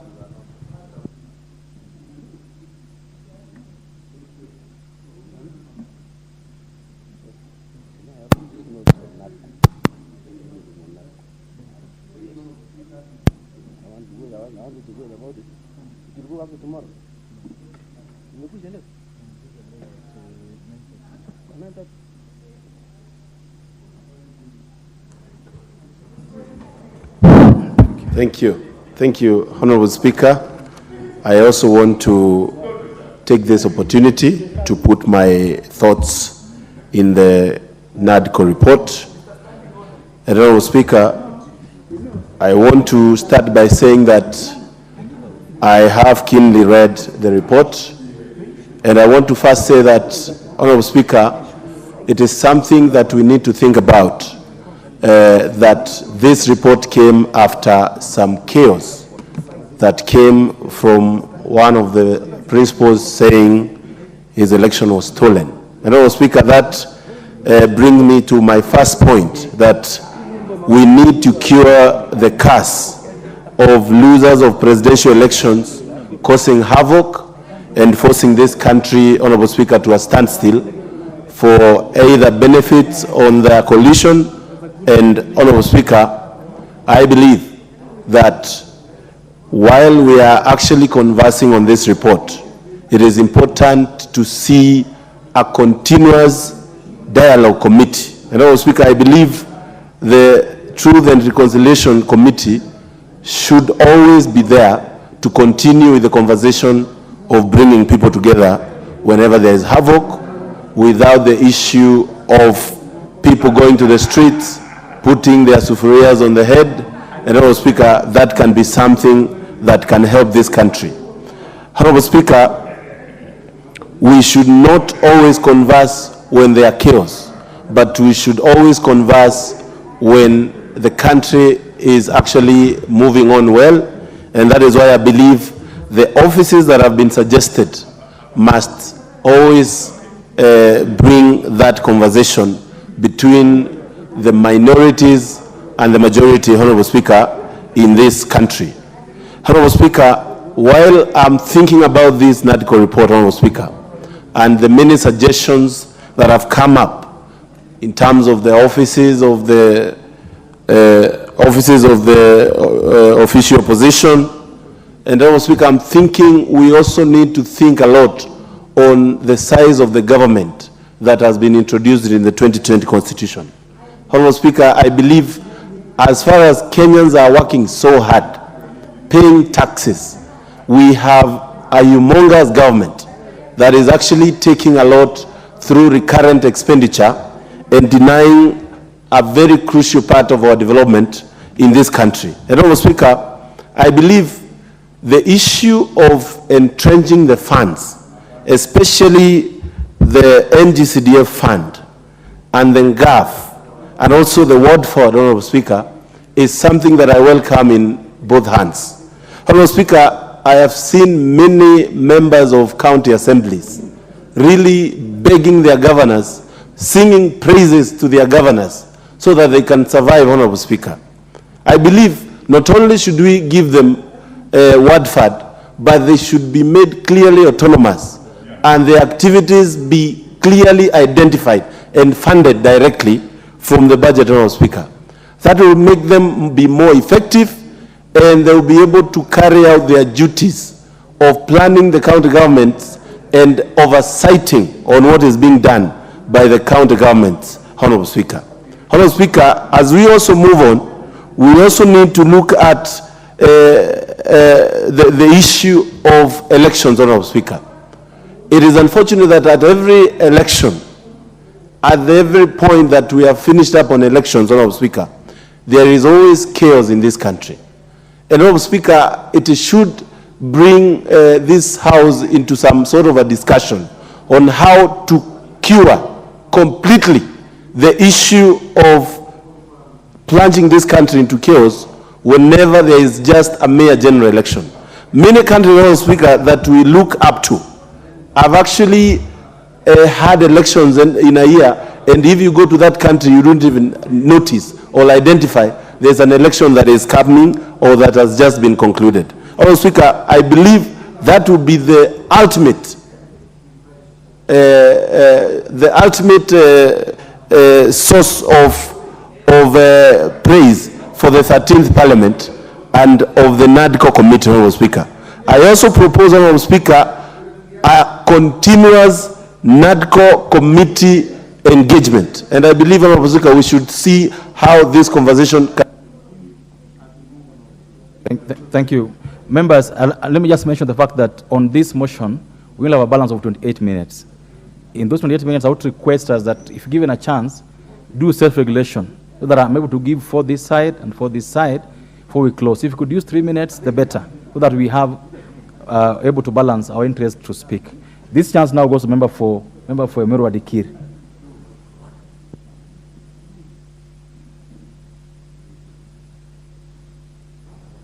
Thank you, Speaker, for also getting this opportunity to put my mind on this motion. Mr. Speaker, I wish to state here that this committee which was handling this matter, and I want to thank the members who are actually dealing with this matter in Bomas, especially the majority leader and the leader of opposition, or acting leader of opposition. Mr. Kalonzo Musyoka, and many members who are working on that particular meeting. Mr. Speaker, I'm also one of those few Kenyans who would wish that in every election, there has to be transparency, there has to be conclusive determination of who wins the election. And this can only be done through a free and fair election, Mr. Speaker. The reason why we held this meeting is because there has been, almost in every election, there has always been a serious contest. And these some of the issues which we must put to rest. My only contention with the proposals made by this committee is amongst them the IBC. Mr. Speaker, I would have wished, if it was possible, we allow IBC to work like courts. Mr. Speaker, sometimes we believe if we were to put members from parties to be represented in IBC, maybe they can do some justice. Mr. Speaker, it has been done so before and nothing has come out of it. Look at the courts, Mr. Speaker, how the Supreme Court President and the rest of the courts judges are appointed. They go through rigorous interviews, and eventually they get appointed to serve in those particular courts. And they have never seemed to be serving any one particular person, whether the ruling government, whether the opposition. The Supreme Court has always been very universal in their rulings. It is because we have sober people who are serving those positions, Mr. Speaker. And of course, because of the people who have been put on those positions are held in high esteem. Mr. Speaker, I don't understand why we cannot also afford the IBC commissioners the same opportunity, like we are affording the same opportunity to the Supreme Court judges. Let us allow the IBC to be selected or to be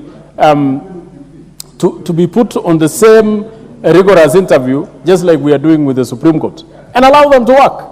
Mr. Speaker, but the question, the day we start putting members from parties or parties proposing people to those particular positions, Mr. Speaker, that will be the end of IBC, and it is supposed to be a commission that is independent. Mr. Speaker, I also feel that the proposal to have NGCDF and NGAF in our law is very important. It's very important because the functions of ICDF has always been very vital to ourselves and the people who we are serving.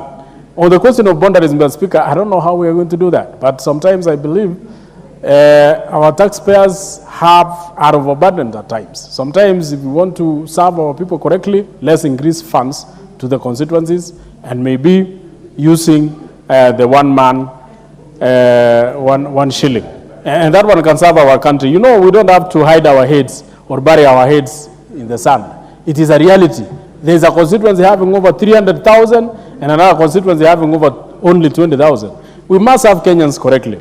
On the question of 7 years by senators, I don't mind, even if they go 10 years. After all, those are elders who are just serving their heydays or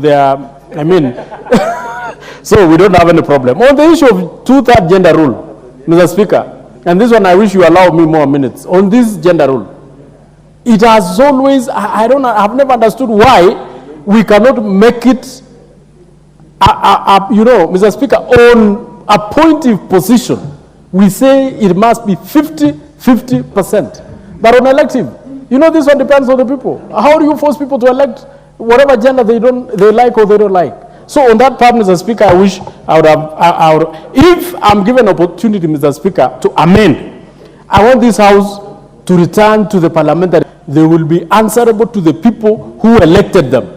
So, Mr. Speaker, if I was to get an opportunity, amend this proposal, let's have members of cabinet here, let us have the position of the Prime Minister and stop calling it names. Let's call it the Prime Minister and have the Prime Minister in his house so that we can have 3 strong positions in this country, actually 4. The position of the President, the position of the Deputy President, the position of the Prime Minister, and the position of the opposition leader. 4 serious positions which can serve this country correctly. Mr. Speaker, I'm hoping to bring an amendment on the same. Member for Molo.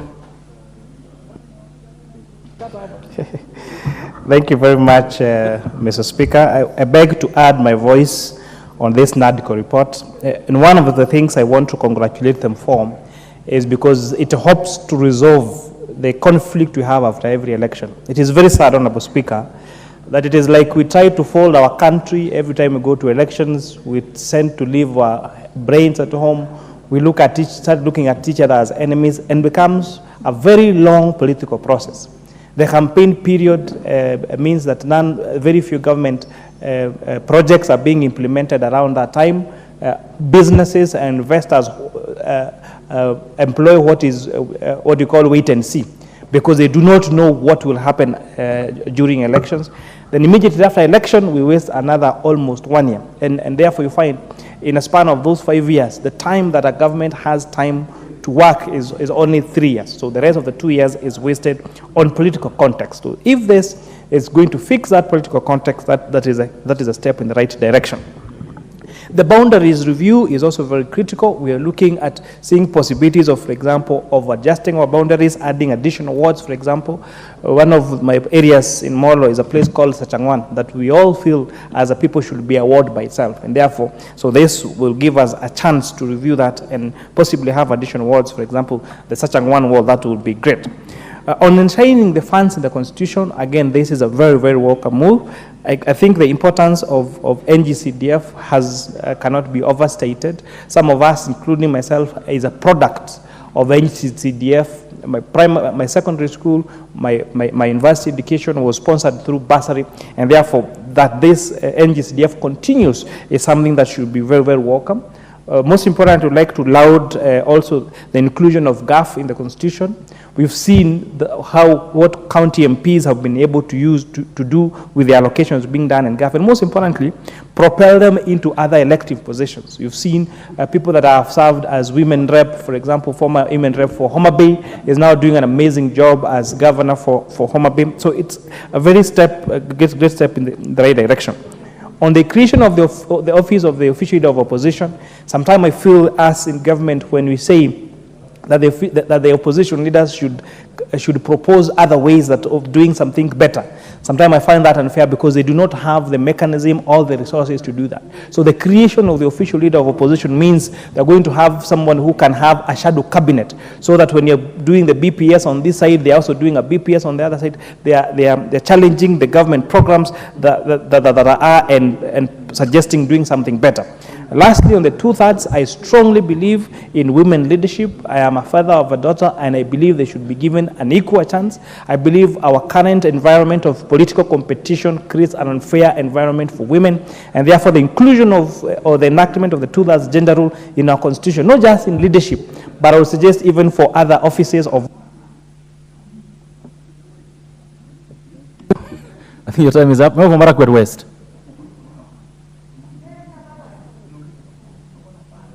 I said I will give for this side and for this side. So I just want to get done with this side. Thank you, Honourable Speaker, for giving me an opportunity to contribute on this very important report. Honourable Speaker, I rise to support the report for the following reasons. Honourable Speaker, one of the issues that came out very clearly in the report is the issue of IBC. Honourable Speaker, there was a recommendation that the panel be expanded from 7 to 9. Honourable Speaker, as we speak as a country, we find ourselves in a situation where we've never been. We are in a constitutional crisis in as far as IBC is concerned. Honourable Speaker, as we sit in this house is not fully constituted because we lost a member of parliament, the MP for Banisa. Honourable Speaker, Banisa constituency. Honourable Speaker, a member of parliament is elected to this house to represent, to legislate, and to oversight. Honourable Speaker. Honourable Speaker, as we speak, that particular constituency is not represented, and therefore that constituency does not have a member who will oversight, who will represent and legislate on behalf of them. Honourable Speaker, if the law allowed for holding of brief, we would have another member from a nearby constituency holding brief for that particular constituency. So, Honourable Speaker, it's a crisis that we must be able to resolve, and the only way is to adopt this report and we initiate a constitutional amendment so that we fully constitute IBC. Honorable Speaker, the issue of winner takes it all is what has given us a crisis in this country. It has what has led to election disputes. I support fully the creation of the office of the leader of official opposition, so that any person who gets the second highest number of votes becomes the leader of opposition. Finally, Honorable Speaker, it is unfortunate, it is regrettable that the 2/3 gender rule was not factored in the report. Honorable Speaker, it is something that should have been considered. If it is brought as a single item in this House, Honorable Speaker, they have tried in many occasions, but it has never been passed. It is unfortunate, it is regrettable, and I hope that we shall cure it through an amendment of the Constitution using any other means apart from this report. Honorable Speaker, for those reasons, I rest my case. Thank you. Member for Seme. Thank you, Mr. Speaker, for giving me this opportunity. Mr. Speaker, let me start by appreciating the principles that allowed this to happen and the leader of majority, leader of the minority, the work they did in this. But Mr. Speaker, the most important thing about this report is that the committee was started when the country was actually burning. And whatever we may think about it, it actually brought some little harmony in the country and some peace. And therefore, this report, what will be important is that when we are implementing, we must be sincere to the report. We have said we'll pass it as it is, but that is about the report. There are many other elements that will come after that, and if we lose that sincerity and commitment to the welfare of the country, we will go back to where we were. That is the most important thing about this report. Mr. Speaker, looking at the restructuring of IEBC and other electoral rules, Mr. Speaker, it is important to have Parliament, the political parties, the churches, and even the law society involved in the selection panel is a good thing. But all that area, there are about 9 legislative proposals that are coming. And if we go to that and use the rule of supermajority that we are having here without actually looking at the interests of the country, we will miss it again. We will miss it again. So we must continue with the sincerity and not just use the rule of supermajority without details and without looking at issues and the interests of the country. Mr. Speaker, the issue of the boundaries delimitation is we are actually in a crisis because we have actually passed with this March. So the proposal for 10 to 20 years instead of 8 to 12 and providing that Parliament can change it is something that is good, that if we put that in our legal and constitutional structure, it will be okay. Mr. Speaker, the 2/3 gender rule, let me say something about the 2/3 gender rule. It is a clear indication of what we politicians think, that we can solve technical problems. We will not. Putting figures to be achieved by an electoral process cannot work. And with the only option we have is go to Article 177 as applied with the county assemblies and Article 90. That, Mr. Speaker, is what will help us. NGCDF and the World Fund and GAF, Mr. Speaker, the NGCDF has actually shown how funds can be used effectively. And in my mind, putting it in the for Magarini.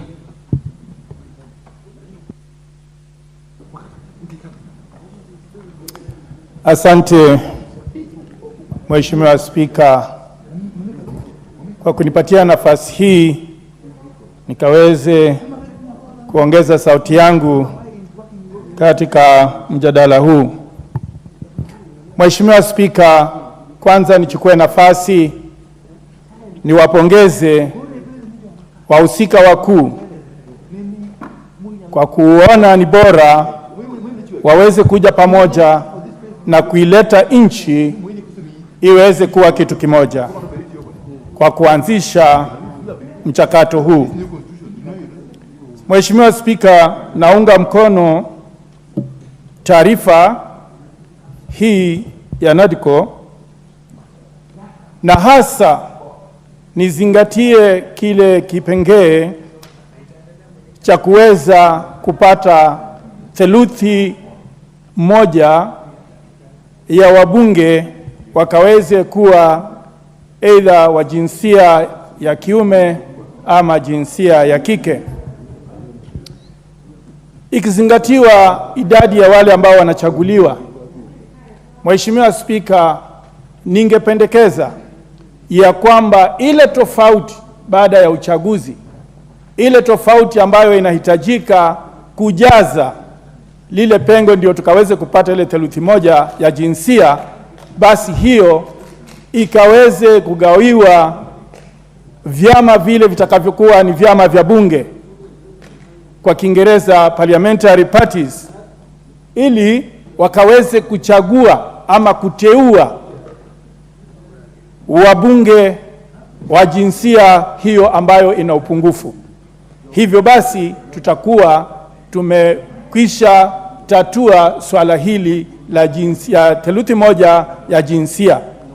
La sivyo, Mheshimiwa Spika, itatuchukua miaka na mikaka kuweza kupata suluhu jambo hili. Pia vile vile nipongeze ile ya kwamba tukaweze kuwa na NGCDF katika katiba, na pia vile vile tukaweze kuwa na ile hazina ya wadi. Hii itasaidia sana ule mvutano unaoonekana wakati mwingine baina ya magavana na wale wawakilishi wa ward. Lakini si iwekwe tu bila mipangilio, Mheshimiwa Spika. Vile ilivyo NGCDF iko na mipangilio na inasimamia vitengo.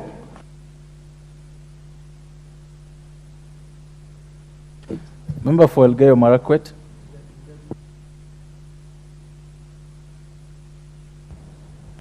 Thank you, Honorable Speaker. Just a minute. I see you doing this to me and I can't see your card. I can't see your card on this dashboard. So could you approach the table and see? Go ahead. Thank you for giving the people of Elgeyo Marakwet this opportunity, Mr. Speaker. And since I have patiently waited to debate, I think I'll zero in to two-third gender, Mr. Speaker. I want to speak loudly about it because I don't want us, especially the ladies, to be left in that debate, Honorable Speaker, because we have had a problem in this country. And I've always said that whenever we talk about two-third, people always look at ladies, and not only ladies, but they never think that it can be their daughters or other people in this country, Mr. Speaker. And that is why I've even sat in this house, and men have been speaking while I was the only lady for over 30 minutes. We've been alone here and not given an equal opportunity to represent even the ladies who are not here. So I want to support, and I thank the President because he's so passionate about two-third gender rule. There are some things that we should try as much as possible to ensure that we bring some equity, or we ensure that all gender is well represented, Mr. Speaker. Number two, let me talk about NAP, CDF. Many people in our constituencies and our county rely or depend on CDF, especially the bursaries for school-going children. Long ago, before the CDF, Mr. Speaker, I would see members of parliament and even the community fundraising for children from the needy families to go to school. But since the inception of CDF and GAF, Mr. Speaker, I can assure you that it has, even so many members of this parliament are beneficiaries of CDF and GAF. It should be enshrined in the Constitution, Mr. Speaker.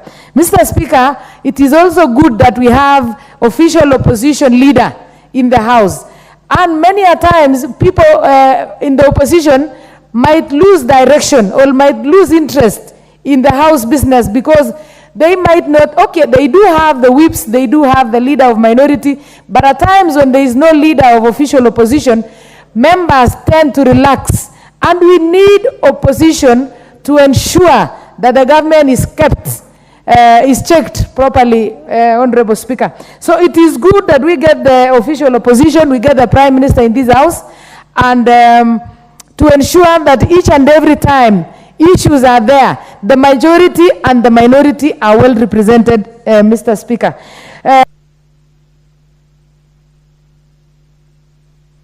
The member for Embakasi West.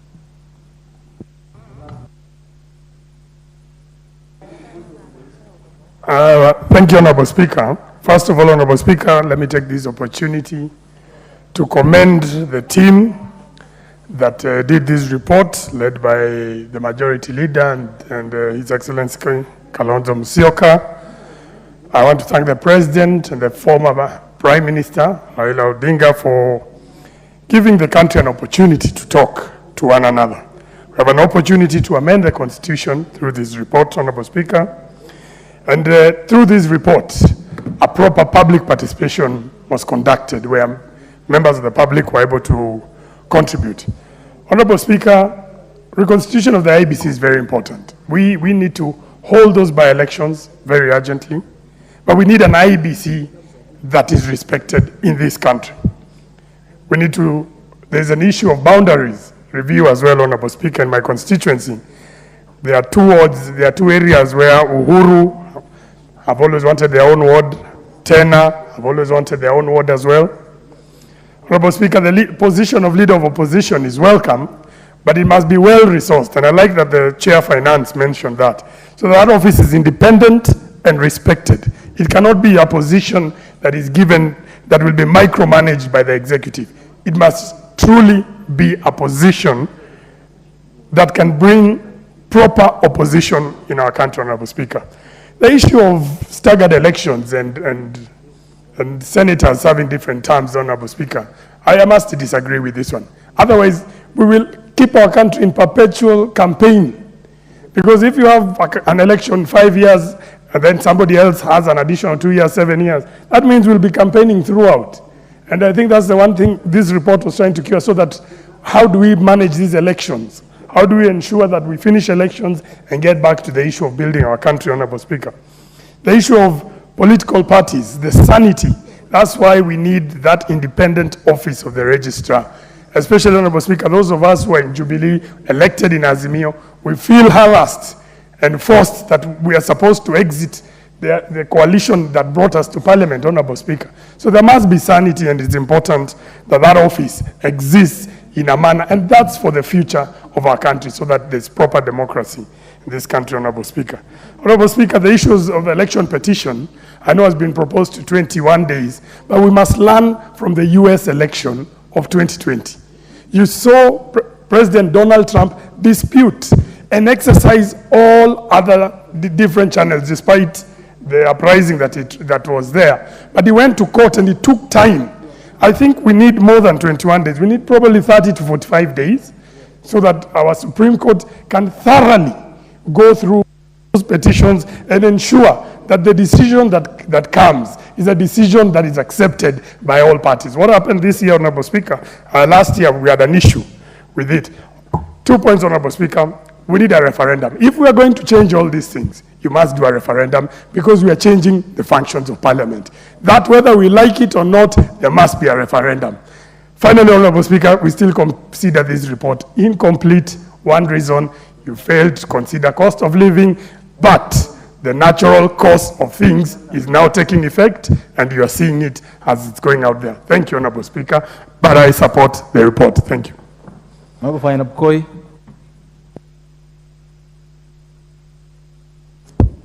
Thank you very much, Mr. Speaker. Mr. Speaker, first I want to thank the Honorable Mwenje for being candid, admitting that the cost of living is no longer an issue because the cost of unga has gone down because of natural forces, which he admits that as a result of reduction of fertilizer, we now have sufficient ugali in our homes. So I want to thank you very much. First, Mr. Speaker, I want to congratulate the team that came up with this NADCO report. I had the opportunity to appear as the co-chair for the joint committee of both the National Assembly and the Senate with regard to the constitutional amendments that were proposed by this House. One being the entrenchment of the CDF in the Constitution, the parliamentary oversight, what they call the Senate Oversight Fund, the NCAF, and finally, on the question of ensuring that we remove all senseless cases.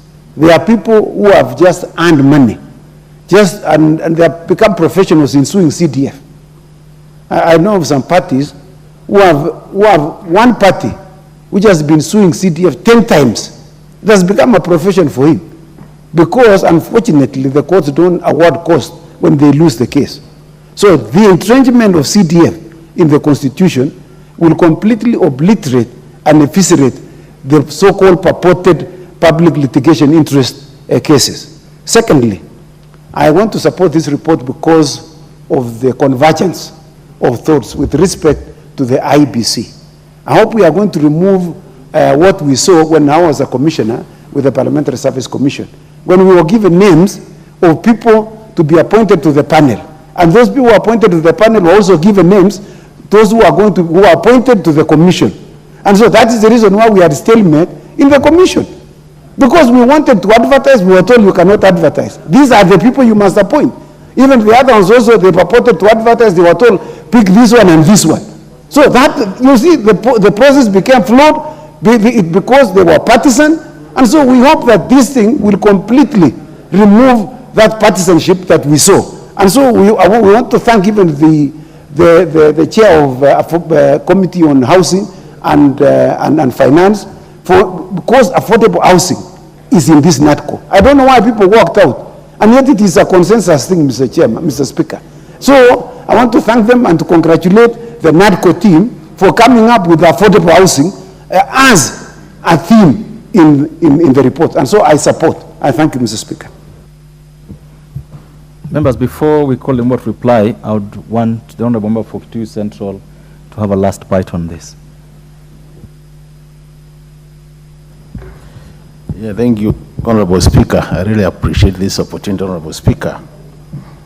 Because as you noted, I had put my card, but all along, I thought it was showing and it wasn't showing, but I really want to appreciate this opportunity. I'll be very brief, Honourable Speaker. I want to start by congratulating the two principals, that is the President and Honourable Raila Odinga, for agreeing to have this team sit. Secondly, I want to congratulate and thank the co-chairs. That is my party leader, Honourable Kalonzo Musyoka, and the majority leader, Honourable Ichung'wah Kimani, for steering this process up to the end. Honourable Speaker, when you look at this report, there are 3 or 4 areas I think are very critical, and as a House, we need to prioritize them. The first one is the constitution of the IBC. Honourable Speaker, the way things are, it is important this House takes that matter very seriously, so that within a very short time we'll be able to act on it. First of all, to streamline the electoral reforms, and secondly, to sort out the matter of delimitation of boundaries, because that is already overdue. The second issue, Honourable Speaker, is the issue of the World Fund. Honourable Speaker, if there is something we'll do as a House to help this country, is creation of a World Fund, Honourable Speaker, which will be patronized by our MCRs. Honourable Speaker, this becomes important because the oversight role of the county assemblies has been compromised to some extent because the MCRs have no fund which they oversee or they patronize, and because of that, the majority of them seem to have no courage to go against what the governors wish. But as even you think about the World Fund, Honourable Speaker, it's important we tie that very closely to the financial autonomy of the county assemblies, so that the county assemblies, Honourable Speaker, are autonomous in terms of financial matters as the parliament is when you compare with the executive. The third point, Honourable Speaker, is the issue of the political parties. We need political parties discipline, Honourable Speaker, whereby if I'm elected under a party, I serve under that party for 5 years, Otherwise, then I'm allowed to go back to the people to even decide to change the party. So that in that case, then we have discipline within our political parties. And the last point is the issue of the CDF, GAF, in terms of entrenchment in the constitution. That is very important for this country. It will ensure that we have equitable distribution of development in the country. And just as CDF has served this country very well, as a result of that, then we'll be able to ensure that it doesn't matter which political divide you belong to, but at the end of the day, every part of this country will be developed because all Kenyans are serious taxpayers. And so long as you pay tax, you should be entitled to development in that region. With this remarks,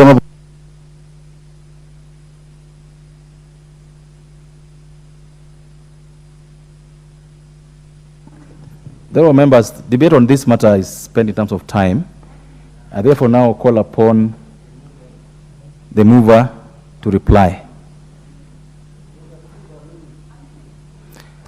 Honorable Speaker, as I move to reply, I want to plead with you to allow me to donate at least 1 minute to the Honorable Lesuda, who has just come back, and we welcome her back profusely.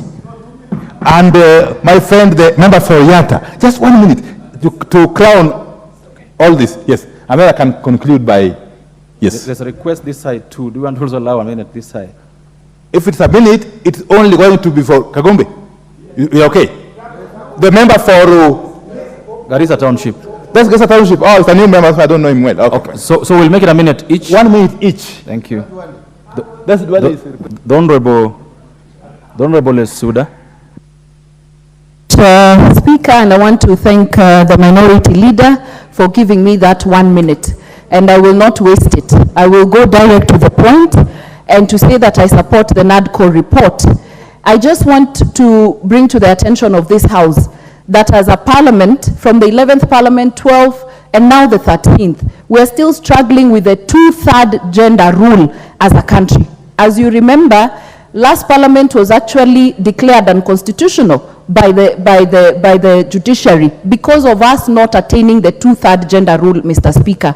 And I just want to bring to the attention of the minority leader and the leadership of this House, Mr. Speaker, that the multisectoral report that has been recommended to be tabled in this House, Mr. Speaker, not to come as a separate bill or as a separate report, but to be attached to the NADCO report, Mr. Speaker. Otherwise, we will just take it as lip service, minority leader, that you are not willing for us as a parliament to meet the 2/3 gender rule. The Honorable Basil. Yeah, thank you, Mr. Speaker, and thank you to Minority Leader for giving me this floor. Very importantly, the office of the Opposition Leader is very important. Stability of this country is very critical. We have been seeing the winner takes its all, and we want to have stability in the country. Another important point, the 2/3 gender rule has been a thorn issue for so long, and we need to think as a country how we can actualize this. The third point is the IBC. Today, the country is in a very awkward position because we can't conduct any elections simply because we don't have IBC. So I think it's very important. I support this particular report. Thank you, Mr. Speaker. The Honorable Barrow. Thank you, Majority Leader and the Speaker, for this opportunity. First, I want to congratulate the team that came up with this report. Secondly, the leadership of this country, the President and the former Prime Minister, who have shown good leadership in terms of making sure that the country is together. Mr. Speaker, this country has faced so many challenges due to elections. 2007, this country almost went to the dogs. 2017, and again 2022. This is a good example of, for us as young leaders, that as a country, there is a line that we must not cross so that our country goes to the dogs. And it's also a good example to the rest of Africa.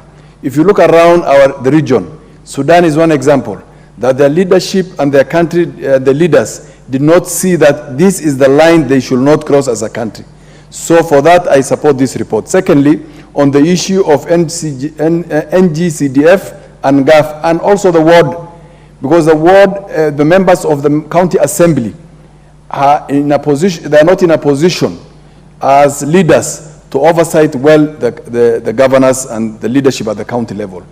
The NCGDF, everyone in this country understands and appreciates the importance of that fund, and therefore ring-fencing it within the constitution is a very important thing. For those reasons, I support.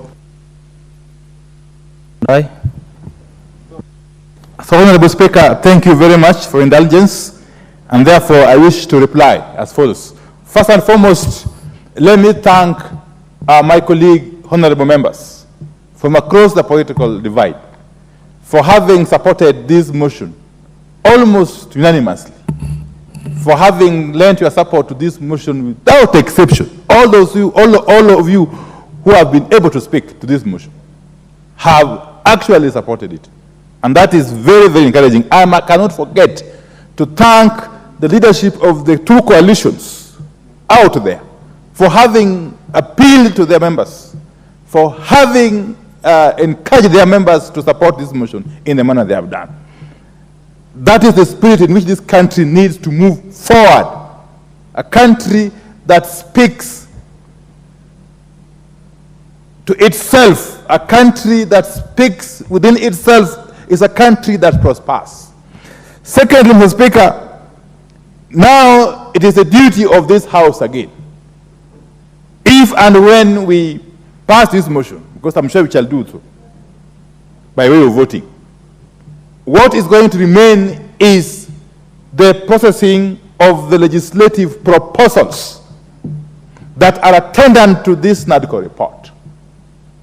My plea is that the processing of those instruments needs to be fast-tracked. Mr. Speaker, as we speak, it is really disheartening that because of the dysfunction of the IEBC, the great constituency of Banisa in Mandera County is not represented in this House now for almost a year. And they have not had the benefit for their representative to contribute to such an important motion. That is for sure, that for sure marks a turning point in the political history of this country. So how I wish that we would fast track the processing of these legislative proposals so that at the very least we have a reconstitution of the IBC in the manner that has been provided for in the NADCO report, so that the IBC can be able to undertake its constitutional mandate, can be able to execute its mandate within the timelines that's provided for, especially the holding of by-elections, the conduct of by-elections, both at the constituency and at the ward level. A number of wards are actually also vacant as we speak, because they are missing the ward representatives. Honorable Speaker, a lot has been said about the not more than two-thirds gender principle. The last time by my friend, the Honorable Lesuda. Honorable Speaker, I want to reiterate what I said when I was seconding this motion. That because of the timelines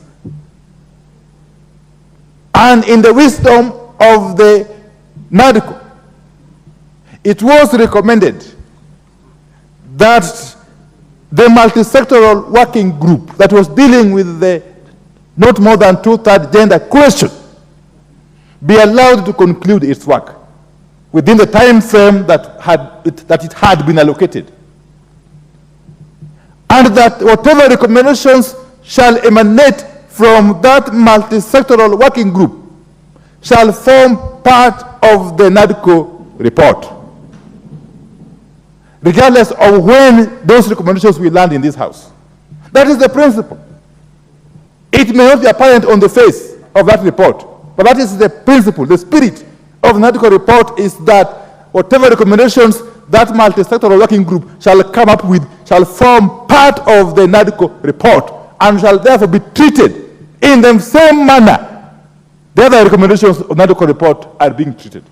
That should actually give some comfort to our colleague, lady members of parliament, and indeed the women folk across the country. Okay? 2,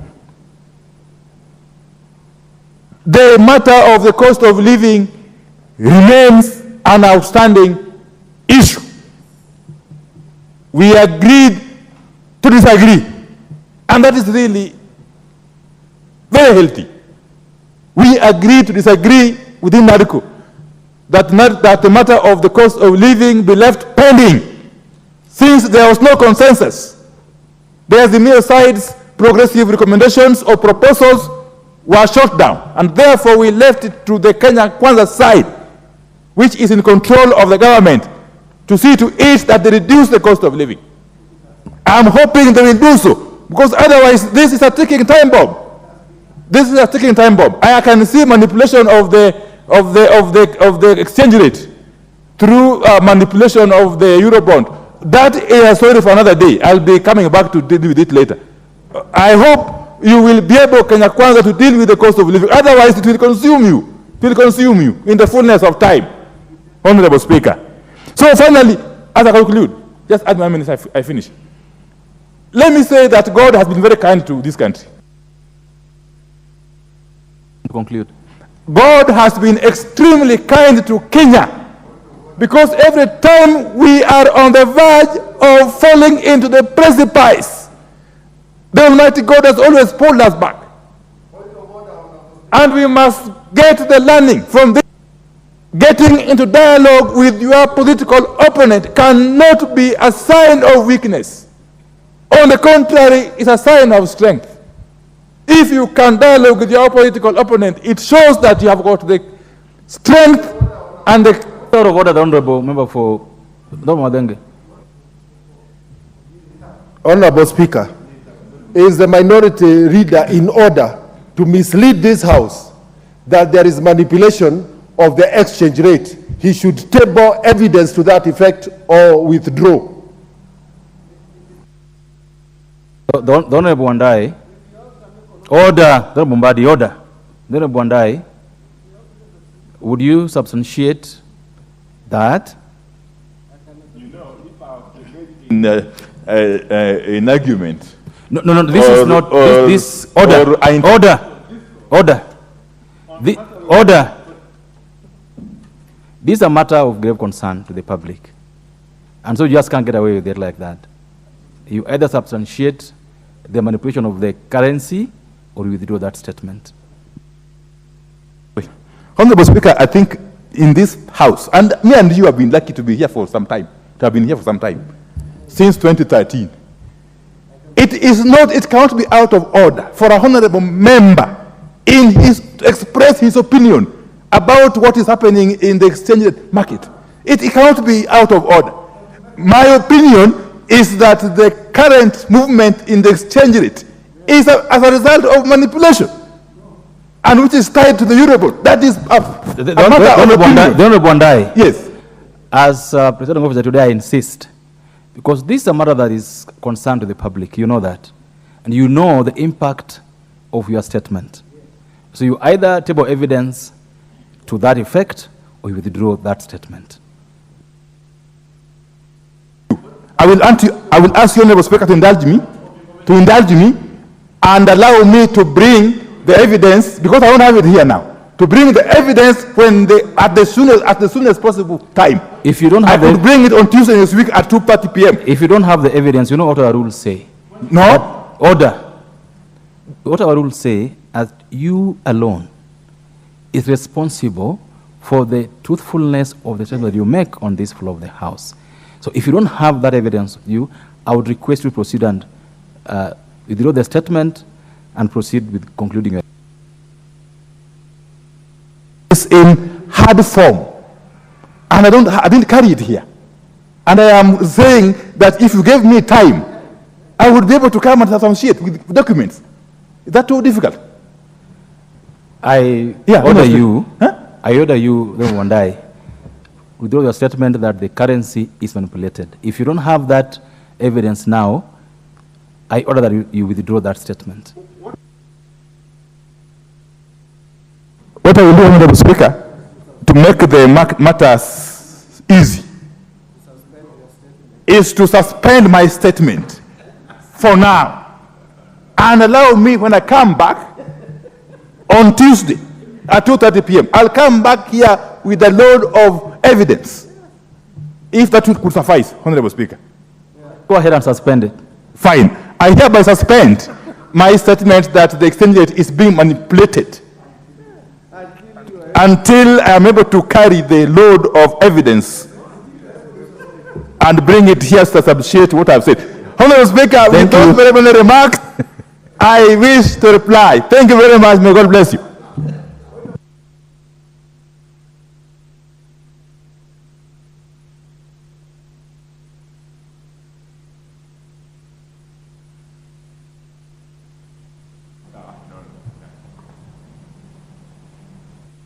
On the microphone. A point of order, Mr. Speaker. I rise pursuant to standing order number 53, 3, which reads as follows. Despite paragraph 2, the Speaker may, on the request of a member, defer the putting of the question to the following day, in which case the Speaker shall thereupon nominate a time at which the question shall be put. Would I be in order, Mr. Speaker, to request you to defer this matter and appoint a day, a time tomorrow?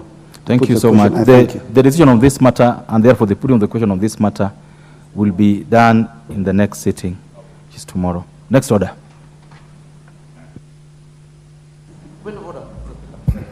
Order number 13. Motion. Report of the Auditor General on the financial statements of the national government, ministries, departments, and agencies for the financial year 2020-2021.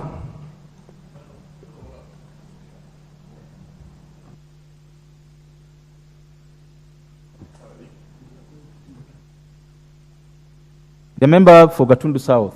What is out of order? Thank you, Speaker. I happen to have the benefit of sitting in the Public Accounts Committee, and the report that is about to be tabled by Honorable Badi is a report that we have worked tirelessly. If you look at what is holding, Mr. Speaker, you realize it's a voluminous document that he has to go through. And you know, Honorable Speaker, you know, Honorable Badi is a ranking member of this House. And as you can see, he's been working the whole day. It is now coming to about 8 o'clock. He's tired, and he needs to execute this. And when, by the look at things here, I think it will suffice to say that understanding order number 35, it will not be very good to execute that matter right now with the quorum that we have, Mr. Speaker. So I would beg that we suspend that matter.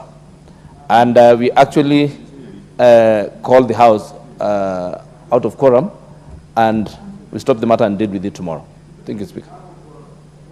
Of order, because from what you're saying, no, lack of quorum. I'm standing on standing order number 35, that we have no quorum to execute that matter.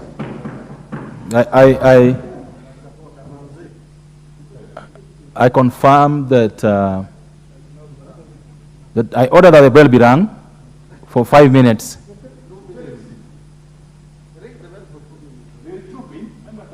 Five minutes.